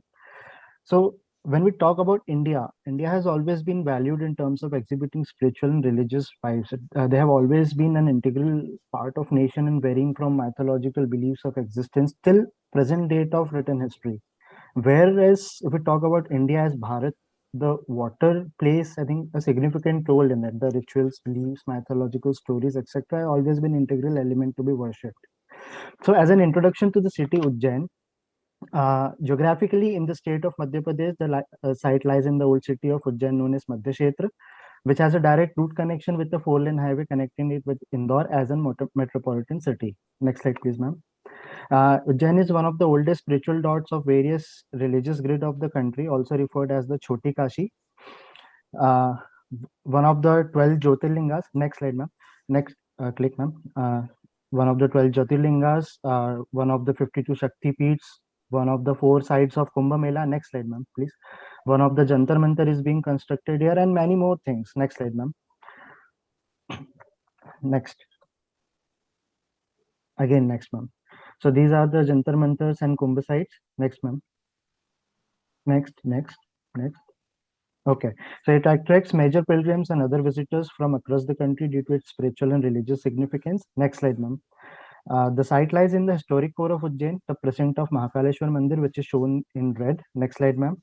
Some of the potential projects were identified on the basis of various studies mentioned in upcoming slides because it is enriched in ecology and environment, heritage, visitors, arts, crafts, communities, and built environment. Next slide, ma'am. So this is the methodology which has been adopted as a course line. Next line, ma'am. The evolution studies, ma'am. Next slide. Next. Okay. The evolution study signifies that the study is being involved in 5 major aspects: religious, learning, political, built, and trading aspects. So there lies various communities. Next slide, ma'am. Keep clicking on it. There is a lot of animations in it. So lots of markets, religious books, several yatras, processions, and everything is present over here. Next slide, ma'am. The smart city, that is the area-based development, is being proposed, and the demonstration site lies under the religious part of the ABD proposal. But I think, according to the studies done, it lacks certain important aspects which would have been added to make the proposal more content and empowered. Next slide, ma'am. The evolution study shows the domain of concrete structures in river basin and lake wall, and the structures conflicting streamlined flow, unlike ancient temples situated on the slide. Next slide, ma'am. So again, next. So these are the streamlined flows and the study done with the locations of the temples and the existing build patterns conflicting with the streamlined flows. Next slide, ma'am. Other steps of methodology are literature studies, rituals, case studies, and formation of projects with issues and required assessments, which lead to the final proposal. So that is the project formulation. Considering 4 main aspects like ecological, spiritual, built, and pilgrims aspect, the 7 sub-projects were inferred. That is water edge development, post point, serial points, vision enhancement and creation, Shri Mahakaleshwar Mandir exit entry points, that is edge development, and the facade treatment, development of plots which are existing and vacant, and the trails like eco trails, religious walks, and sensory walks. Next slide, ma'am. Please keep moving the slide further. This map shows the inferred map. This is the inferred map showing the amalgamation of this all the sub projects so that I can get my area to work upon. Next slide, ma'am. Again, next. Okay. So the conceptual map shows the intended visitor's experience of different emotions and sensory experience of perceiving site to visit Mahakaleshwar Mandir. Next slide, ma'am. The conceptual parameters also includes, please keep clicking the slides, includes the transactional quality to create imageability of the place, retaining and exploring existing new view and cellular vision points, encouraging softscape, native vegetation around water bodies and ecological important zones.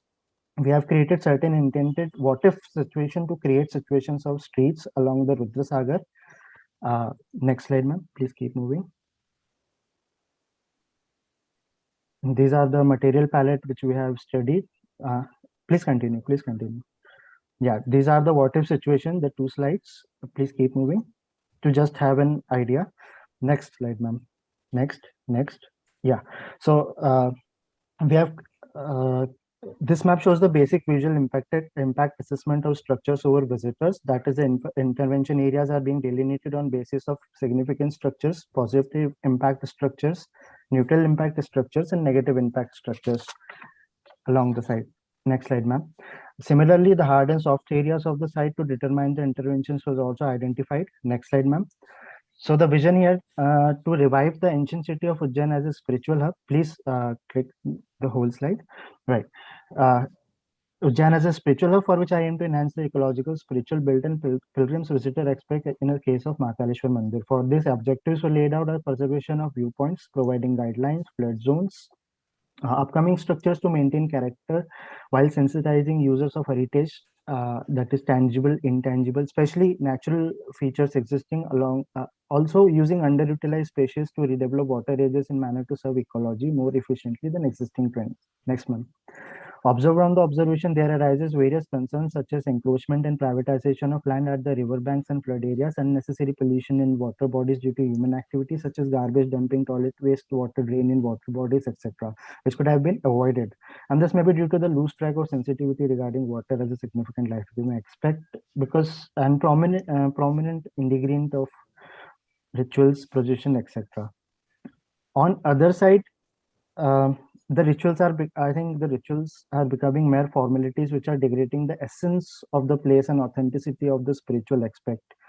So feeding waters are based on mechanical ways which are in trend and also somewhere a necessity, but subsidedly it might be reduced while incorporating natural ways to uplift natural resources, which is where we lack in terms of approaches, I think. Next slide, ma'am. So before going into detail, let me introduce you to the overall master plan, plan of the first to have a broad idea, then present the details. So the master plan includes better parking facilities, refreshment zones, art and crafts markets. Ma'am, please keep clicking the button. So that is the entrance. That is the route to the parking zone. These are the refreshment center in the Mahakaleshwar zone. This is the meditation and the watchtower facilities. This green line shows the eco trails which I have proposed. Please continue. This blue line shows the pedestrian area connecting bridge from parking refreshment to the Mahakaleshwar Mandir. Next slide, ma'am. So this is the parking area, refreshment zone, land for future development, settings, etc. Next slide, ma'am. This is the meditation center come watchtower. Next slide, ma'am. This is Mahakaleshwar Mandir west exit edging Rudra Sagar, the west edge development. Next slide, ma'am. So the ecological intervention lies in two parts. First is the eco green zones of trails, and the second is water edge development. Please continue the clicking. The eco trail paths are being identified with the movement of drainage pattern streamline flow towards the water bodies. The green line shows the eco trail circulation. Ma'am, next slide. Yeah. With provision of two trails, one loop gets back to the starting point. Ma'am, please keep clicking it. Next slide. Next. Yeah, these are the streamline flows. These are the ecological trails. Next. Yeah, these are the lines. This is the even part of the ecological trail, and it is being attempted on the shared spaces concept with intent to educate and make locals more aware as well as visitors regarding typologies and native species. Next, ma'am. And the even street offers equal space of human involvement with medicinal plants, shrubs, etc. And E2 part of the loop consists of plantation which carry significance in religious beliefs and rituals. Next, ma'am. Another intervention of ecological part is E2, that is the water edge development. Please continue. Here, Rudrasagar edge development, eco-friendly water edges connecting people with spiritually, recreationally. The design aspect consists of uses of porous pavement to avoid disruption in water stream, etc. Please continue. Please continue, ma'am. Continue clicking on it. I'll just make it. This is the edge of the Rudrasagar, which provides the scenic beauty from the exit edge of the Mahakaleshwar Mandir, which has been framed. Next, ma'am. Next.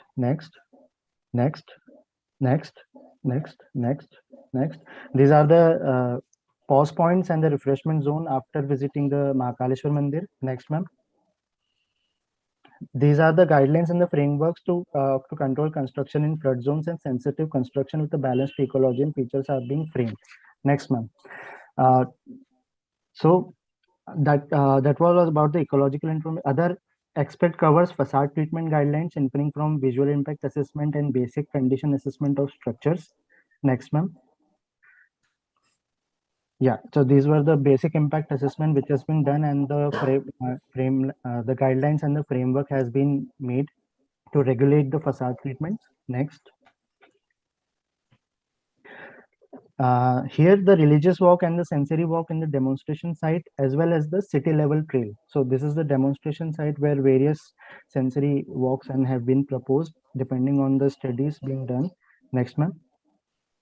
This is the city level trails which have been connected as a religious trail. Next, ma'am. And at last, the feasibility of the project carries a vital importance. So these are the framework of potential partners, bodies, agencies which can cater to the development project and funding. So the calculations of areas, build-up cost, total cost, etc. are being framed. And please move to the next slide. The about table again next. The above table depicts the initiation mechanism of the project and expected timeline of the duration of the project, which has been phased in implementation mechanism stages of construction of various developments of areas. Though limitations we have here are like political decisions, scenarios, and management issues, which are not being included in it on the academic basis or level. Sorry. So, ma'am, next slide, please. So these were the phasing that how to implement, that is the implementation mechanism of the whole project by step procedure, which has been carried out. So that was all. Next slide, ma'am. So here I grant your permission to wind up, please. And thank you for letting me share my thoughts.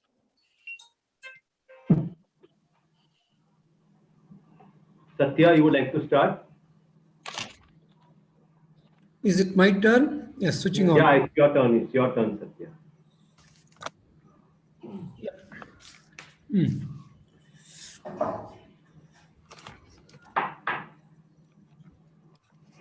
Now, that is a very quick presentation. You saved some time. Thank you on that. The intention behind this whole study, the whole of this Mahakal temple precinct, you are talking of regeneration of historic core. So the kind of ideas which come to the mind when we use the word regeneration of the core, either the core is lost, so we have to redefine and understand how to regenerate the core. So if that's the case, we should have established the problem. We should have established the analysis, saying in what way is the core affected. So there is not enough to prove that the core has been, so much affected. That's one point. And, one likes the idea of taking up Mahakal Ujjain. Incidentally, just like S.K. Das sir a while ago said he was involved with Puri long time ago. I can also say I was involved with the Ujjain study back in 1991, 92. Did a lot of work on that town in those days. And one issue about the whole town, about Ujjain, of course, in those days, it was not as crowded as it possibly is today, but we were involved at different levels. For us, when you are working, one of the challenge was understanding the city. Yeah. See, there is a difference between understanding Varanasi or Puri or Ujjain or any of those towns for that matter. There's a way to understand. I don't know where you're from, but somewhere I feel there should have been slightly deeper, maybe some more slides, visuals to show us about how one has understood the city. Yeah, even I felt. We directly jump into, you're looking at these four, your work is very methodical, even if one may say very textbookish. It's very methodical, which is in a way strength, in a way. But then what goes into the content is also important. One sec. Yeah, you were directly going into ecological, spiritual, built, and the visitor related issues. Somewhere one felt, it became too textbookish. So one was not really looking into the human aspects. One was not really looking into, attitude or aspiration issue, a few words which have been coming again and again, of course. Also the idea of religion, idea of spirituality as well. Without understanding that, we really cannot go deep. So there the point is, there are a lot of these interventions have been shown. Definitely a lot of SketchUp views and perspective views are there. To me, at the moment when I'm seeing, they look rather too cosmetic. Is also the problem in the software. You look at the sketch you have done.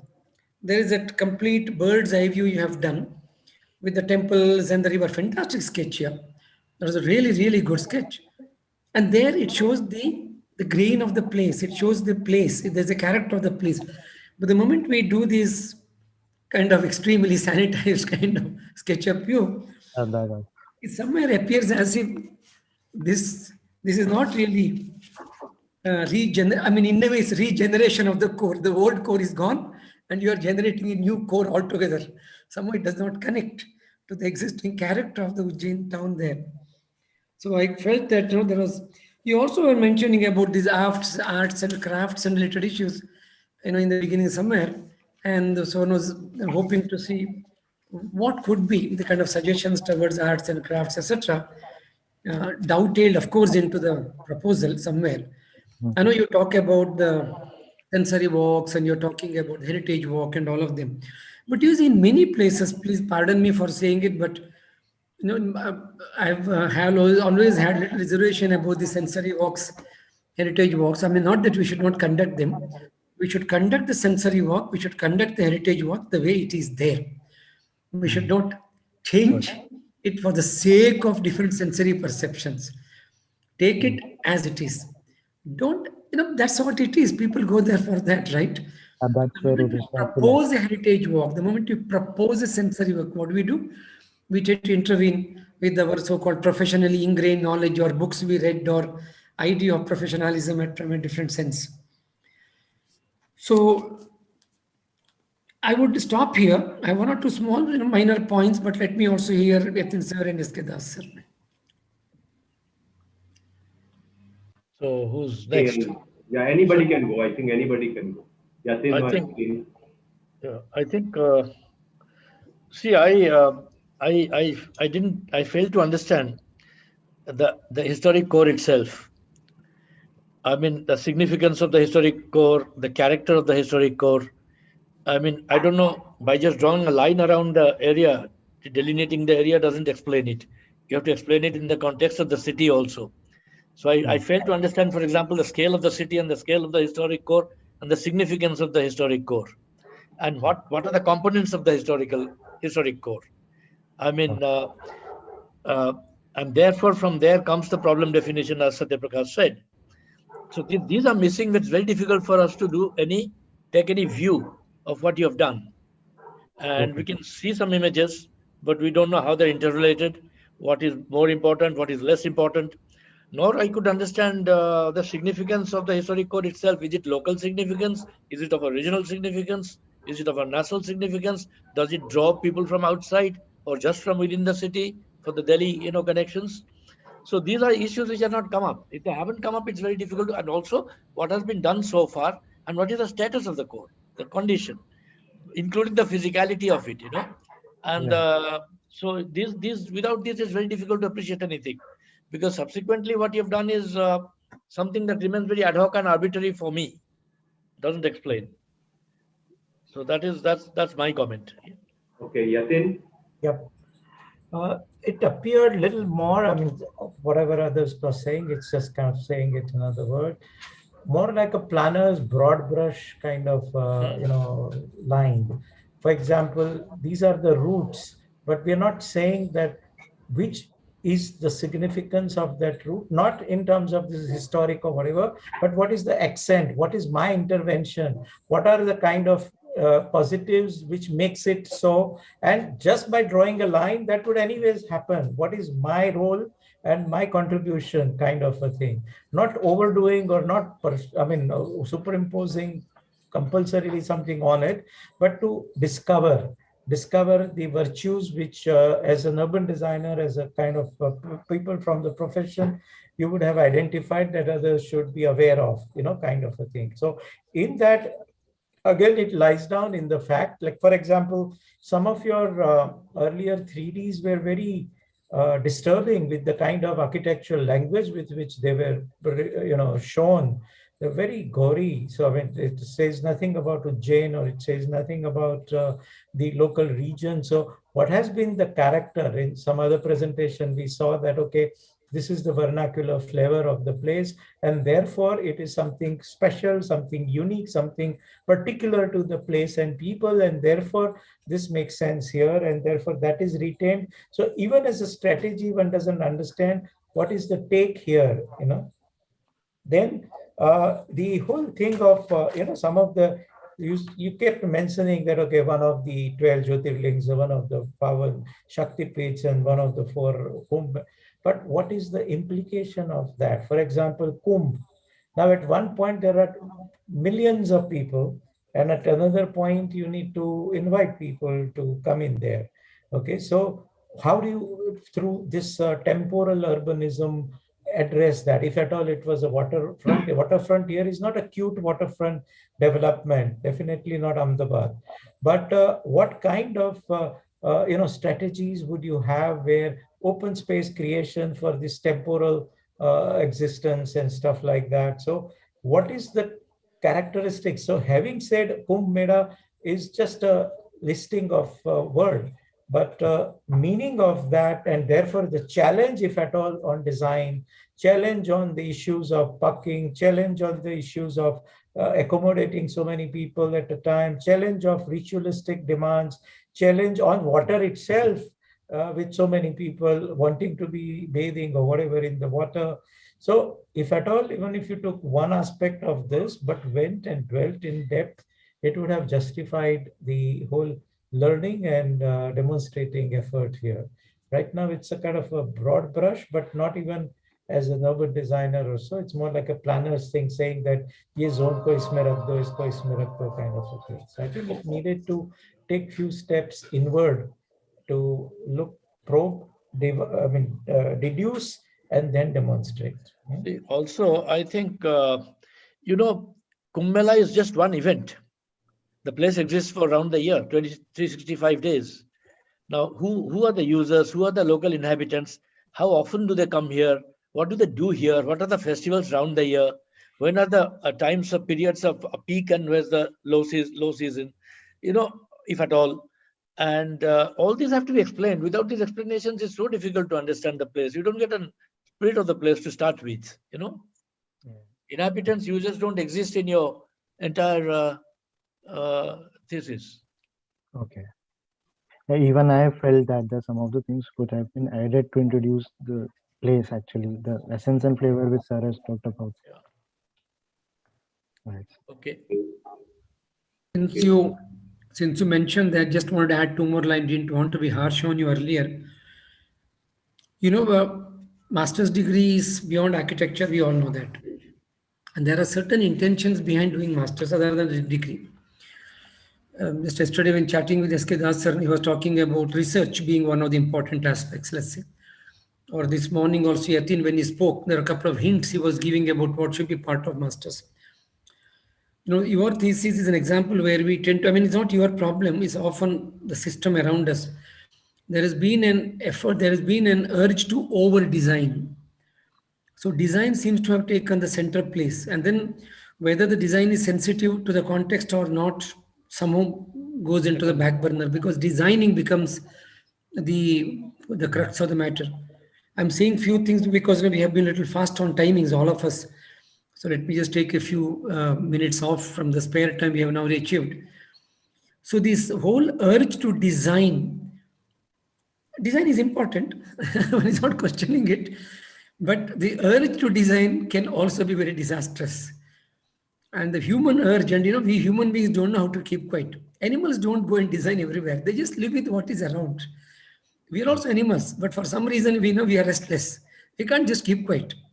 Whether it's government or private, whether it's individual or collective, we always come up with something to do, whether it's needed or not needed, whether it's for time pass or whether it's for ego. We just go on doing something. Anyway, so this urge to design is something that we really need to look at, all the more in the cases like Ujjain and many such places. So we architects get ample opportunities to design in new areas, new buildings, new extensions. We don't have restrictions there. We don't have context which will be guiding us. But when you are intervening in a place which already has a historicity, either as a city history or as cultural history or as conservation history, heritage history, whatever is that part, we need to be a little more sensitive and control this urge to design. Your thesis somewhere became kind of over designed. That's what even Yatin sir also mentioned. What I mentioned is a little disconnect happening around there. And you see, when people come to Ujjain, why do they come to Ujjain? They come to see Ujjain. And if Ujjain is not there, finally, why will they come to Ujjain? Right. You have Yes, done sir. your studies. I think when it came to designing, you somehow got into this, the impulse to design. The masters make you aware designer, not adding a skill, but adding awareness. Undergrad gives you all the skill to be able to design and with all aspect. Masters give you a little extra awareness about whatever point of view with which you are looking at design. So it gives you the complexities, and so it makes you aware designer more than the skillful designer. You have to discover, why should I design? What is it that I should design? You have to justify that, the premises. And the premises are founded on some, the kind of critical mind towards the way you analyze the situation. And you have to, sort of display kind of a scholarship in the whole process of systematically doing it, and the research component should be visible. And that's why establishes the foundation for why should I design and what is it that I need to design. Maybe I design very little, or I don't design nothing, who knows? At the end of the day, it could be just, a series of conclusions related to the framework of designing. Okay. Okay, thank you, 057. Yeah. So, we actually start on with 010, that is 10 rather. But before we do that, we will announce the next person on the list, which we have. Okay, that's PG 2028.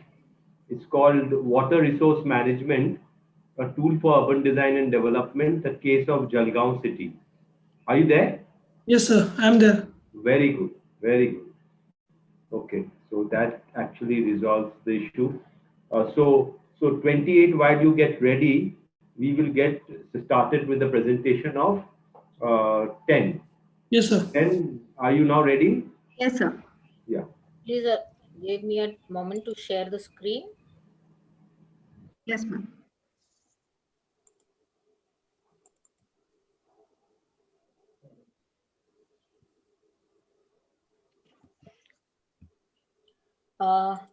This is the similar case. Give me a moment till I share the screen from the drive. Sure, ma'am.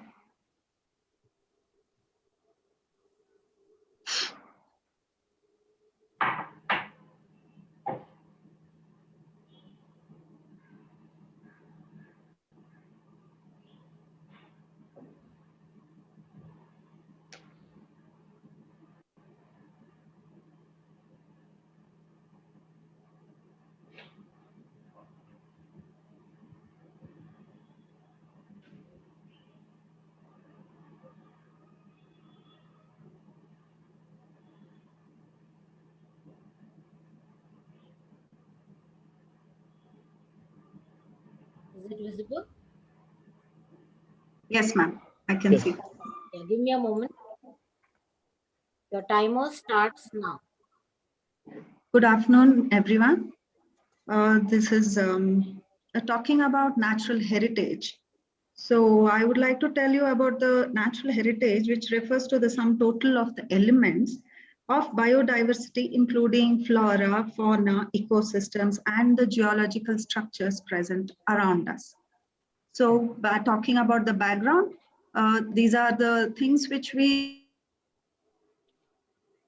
generally see naturally around us, which we love them to see. So this has a little bit of historical background too. So from our Ramayana and Mahabharata, we have been seeing a lot of medicinal plants which have been used and to revive the life and to make the life better around us. And then coming to the place of my site, which is in Belgavi, this is a very interesting site. Which is located in the junction of 3 states, that is the Goa, Maharashtra, and Karnataka. So this is a very rich in culture with respect to the 3 religions and the culture, which is like mostly playing over people's minds, but they all get integrated when it comes to the festivals there. So next slide, ma'am. Yes, so background of this site, I would like to really tell you, we are in the same situation 100 years back, what we had in this site. That is, a lot of vaccines were prepared from this site for smallpox. Millions of vaccines were produced, and it was sent all over India and as well as other parts of the world. And this site is very significant with the context to now what we are in the situation with COVID. So this is a very interesting site. It is about 150 acres and it is in the heart of the city right now. But before, as we see the chronological maps, it was in the outskirts of the city. But now it is, since the development has happened, a lot of residential development around that 150 acres, which has been untouched from past 150 years. So on the right-hand side, if you see the site surroundings, this is the site what you see with a very gradual slope. And the very important point in this is the valley which is cutting. It is called, it is a stormwater drain which is cutting across the site in the middle, and it is parting the site into two halves equally. So as you see the pictures, it's a very beautiful site, lot of old trees, but it is, you can see the soil and dilapidated buildings around it. It has not been maintained from past 100 years. It is just left like that. There is a lot of soil degradation. There's a lot of erosion which is happening. So I have to look into all these issues. Next, ma'am. Yes, so when it comes to the location, as you see, it is that complete Belgavi. You see it is in the southwest portion of it. And as you see the land use map, we can see a lot of residential development around it. So the as per the proximity of the railway station and the CBD, that is the central fort area, which is very interesting in Belgavi. The fort area to this plot is around 5 kilometers. So coming to the right side, site analysis, this is my site as it is. It has a very nice vegetation, thick vegetation. It's a forest kind of a, atmosphere with a moat or the valley which is cutting across, and there are existing very old buildings of 120 years old buildings are existing on the site. And there are a lot of vegetation which are invasive species which are occupied from past like 25-30 years. A lot of acacia has been, you know, it has just overgrown on the site. So next, ma'am. Ma'am, next one. Yes. So looking at some of the case studies which I had taken. So these are some of the case studies related to the natural park. One is, as you can see, Phil Hardberger Park, and then Sundar Nursery from Delhi. So these were some of my studies which I really liked. So next, ma'am. Yeah, these are some of the analysis with respect to the layers of the site. So when you come to the layers of the site, we can talk about the soil, the rocks, the water, the vegetation. All these will give me some kind of a design guidelines for me to go across to design the spaces for it.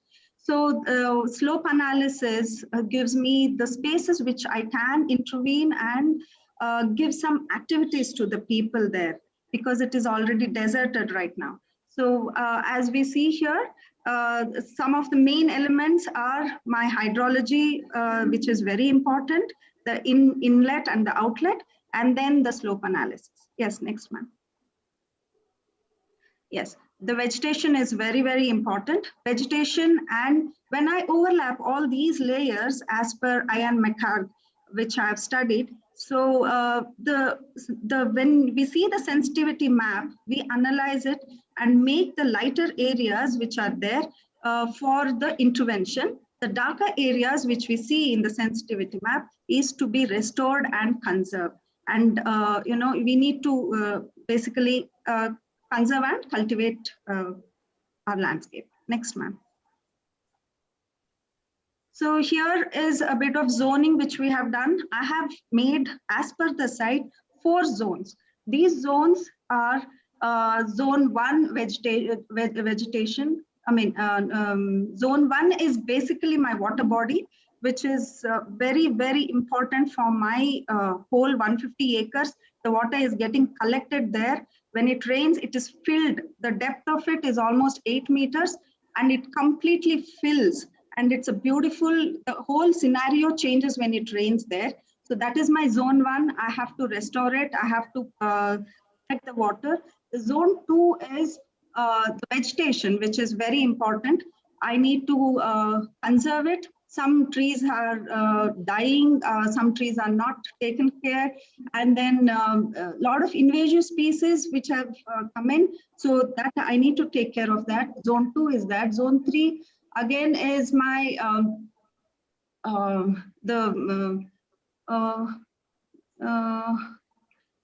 zone 3. I'm not able to see it. Okay, the flatter areas where I have to conserve, no, the erosion of soil is more there because there is just no vegetation, not even a ground cover on it. So when it rains, you can see the rills and the soil is actually getting degraded. The activities are happening on that flatter land, like people are coming, boys are coming there to play cricket. A lot of walking is the main activity there is the walking. So zone 3 is basically the vegetation, thick vegetated forest. And then zone 4 is the area which are kept for the future development, zone 4. So next, ma'am. So this is my complete master plan where I have taken the sensitive area, non-sensitive zones to give a experience for the people who come in there, the culture and the heritage of the medicinal plants. This will be completely with all the sort of medicinal plants because Belgavi is the region where the Western Ghats starts. So the condition of soil, condition of the climate, everything is good for growing all kinds of medicinal plants. And this in turn, I want to make it like a revenue generation, making a lot of nurseries for people to come and pick it up, and then experiences, and then knowledge about the medicinal plants, having a herbarium, and then giving more importance to the lost species, the extensive species, like especially orchids are like really going up. So I have an orchid park, which has extensively only orchids in almost 1.2 to 2 acres of that. So in this, only 50 to 60%, not even 50%, I have occupied for the development of my landscape. And then there will be only pedestrian movements inside. And the water body is the one which connects to all the regions in the 4 zones. And then there are areas where you see the thick forest. I'm trying to conserve it and cultivate. Basically, how to conserve it? It's basically with the ground covers, and then enrich the same kind of species there, and then make a space for birds. There are a lot of birds which we can see in these forest zones, and then spaces for the fair when it happens at the entry, at the frontage. I have to look into the spaces where I have to give space for the vendors. Every day vendors, they come there and they will be sitting at the edge of the site. So the spaces for them on the in the site, so that there is a specified space for them to come and interact with the people there. So when I have next slides will be my detailed zone of these 4 detailed zones. So there are a list of plants which are medicinal plants. So next, ma'am. So these are one of the, this is called Nakshatra Vana. So this will have 21 trees as per 21 nakshatras. So all these are more of our traditional methods. So here they need to walk in their barefoot to feel that feel that space, as well as they can move towards the trees. The trees are very, very sacred and traditional. So there's space for yoga, there's space for interaction. So this is basically a walking path for the people who come. Then towards the waterfront, there is spaces for them to sit and again interact without disturbing the people who are moving. So as you see, there is some space inside also so that they can sit with the water. All these are for the entertainment of the people who come there in a more natural way. So as the sections show and as my sketches show, it is more of interacting with the nature. Next, ma'am. Yes, this is in the valley region. This is a very important region for me because we are interacting with the water. So when there is no water also, there is, we have to conserve the water. But when the water, how to regenerate that water, I mean, rejuvenate that water when there is no rain. So storing the water and using that space for the people who come there with a lot of viewpoints, a lot of patios and walkways and amphitheaters, sitting and just enjoying the water body there with a lot of medicinal plants around, which enriches their lives as well as it's a very great feeling to be there. So next, ma'am. So this is another activity space.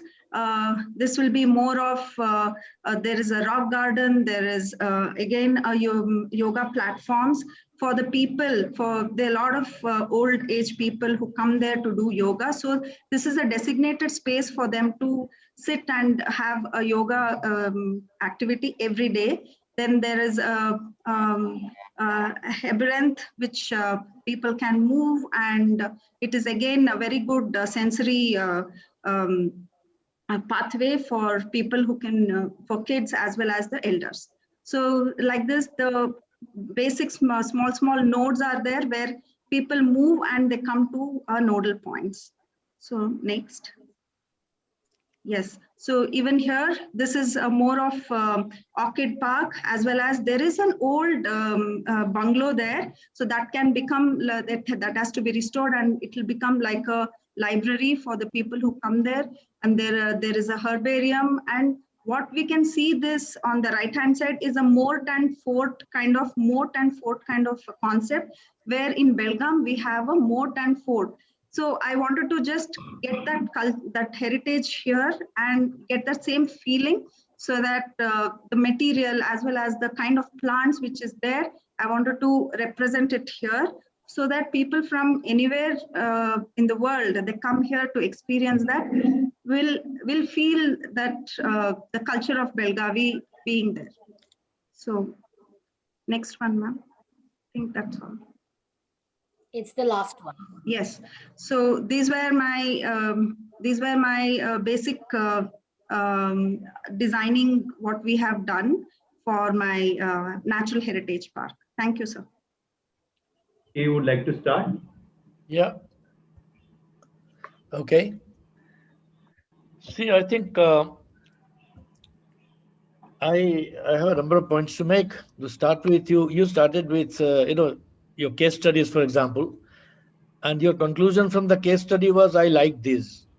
I mean, that's not a way to explain what you're concluding on the case studies. You know, you did the Sundar Nursery and the other one, and I like those doesn't mean anything. It doesn't explain your conclusions or learning from these case studies, which is missing.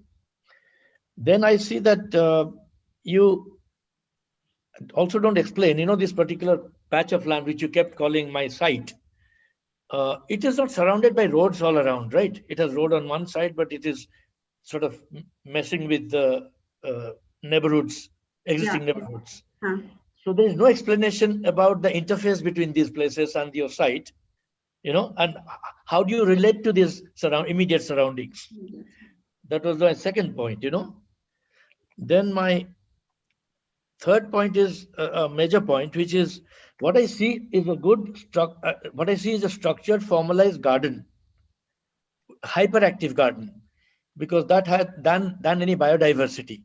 Because you see, to list a few, you have yoga there, you have rock garden, you have orchid park, then you have moat and sport. It's a kind of menu of activities, like a buffet of activities, all of which together negate the idea of biodiversity.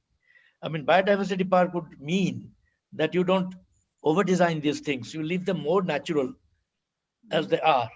And this biodiversity idea is being contested, as you know, in Delhi hotly, because any attempt to make a Lodi garden out of it was hotly opposed by everybody, professionals as well as inhabitants and all the informed communities. So I'm a little lost about this kind of contradiction in your exercise. And then coming to the valley and the water, I would have thought something like the wetlands would perhaps make some more sense than moat and boat kind of exercises, because the surrounding existing the area which you have conserved and want to restore demand that it moves in that direction. So it never moved in the direction of supporting or reinforcing the idea of biodiversity.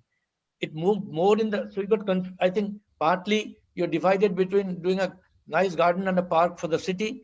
Partly it is also somehow you want to do justice to biodiversity. You also want the tourists and international visitors to come learn yoga here, and the viewpoints and all that. Now viewpoints is something, why should they, in a biodiversity environment, it's everywhere. I mean, you have to discover your own personal viewpoints, views, what you want to, somebody appeals to somebody here, something else appeals to someone there. And the other aspect of the biodiversity is it should attract birds. I don't see how the birds would ever be attracted to such a development. Right, sir. So, and so these are my points, and you can respond to them. Yes, sir. So one thing about the edge conditions which you are talking about, yes, only 2 roads are there, and another 2 roads are abutted by the residential development. So the 2 roads, one has been proposed as a national highway. Again, they're broadening the road. So the pathway there has been reduced. So I wanted to get the vendors who were sitting there inside the park, rather sitting outside the park. So the edge condition, that's how I brought them inside, giving a fair space for them inside. Is it a gated park? Is it fully open? Is it secured with a compound wall? So there is a compound wall, sir, existing compound wall. So if I live on the south end of the park and I have to enter the park, I have to walk all the way around to the north end and enter, when I have beautifully conserved areas right next to my house. Yes, sir. Why is that? I mean, there are better ways of, letting it merge, integrate, rather than stay exclusive and separate. Okay.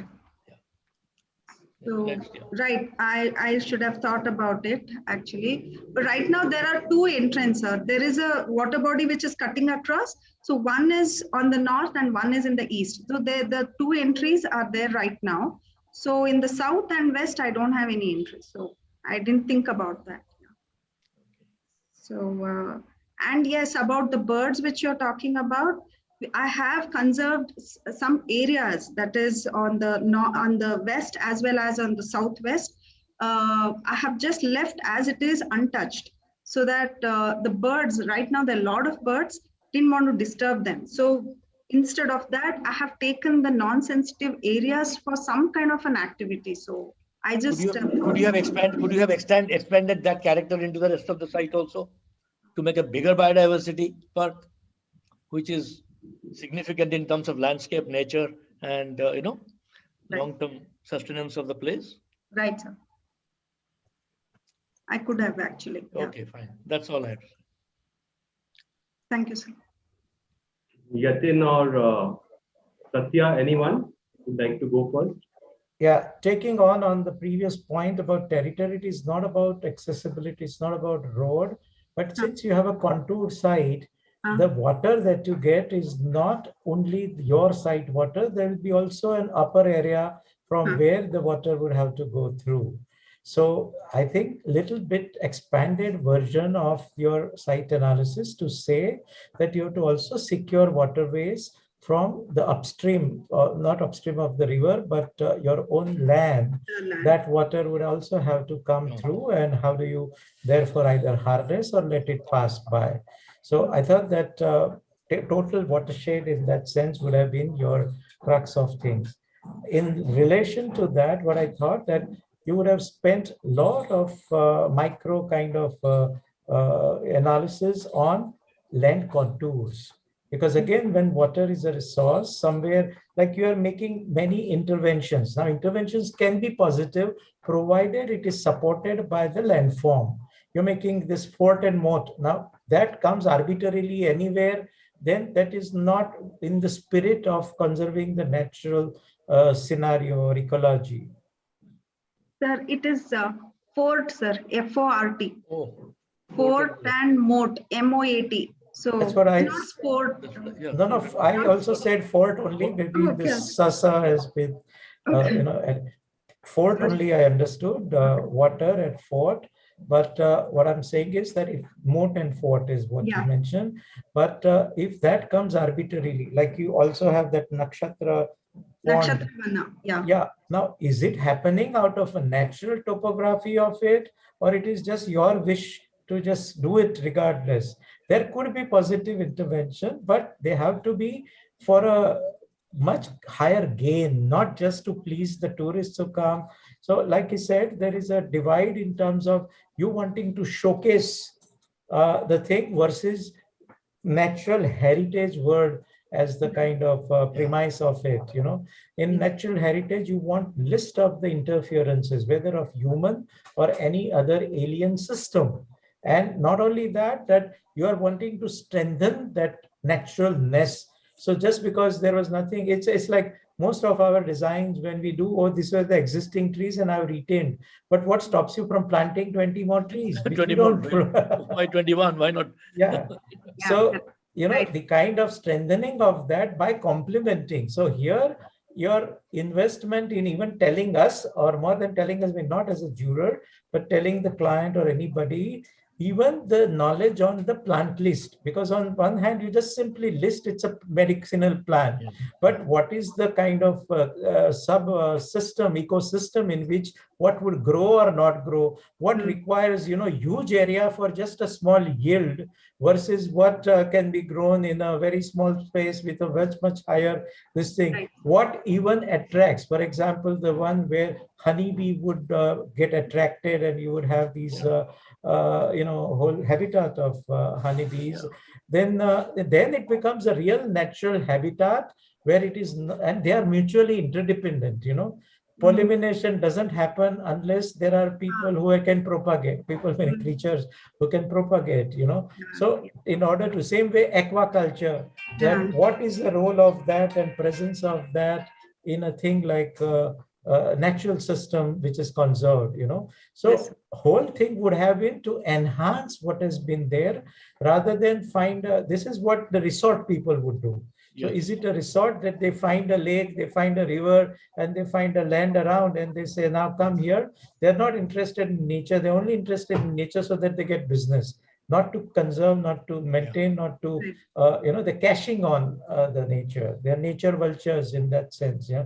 So that's how you have to see that what was your primary goal and role. And that's where I feel that just as a method, if you had a very detailed analysis of your contours and geology to say that this one is good for such kind of cropping, this one is good for also the, when you say experience, I mean, that is what I was hoping to say to every landscape designers, that, you know, after design field, if you get into this, are there no spatial experiences through landscape? Why do you need gazebos only to give you the space and place? Why can't there be natural settings which are more interesting to sit around, to do certain things, to walk around, you know? So I was looking for more spatial definition through plant material, through natural features and so on and so forth, you know, rather than this, even shapes come which are very premeditated. I mean, not square and round, but nonetheless, we all make kidney shapes, you know, things. And so I thought that here, your contour should have been the generator of everything, geology and contour. And that is from where your contribution is to add botany. And botany, that is the plant material. Botany, plant material. So that's what would have given you the spatial experience. Now that is where your prior training comes in play, that I'm putting this tree to give you the, kind of a tunnel to walk under. This one is like a chiku orchard that you can actually sit under, and there is a nice kind of a light that filters through, and that's a different experience. While this one is a kind of thing you don't step in, but you can enjoy the vastness of that. So I thought that that could have been the way, and they should mutually agree, So that's where I say that strength of, when you say medicinal plant, you should have had that knowledge portrayed, that look, in my study, I've gone through this, and they are compatible. They work in the shade or not shade. Therefore, I have opened up this here and not here. And the last thing is that in nature, you have tremendous variety for seasonal blooming. So both for flower as well as for fruit. So you get the yield out of it. So in order to get something back, don't rely on immediate hawkers and the highway passerbys. You can actually collect honeybee and then let it go in the market and sell. People don't have to buy it there itself, So what I mean is that you can detach the production area, marketing area from the preserve. This is a natural preserve. So the whole spirit and approach is what one is saying. These are just examples to exemplify that attitude problem. It's more the kind of approach in which the natural conservation or heritage should have been the part. And then what effort do you do? Now to do that, again, coming back to Auroville experiment, that, diking at every interval, bunding or diking, so that you retain water as the source of, survival, and then manage the whole watershed accordingly, so that even in off season you get water. Because of that, the land gets digestion period because of diking every now and then along the slope. So they just don't run off, but neither they erode the soil, but they have a time to digest. So that is how the subsoil has become moisture, and then the kind of plantation which will hold the so they are more grassroots, roots of the grass kind. After that, there is a shrub. After that, there is a big tree, so that even they hold the soil and near the water, they'll not erode this thing. I thought that was a strategy to strengthen the thing. And one example, I'm sure you would have known, way back, Mr. Senior Bhagwat had done Timba near Vadodara, which was actually an abandoned quarry, and that had turned out to be a beautiful, kind of a natural resource. And because of, just to experience that in its own virginity, it attracted people to go there. You didn't have to put McDonald's there to invite people. Okay, so I think that's the kind of attitudinal difference is what one is talking about. Yes, sir. Okay. Satya? Yes, coming online. Yeah. A while ago, one was talking about, sorry, one sec. There's something happening on my mobile here. Hold on. No problem. Yeah. I pressed something here. And meanwhile, I might just add, carry on. What is the extent to which you allow human intervention? So that should also have been your kind of a zoning reference, that the least intervention, only those who maintain, those who just simply, so you're actually bringing people all the way to the valley and the water, that means going to the whole soul of the thing. I think that should be least. People would throw their plastic bottles in that. Why would they not? So this is the kind of first strategy of not allowing the enemy to come this far. Okay. I'm keeping the audio off. There is some signal problem here. So I'm not on the Wi-Fi, but I'm on the mobile hotspot. Yes. Okay. You're very audible. Yeah. I hope you all can hear me. Yeah, we can hear you. Yes. A while ago, one was talking about one thesis, which I said was very true, textbookish academic urban design thesis. So in a very similar way, this thesis seems to be coming close to being a very landscape master's thesis. And in many ways, one can see that all that which typically people expect. So typically what one expects is all here. study of hydrology, soil, vegetation, plant species, materials, all the standard checklist for a thesis is here, appreciable. And also, when it comes to the so-called study of the site itself, you seem to have done a fairly thorough study. There are a lot of mapping done with the conditions. So to that extent, definitely, I would appreciate the work. A lot of work that way. But what happened maybe I was a little overexcited when you were mentioning about this whole medicinal plant and the vaccination. We're all in the age of vaccination now. third. So somewhere it got lost. And even the title also speaks about conservation, cultivation of medicinal plants. Somewhere it did not get much emphasis in the later stages. The kind of parameter which one would have developed by the earlier study could have developed for that kind of a logical end. So what happened in the process, more like also what Yatin said, where would these designs generate from? See now, if you were to do a transportation planning thesis, I won't say it's completely mathematical, but let's say 2 + 2 is 4. So it's much more easy to do because there are some standard ways of resolving a crisis.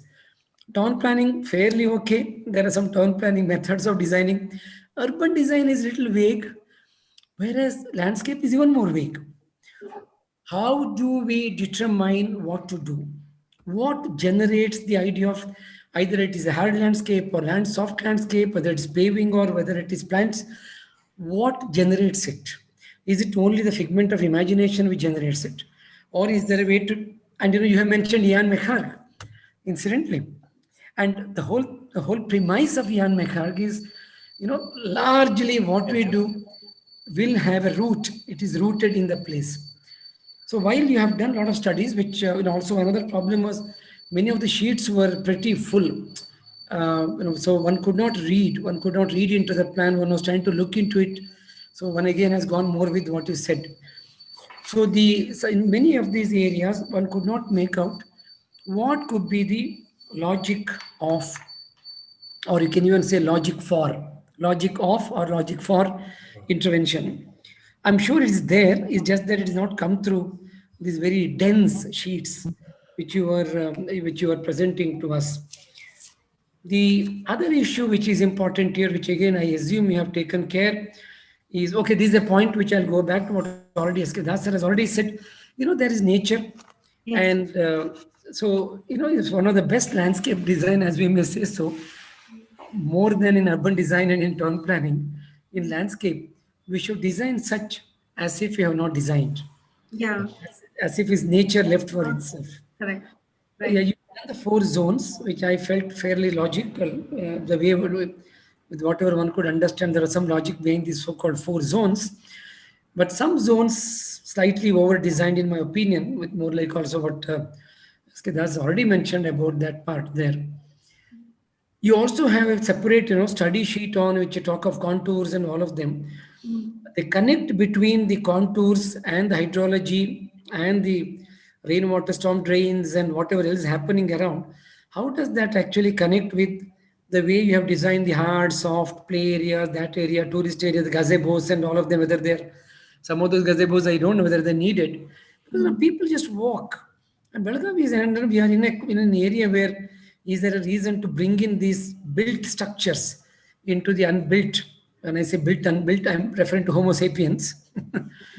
That is a question of personal choice. So, how are they connected? So in a way, the design process, and I'm once again going back to the process of the design more than the product of the design. Yes, sir. The sheets were a little too crowded, so could not really make out. But yes, thanks to software, in some areas they were appearing a little cosmetic, if not fully over-designed. Yeah, these are my initial comments. But you've done a lot of work, no doubt about it. Yes, it's a lot of good work. You want to respond? 010? Yeah, the trees actually I have proposed. There is a mangrove which is happening there. There is a sugarcane cultivation which I have shown there, because sugarcane is, Belgavi was known as a sugar bowl of Karnataka. So there are zones which I have provided for them to actually not get into those spaces, but they can just walk through it and feel it. So, but I couldn't explain it in that huge master plan, so that got missed out. And the plants which I've used for Nakshatravana as well as other zones are all medicinal plants. All these traditional plants which we have are all medicinal and sacred. So the same things I have provided. So I have bought in some amount of plants inside. So that is my Yeah, okay. I'll just respond to that. You see, it's not just a question of preparing a menu or a list of right. all the plants that are possible or you've seen in that region, Right. How do you, like a jigsaw puzzle, how do you fit in these things? What fits and what doesn't fit? This is an informed decision that must come from a landscape, uh, architect, Right. that, what belongs, what gels, what doesn't gel with it. Right. How do they fit into each other are also an element of art, landscape art. Right. So I think that is very important. Rather than just flood it with all possible material, including kadi patta, if it's possible, so put kadi patta there. I don't know. I mean, it has to really be very selective and very judicious and well considered set of things that integrate. Yes. And also this whole thing of sustainability of ecosystem, that's why just planting is not the thing, but like you said, that what are the supportive climate for that. And one response to, just because it was known as a sugarcane bowl, now are you doing agriculture in a field or it's a natural park? Because if everybody grows in a natural park, millet and jawar and wheat and all, is that the role of a nature heritage park, or it has to do with more biodiversity? It's not cropping that you are after.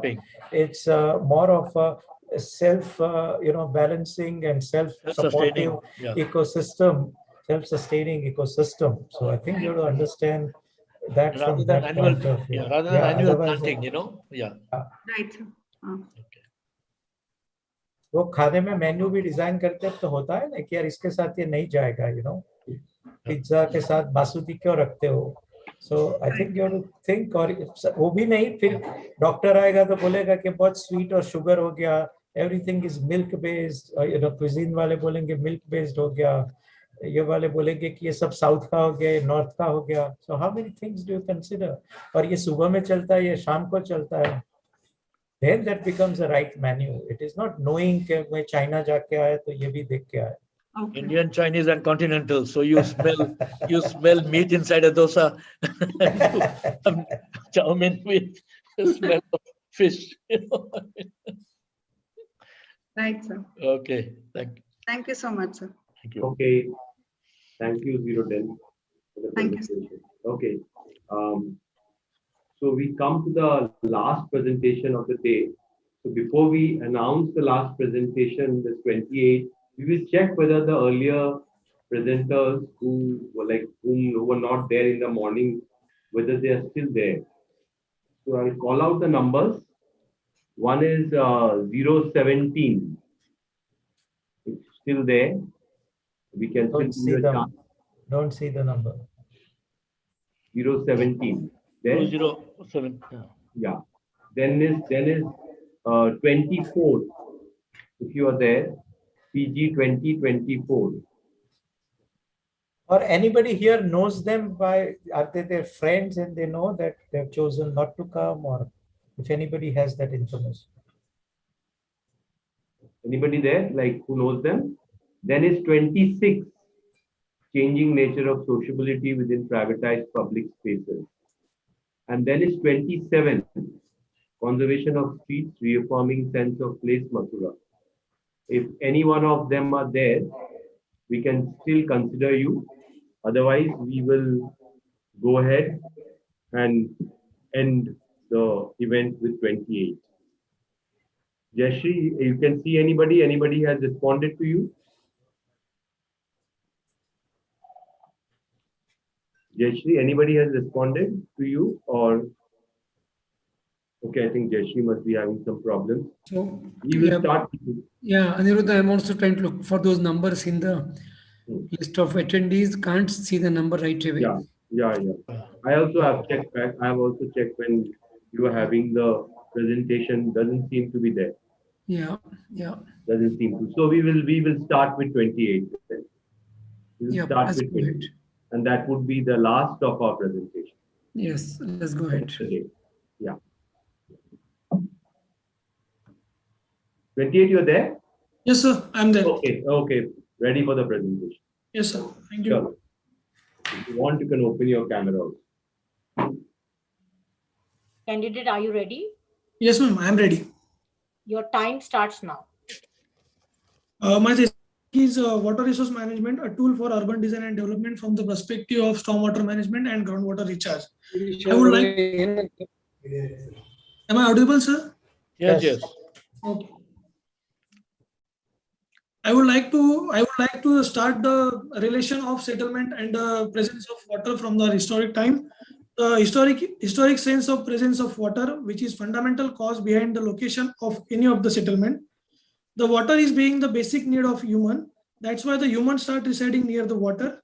We have some historical river valley civilizations like Egyptian civilization on bank of Nile River, Mesopotamian civilization on Tigris River, India on Indus River, and China on Yangtze River.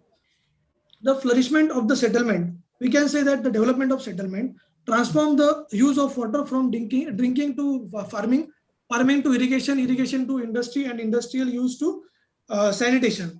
The development is a continuous process which transforms the settlement into the city. And today's city are also have the water significance within itself. For example, Mumbai has Mithi River in it, Delhi has Yamuna River, Ahmedabad has Sabarmati River, Nasik has Godavari River, Pune has Mutha River.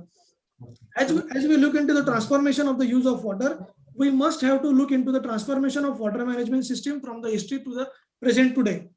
Very firstly, the water resources are managed and used by the community. But after that, when the colonial government starts governing the India, the colonial government puts their rule on the surface water, and they make the provision in the Indian Easement Act 1882 that landowner has unlimited rights landowner has unlimited rights on the water beneath his land. And also government puts the provision in the 74th amendment to the Indian Constitution that the local planning authority has a right to make the necessary arrangement for the supply of water to the city. In this way, there is a shift of perspective of use of water and the provision of water. Here, the community is only the user of the water and water resources, and local planning authority becomes the provider. There is a shift of the perspective looking towards the water. When water is used by the community and managed by the community, the community itself has a urge to maintain that water bodies. But nowadays, there is no participation of community in maintaining that water bodies because there is a less significance of that natural water body present in the city into the city's water management system. When we go to the root of this, one has to understand the development and the associational natural factors around the development. One has to start looking for this issue from the micro level to the micro level. That is from larger context to the smaller context, that is city context. One has to look into the rainwater. Next slide, ma'am. One has to look into the rainfall and the rain distribution pattern, the groundwater scenario, urbanization, water harvesting, and the related issue. Next.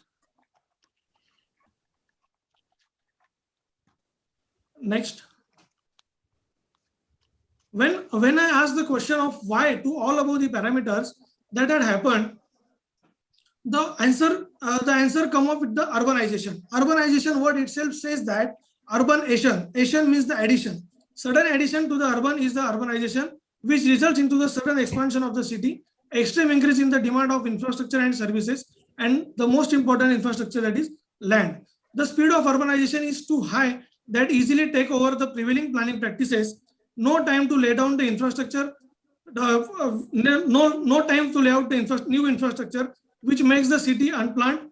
Increase in the impervious land surface, encroachment over the government vacant lands, pollution, and the contamination of water features as well as natural features. Urbanization can be better understood through the case of Bengaluru. Previously, Bengaluru has a total number of lakes, that is 398 lakes are there. Currently, only 10 lakes holds the water.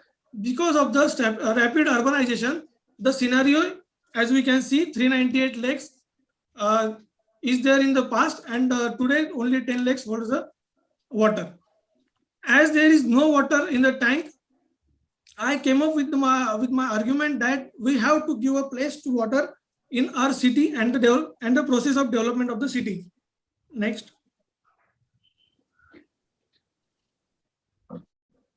When we come very closer to the city specific, we have to start with the regional study. Next, ma'am. We have to start with the regional study to understand the natural and geological setting of the region. Then we come to the development plan level to understand the transformation of the city and to understand the land management of the city through the time. The process of development of city keeps on taking the peripheral green land into its development limit to feed up the city's upcoming needs. As earlier discussed, development is a continuous process. We have to intervene into the process to give a place of water which will help to sustain the city in itself for the longer time. And please, previous slide.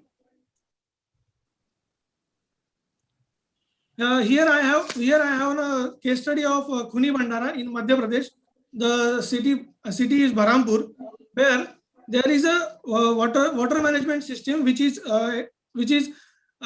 formed in the 1615 by the Mughal Emperor. Sorry, I don't want to interrupt, but I think you might be losing time if you don't come to your area of intervention or your basis. I think you're describing still at half the time lane other cases. Just a suggestion, huh? Don't. Yes, sir. The 402 years back, this Khuni Bandara system is 402 years back. Still, it is feeding the population of 37,000 people in the Barandur. Here I conclude with that we have to make a place for water in the present development also. Next, ma'am. Next. In the intervention part of the thesis, which deals with the green area, which becomes the part of the development plan of the city in the future. How to introduce the newer land management techniques for the placemaking regarding water management of the city through the stormwater management and groundwater recharge. Next, ma'am. Next. The land use analysis of the development plan of the Jalgaon city says that there is an 18% of the green land which is available in the development limit of development plan. That 18% land is ready for the development in the future, but still the Jalgaon city has an efficiency of 20 million liter of water for the consumption for the per day. Because of this, when the complete area of 68 square kilometer, complete area gets urbanized, at that time there is a huge drought. There is a huge imbalance between the demand and the supply of water. Next. Next, ma'am. The city has a continuous process of growth. In the process of growth, the city is taking the green land in the periphery of its previous limit. So first we have to understand the green parcel which are there in the peripheral limit of the development plan. Next, ma'am. Next. Then for that particular area to be studied through the coordination with the regional plan, study of hydrological pattern and contour map of the area for the stormwater management and groundwater recharge. Next, these are the regional studies which helps to locate the site for the thesis. Regional study has a significance for the identification of the site, identification of the water retention ponds, identification of the water logging and the natural drainage pattern of the city. Next. Analysis of development plan gives the demography of the city, which land parcel has a great strain under the urbanization process. Next. Development plan is a continuous expansion, as I earlier discussed. Next. Next, ma'am. These are the green parcels around the periphery of the development plan limit. I identified these land parcels, and the study of the contour map and study of the hydrological map. I identified the water holding ponds there, which can be taken into consider for the upcoming development. Next.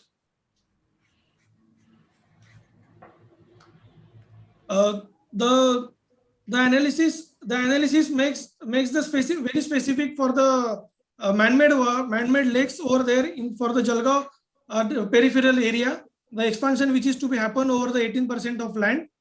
Next. These are the 3 areas which were identified, and the water holding ponds are there proposed for the future development. Next. And these are next, ma'am. Next.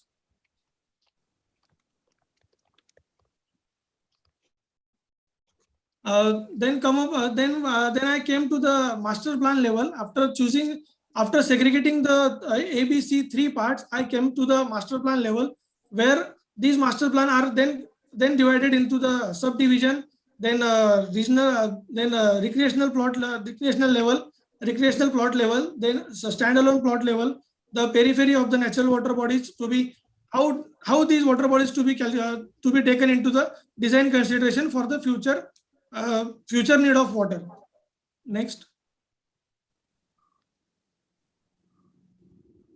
This is the site which is then the zoning is done over that site regarding the natural features of the site, the natural contours, the natural hydrological pattern of that site.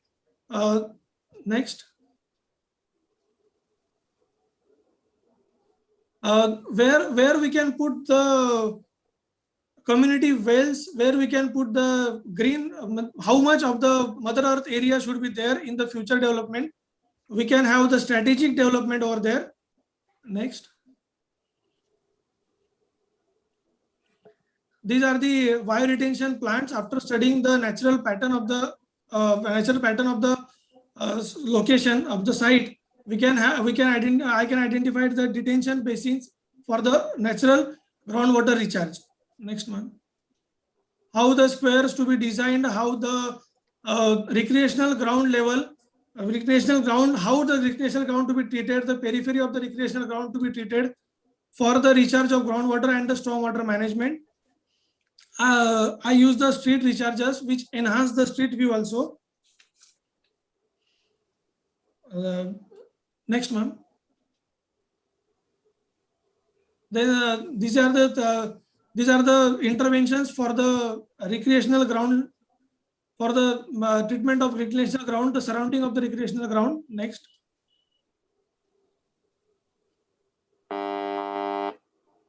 This approach is for the development near the water stream. There should be, from my point of view, there should be the all the periphery of the natural water body should be equipped with the vehicular way, because I assume that if the vehicular movement is there, it can be active for the 24 hours and there is no encroachment over that natural water body.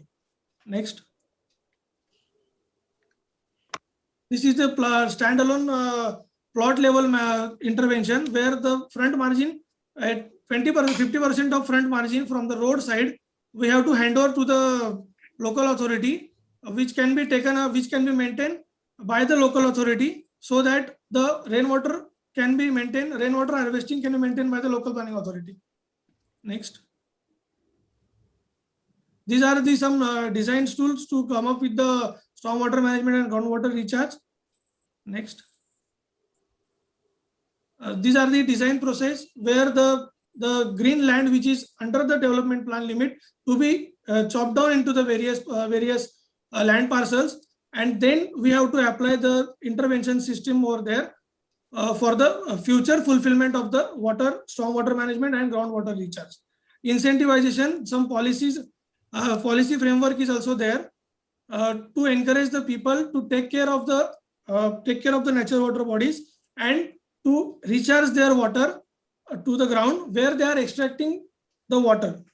The basic phenomenon of incentivizing the community is that where they are extracting the water, they should have to put the water in the same place. Next. Thank you. That's it. It's the last one. Yes. Thank you, ma'am.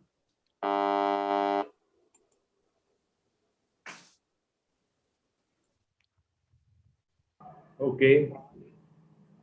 Yatin or Satya, anybody can go first, actually. Satya, you want to go or I would start? Whose turn is it? Yeah, anybody of you can. I will, okay. I don't know whether this is my turn or bend or junction or chora or whatever. Let us start. See, again, certain interesting components of a landscape master's thesis. Interesting.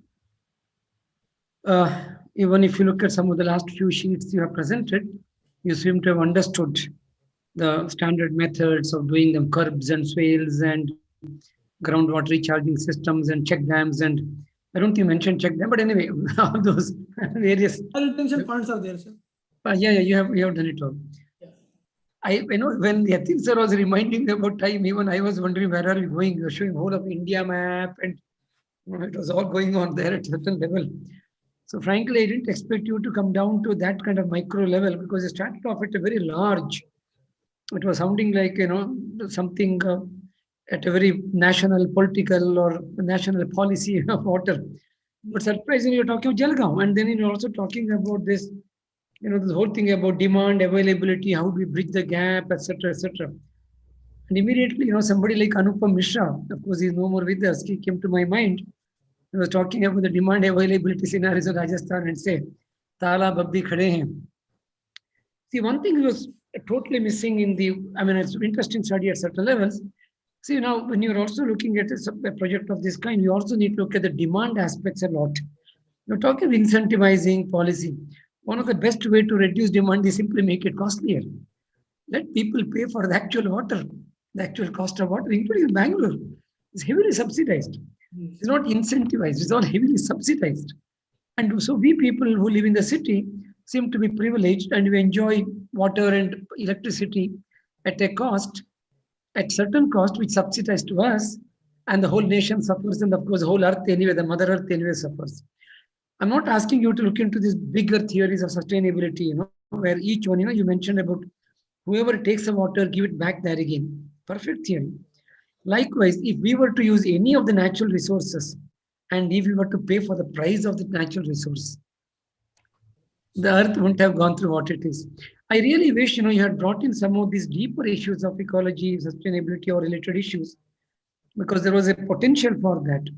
And also at some level, somewhere in between, later part when you're talking, you showed that plot making and the possibility of percolations and flow and well and all of them. See, the idea of urban development cannot be singularly focused around water. It's a very complex issue. Because one has chosen the academic thesis on water, fair enough.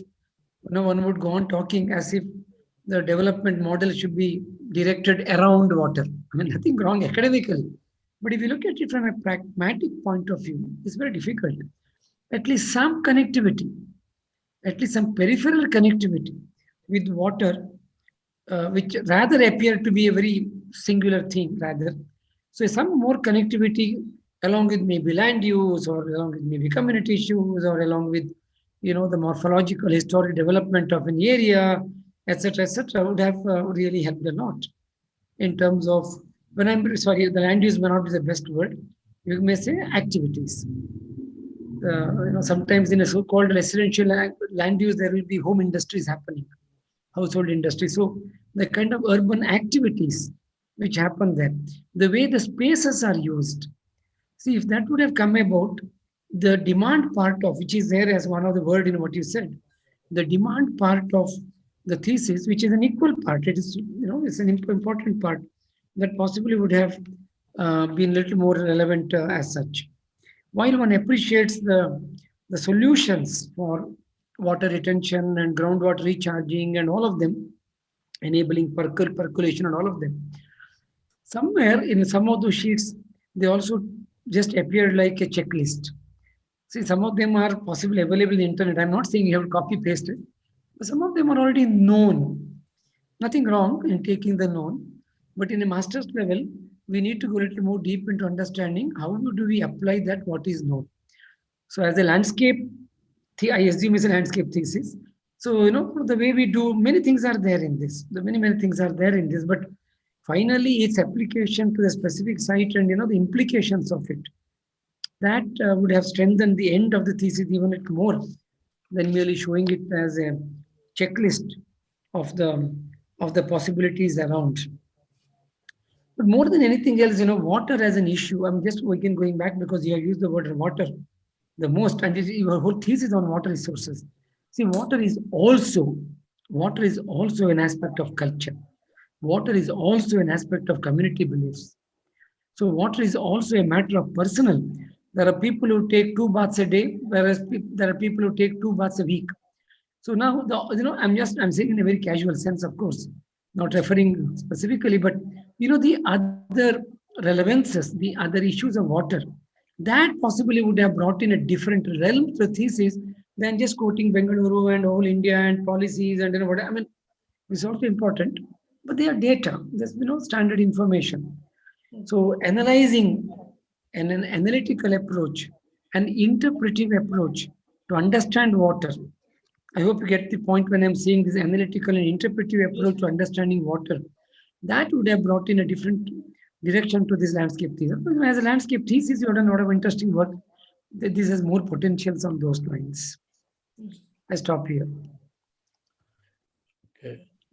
Okay, Yatin or SK, anybody? I'll be brief. I'll just finish my part. See, I think you tried to be very ambitious in dealing with from the macro level right down to individual plots, and I think in that you're making a big mistake.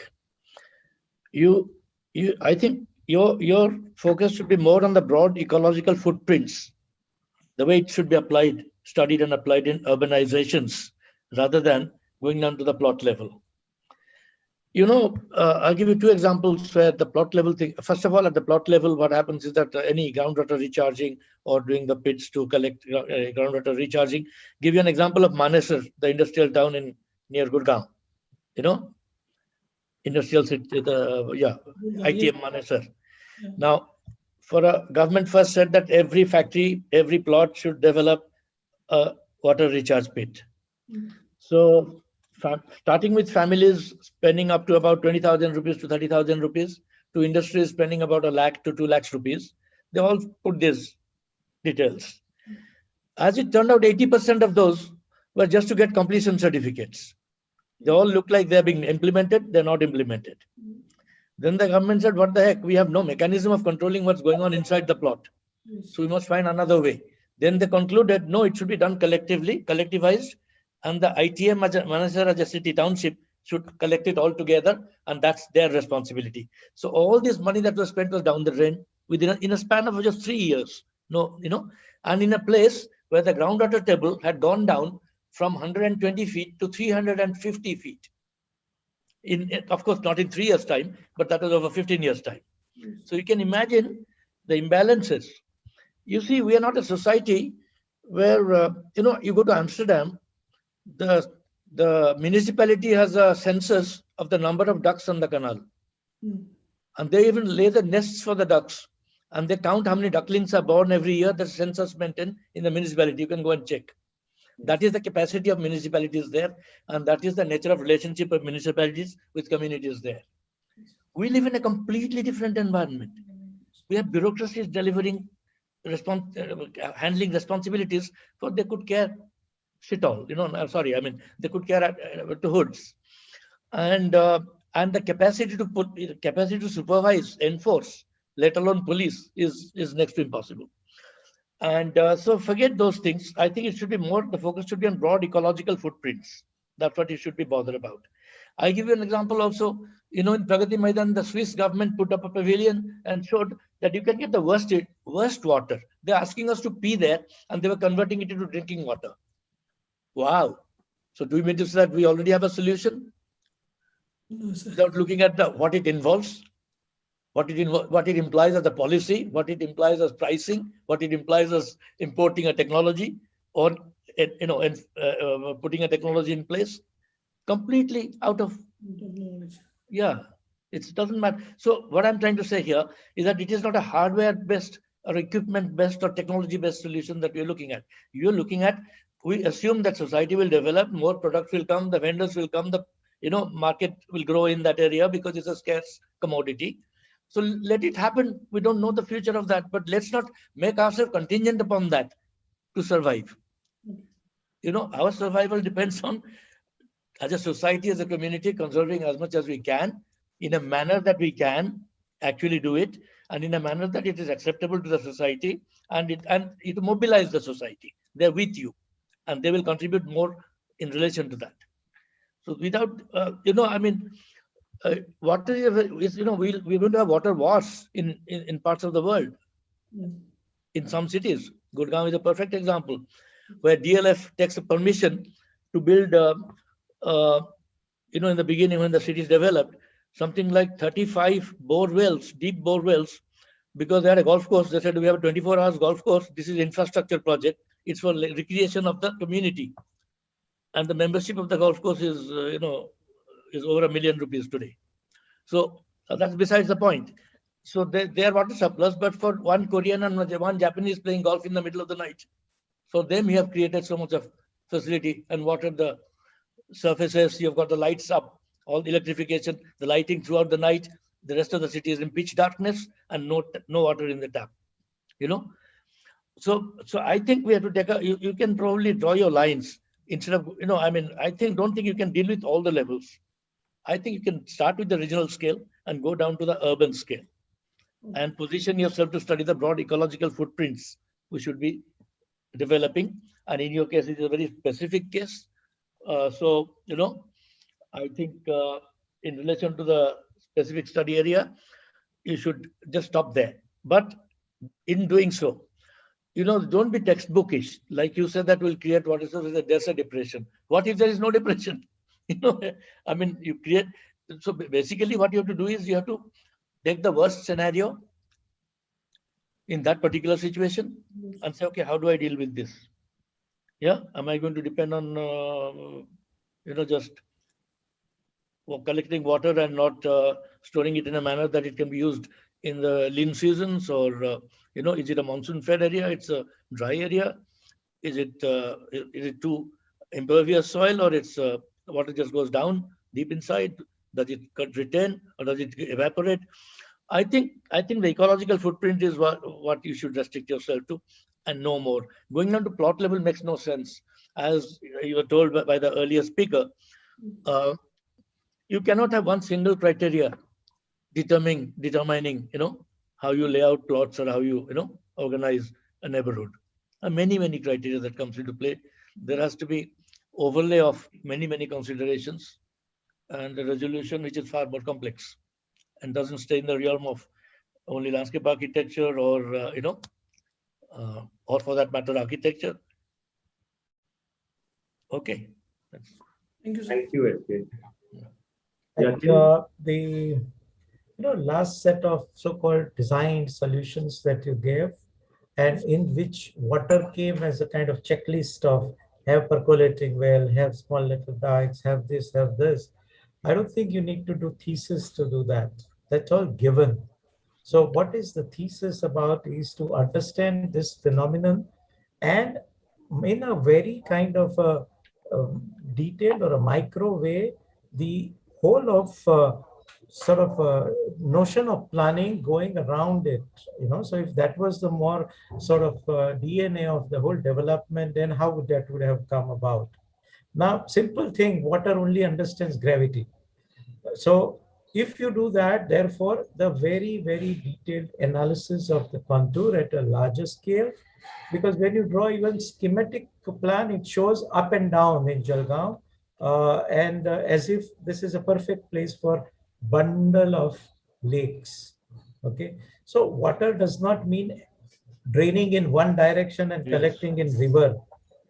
It can be city of lakes, and lake is also a big word. We have in Gujarati a very, I mean, we recently, I learned, but a very interesting one. And that phenomenon, Ahmedabad by no stretch of imagination is a contoured land area or whatever, and yet it had 37 talabdis, a smaller form of this.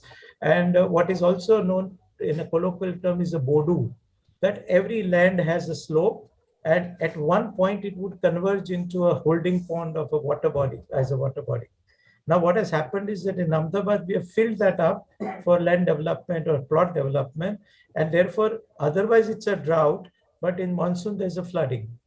Okay, so what I'm saying is that no matter which place in the world, but it would have these micro kind of contours to think of holding the pond at various levels. And if you think of that, I'm putting a very naive or maybe radical or maybe dumb kind of a point across.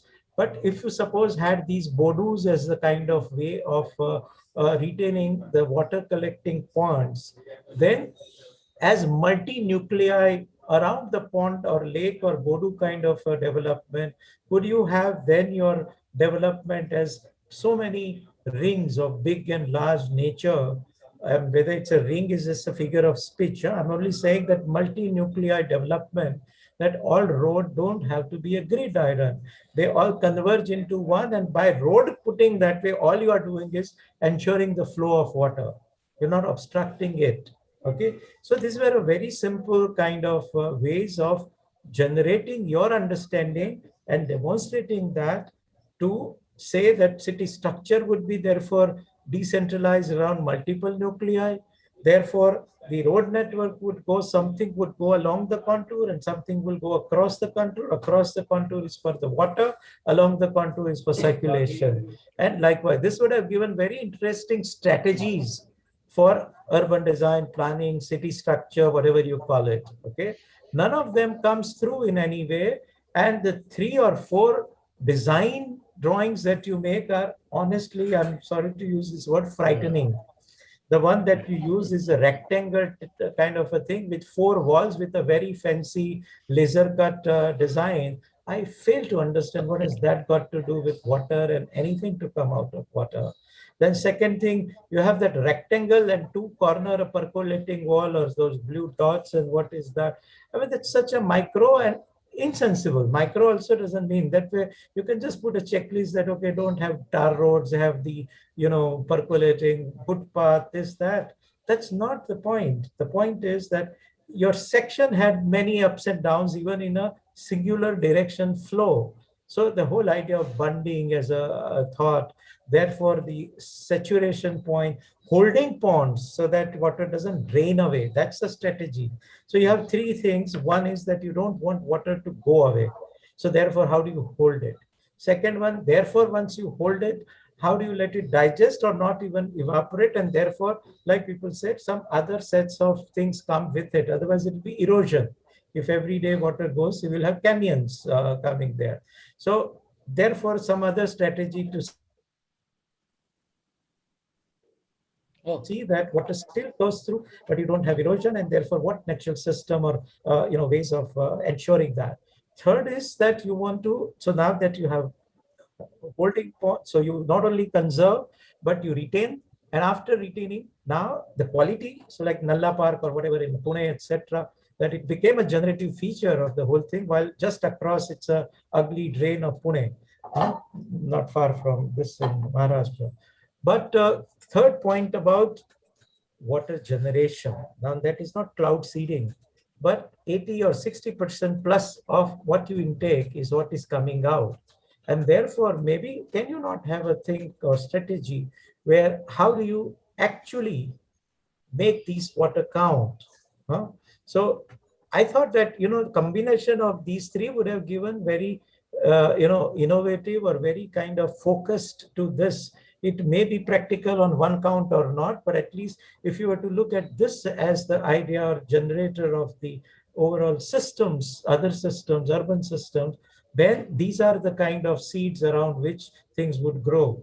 So, I mean, we fail to kind of understand that kind of a vision or understanding or analysis or interpretation or internalization of that. And what comes out, like to give you an example of a third drawing that you made these rectilinear blocks.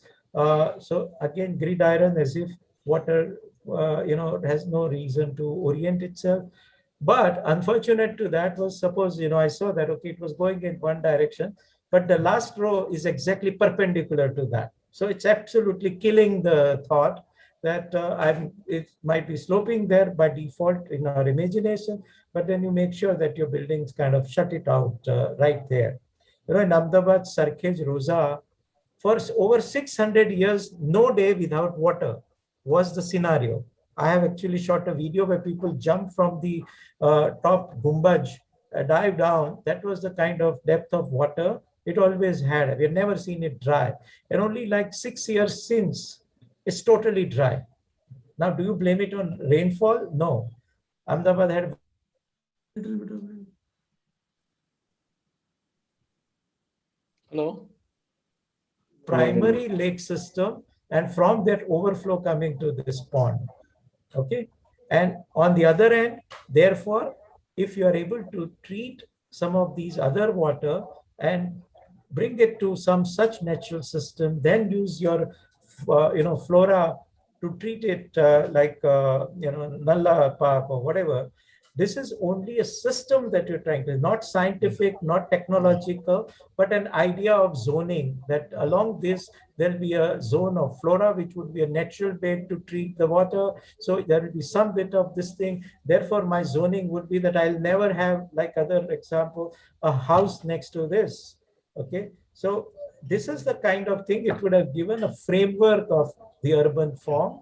And rather than relying on one river, you said Sabarmati River, this river, no. Ahmedabad also had 37 lakes. And thanks to this lake, things survived. And today you're getting some bit of, borewell water at 1,000 feet, 900 meters sorry, 350 meters or so. No, I'm wrong.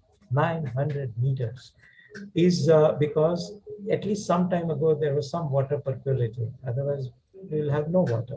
So I think know the subject, know the meaning of what that is to address in terms of research, in terms of inquiry, in terms of probing and being aware on that phenomenon, and then demonstrating in an area that look, this to this, I'm taking this pine or this slice of a pizza, and therefore I'm showing you from that to this, and that completes my kind of idea of demonstration, something like that.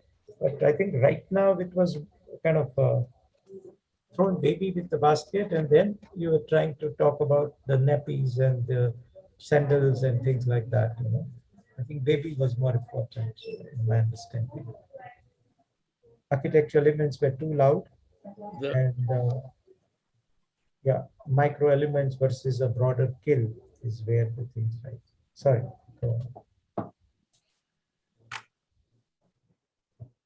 Thank you, Yatin. Yeah. You want to react? I can hear you, but I can't. The screen seems to have gone to something else. I don't know. It disappeared.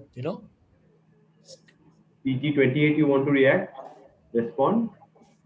Now, Mr. Das, you have to click on the participants and everything will come back. No, it's gone into something else. Some advertisement. Launch meeting. Launch below. Open Zoom meeting. I'm already in the meeting, but it's it's here. So, okay, I got it. Yeah. Lunch meeting was a better one to go. Yeah. So I think Also, equally important about the vegetation that has a strong bearing on water also. Yes, sir. When you're talking about biodiversity, I mean, some of the most dry-looking plants like the kikars in Haryana or Delhi consume very little water. So they conserve a lot of water underneath. And so that also, here I think you have to really look at plant material very strongly also. Local plant material that's water conserving and doesn't eat up much water. I mean, very little work has been done on that except in our professional fields, but a lot of work has been done on this by environmentalists. Okay. Thank you, SK. Okay. TG28, any response from you, or because you're the last participant? So I think with that, we come to the end of at least the presentations. Well, I would like to thank all the presenters first, because well, that provided, I think, the content for this discussion, the discussion that we had, long discussion that we had. But also at this point, I would also call on the jurors to sum up their comments on the presentation without making any personal observation on any project, but broad comments, so that it provides more of a learning like possibilities for the participants also. So anyone can start, any of you can start. So anyone who wants to go first? SK, you want to go first? Okay, all right, baby. Okay, Yeah, why okay. not? See, I personally feel that you've gone through the undergraduate courses in architecture, and this is seen as an extension of that. And each of the fields, we're talking about 3-4 fields. We're talking about architecture, conservation, landscape architecture, and urban design.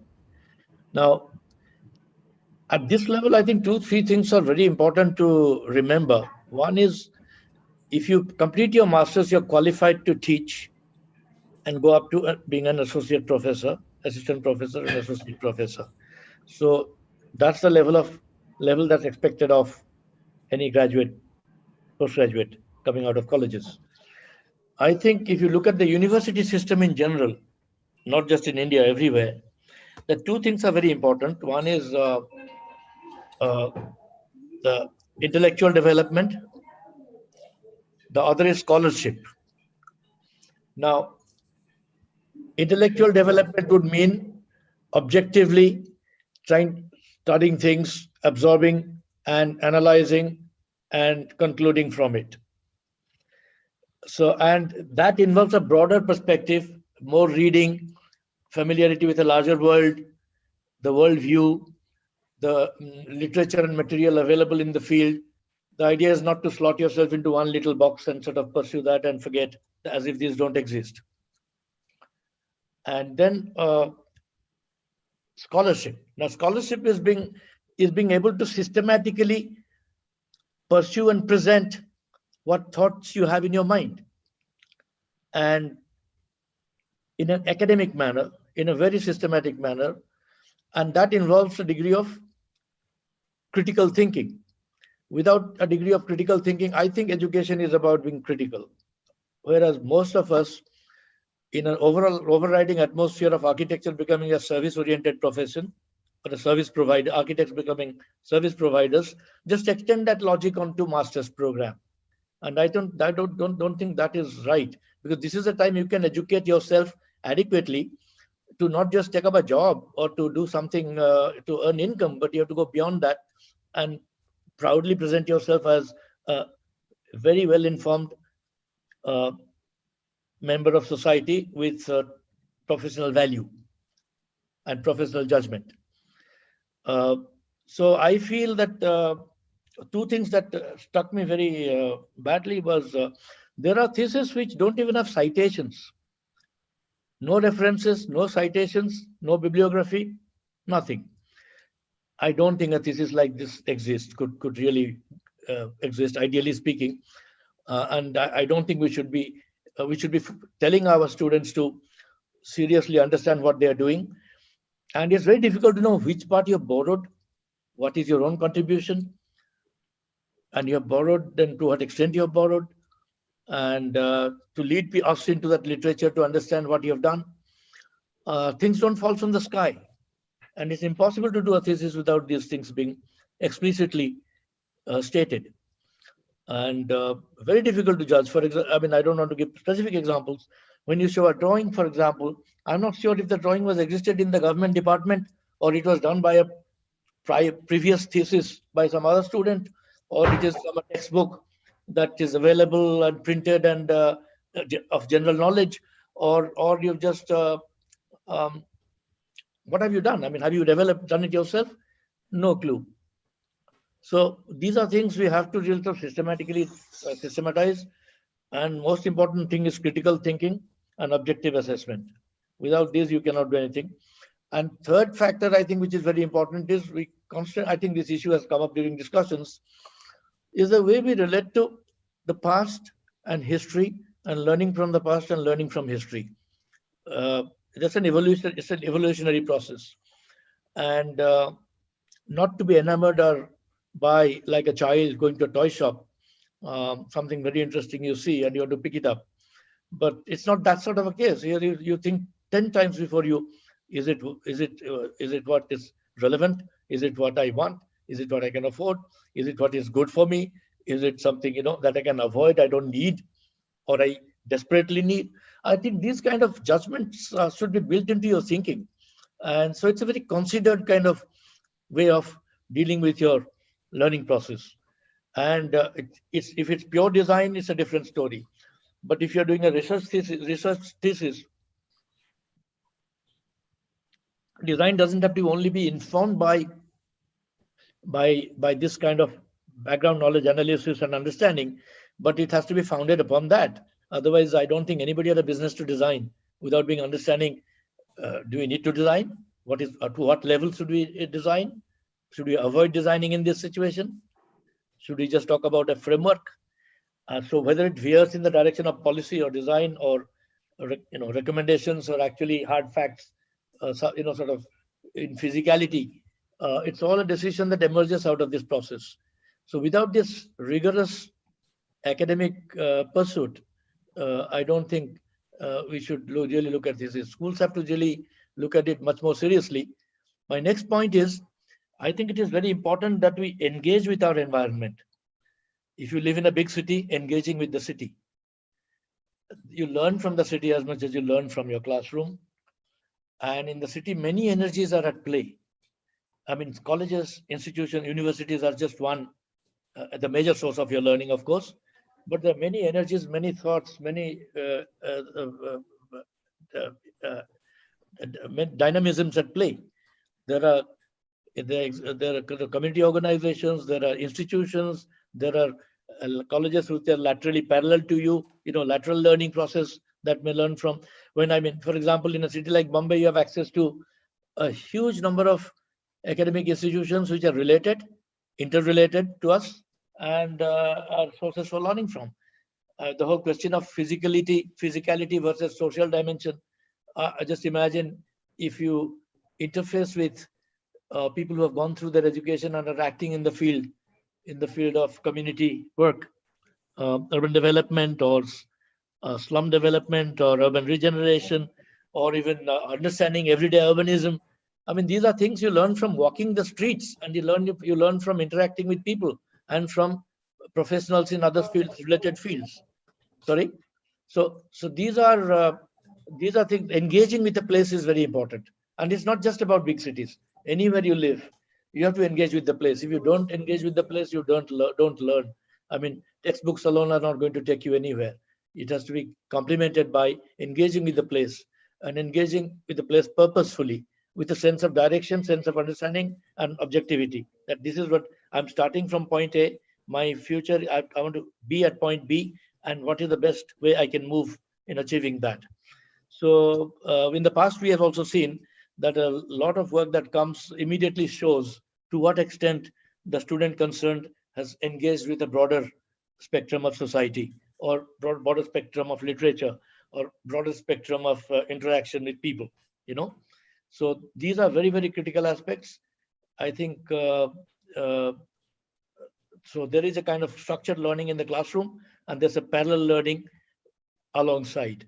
These two together is what helps you develop intellectual abilities and to be analytical and to be objective and to be able to assert yourself as a professional in the future. That's all I have to say. Thank you, SK. Yatin or Satya, you all would like to have any comments, anything for the participants? Maybe Yatin, you can go. I'll go last. Right. So again, I mean, continuing on previous discussion, that master's thesis is students' understanding of the subject and then being able to demonstrate it in. So it's not so much the design skill, it's more the awareness, understanding, and your own critical kind of, point of view on that.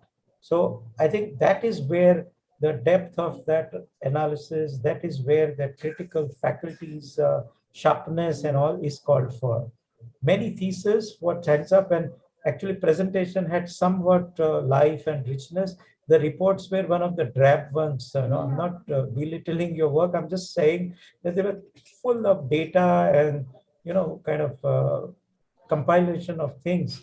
So data is to understand, but to assimilate and internalize is where the whole kind of demand of that subsequent process of thesis comes in play. I think this is where not losing the focus, addressing the phenomena, hold it by the horn, and then go around that centrally to kind of generate your scenario, your internal, understanding, and the whole kind of interpretation of that. So I think that has to be the way, and in which both in presentation as well as in the research report, how much to dwell for data, how much to dwell for description versus the interpretation. And I think it's more the interpretation.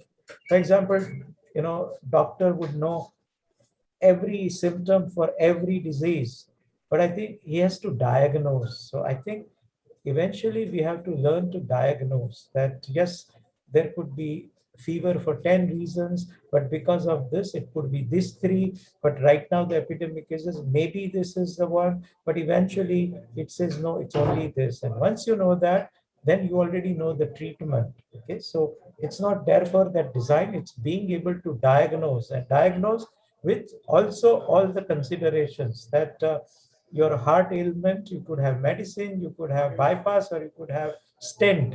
But by the age, by the economic factor, by the complication, you would say that for you, bypass is better. For some another patient, you would say stent is better. So I think it is that kind of a value judgment by thoroughly knowing that subject matter well for yourself is what this is expected to arrive at. Okay. So here it's not a critical comment, but I think that little balance of data versus interpretation, interpretation versus application. So if application was seen derived from the interpretation and interpretation was totally based on data, is a kind of a simple sequence that one would look for. So sometimes what is there is not right or wrong, but whether it's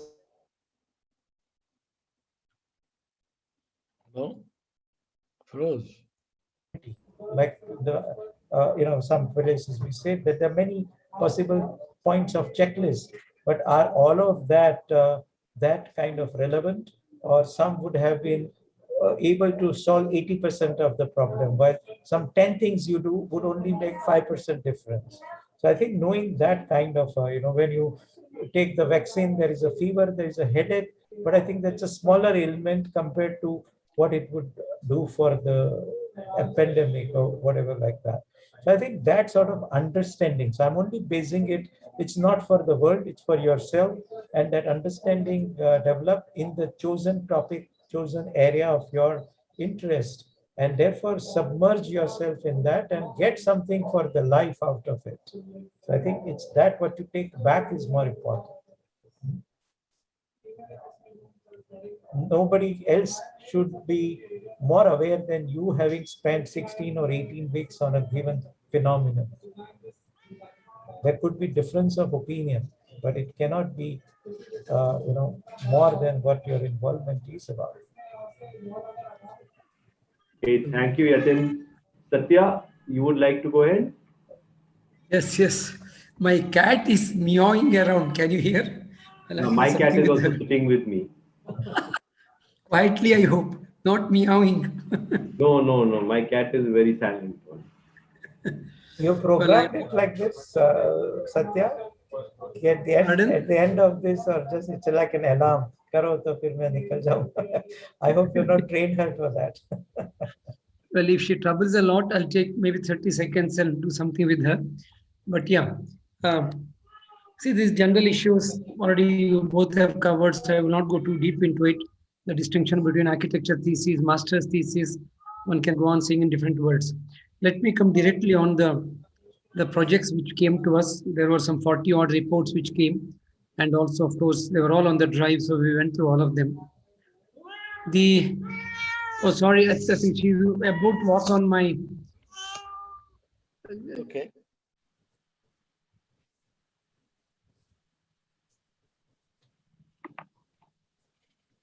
Satya's cat must be asking for food.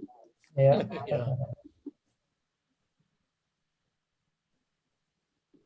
But students have any issue to discuss, to raise, to question?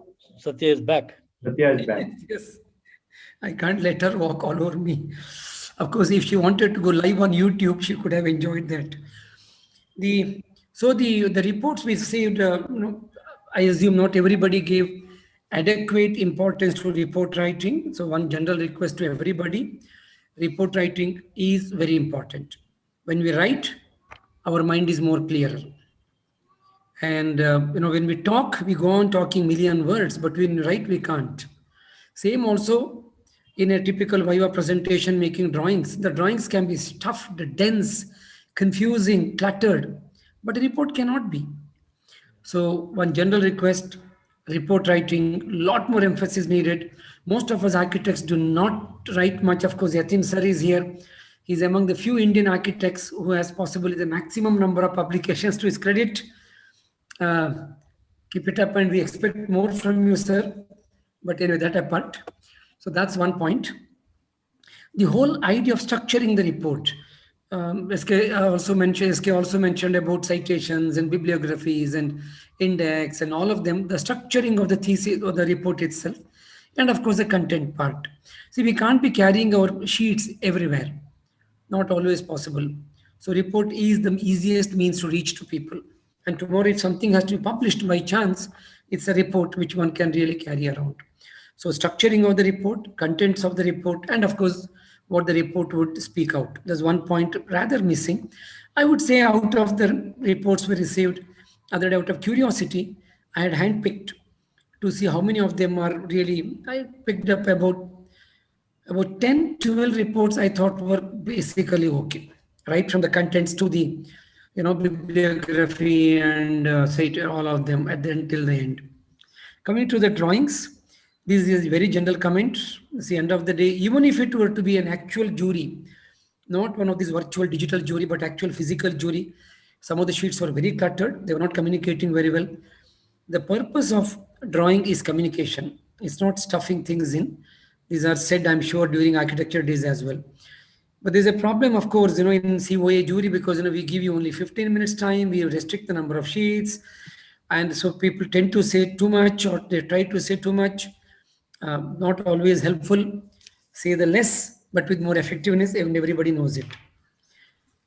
Approach. Yatin used the word interpretation. I had made a note of a word called introspection. So there are these 4 stages of, if one may use this word, right from the 12th standard we are in.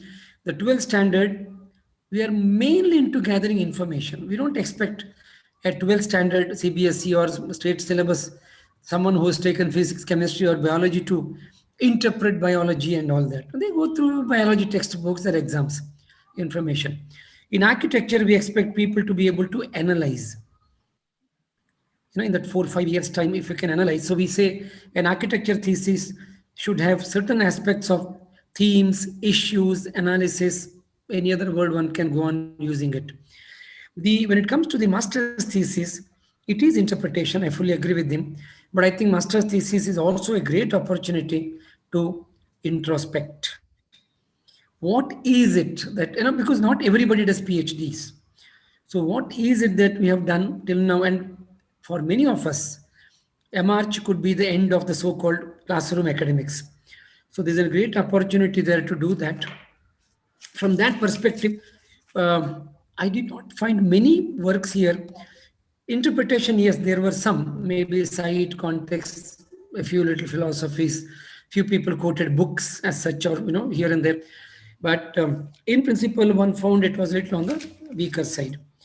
Ideally speaking, a master's thesis can step into the policy level than only the proposal level. Like in architecture, we can go into policy level. We can step into politics. I'm not referring to politics as which party or which governance. The politics of architecture, politics of design, politics of aesthetics, or there are varied words one can bring in over here. So there's an opportunity here to look at these deeper issues which are there part of our society. Because the society, and as we have been saying, those who are getting master's degree in architecture are among the few privileged people in India. So we're stepping into society with that kind of a privileged position. So to that extent, we can even step into a bit of philosophy. What's wrong? So both the policy level and the philosophy level were rather weak. Philosophy was hardly any. Maybe one or two here and there we could pick up. Maybe if we were to study in detail, maybe we can. Even policy, there were, of course, some people use the word policy. To be right and to be fair to them, yes, but majority I think stopped short of the policy and philosophy, but they dwelled more on proposals. It could be design proposals, it could be taken from already known sources, but then application also was there in some cases, but some cases weak in my opinion, could have been better. Of course, already SK has highlighted on the importance of critical thinking and research and all of them, and the scholarship, etc. I won't go to that. I'm coming to this whole issue of prioritizing the information and communication. See, now here, one of the major problem in our fragmented society, it is the doctors who judge the doctors. Is the architects who judge the architects. Yes. There has been this, it's the industrialists who meet in their meetings.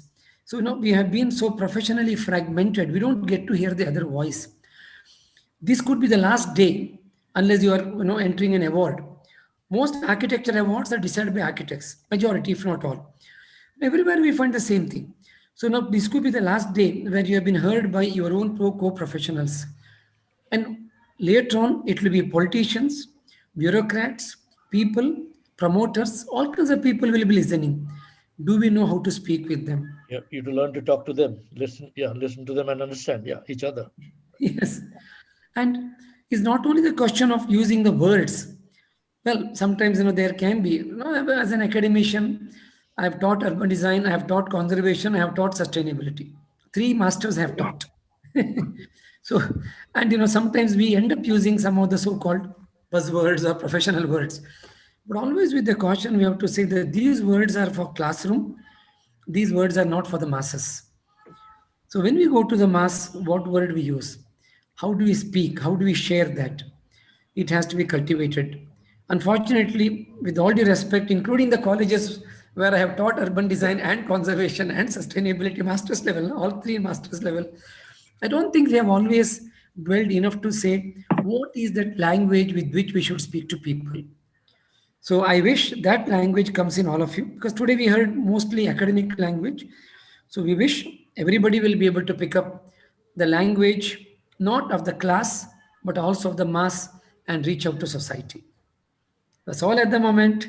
Congratulations for all of you who have been here, whether you were shortlisted or not, that's secondary at the moment.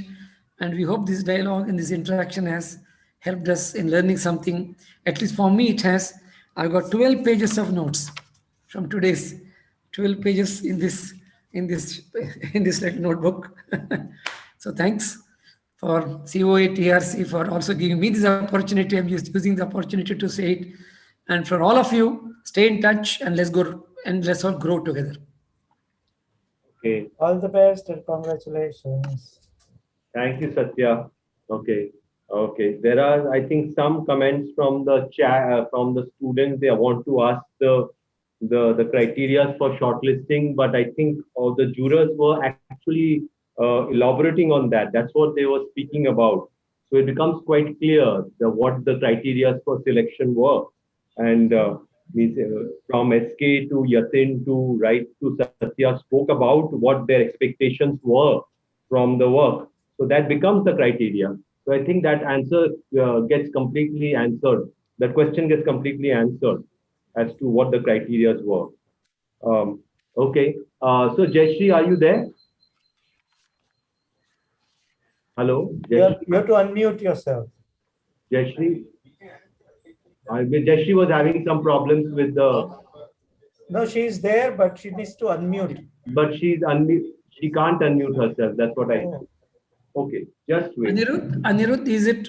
I mean, because somebody has asked the question, can I say a few things on selection criteria? Yeah, you can, but not much. Yeah. Yeah, very briefly. Yeah. Now, this is, each of us, let's just say the process to them. All three jurors independently went through the reports and the sheets, point number one. So it was, it was a collective decision. It was not really that, randomly anybody was picked up, point number one. We were very clearly told that we should look at the report as well as the sheets. So some people had fairly well worked out sheets, but the reports were so weak, they lost out on that because there was gradation marks for each category. So those who did not do a good report, but only dwelled more on the drawings, they lost out in the process, or vice versa. Some reports were fairly well compiled, but the end, in the sheets, we did not see a good kind of a conclusion. We were not only looking at data analysis, information, etc. We're also looking at what is the end product, which was actually highlighted by most of us in our discussions. So what is the end product? For example, there were sheets which had information, but they were very predictable, known kind of the end product. So we were trying to see, has the students gone beyond that predictable end product? The other criteria was field study, original work, research, data collection on, by the student himself or herself. Then really doing largely based on the secondary. So, I mean, nothing wrong in secondary sources, but we're also trying to see whether beyond the secondary sources, were there information on the primary sources. We're also trying to look at the different kind of categories of thesis. This, as of now, COA is able to conduct one single jury. Let's take it. We know that there were reports or projects which were done possibly on management, construction management, or landscape conservation or sustainability, landscape or urban design. So when we put all of them together, unfortunately what happens, some of them may not appear to be qualitatively or quantificationally or analytically deep enough. So it's actually nothing wrong with the sustainability thesis or construction management thesis. So there is a bit of comparison which comes there because we have to look at it on par. So that also helped in either selection or rejection, whichever word you may choose. The other thing was academic versus going beyond. Already this has been mentioned. Just a while ago, SK also mentioned studying in classroom is important, but going beyond the classroom. So we were trying to gauge, were the students able to go beyond the classroom as part of it. I'm just trying to very quickly, impulsively summarizing what is coming to my mind. Yeah, thanks for giving this chance to, because when students ask, they ask with certain expectation. So I thought this may not be fair enough to everybody, but just some thoughts. Yeah. Tomorrow, if you are in a jury position, you may say the same things. Till then, all best. Yeah.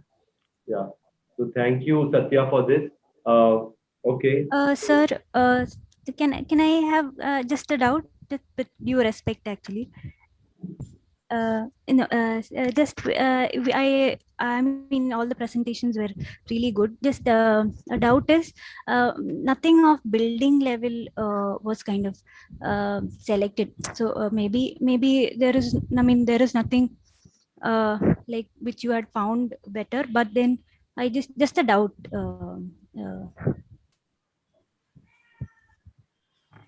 Can I say it? I don't think building or scale was the criteria. We had landscape, which was a very macro scale or this.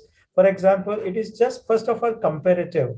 So out of whatever that one got, which one stood out? So there is no bias or there is no criteria, there is no parameter for that. But for example, in past, there have been some theses where the building would have been dissected for its stylization and mix of influences. For example, I take, some Vada in Pune and then say it is an example to understand the mix of various things, various cultures or various influences. And then I dissect. I can say many things in master's thesis with just one building. So the question is not that one building or no building or scale or no scale. It is just many of these things which were listed down, and amongst many, what would have come through. For example, right now, 4 students were absent from the earlier one, therefore 2 standby were taken. That doesn't mean they were good or bad, but if you stop at 10, then 11th would be just next to it. And if you stop at 100, 101st would be next to it. So I think it is out of all that, whatever came our way and where it, so maybe that building was just one after the standby. Who says? Yes, Who knows? Yes, It was sir. the 13th one. Sure, sir. Okay, thank you, sir. Okay. Any more observations? Like if you want to keep your observations very generic, that would be fine. If you have any. Okay, we won't go to any individual observations or any such thing.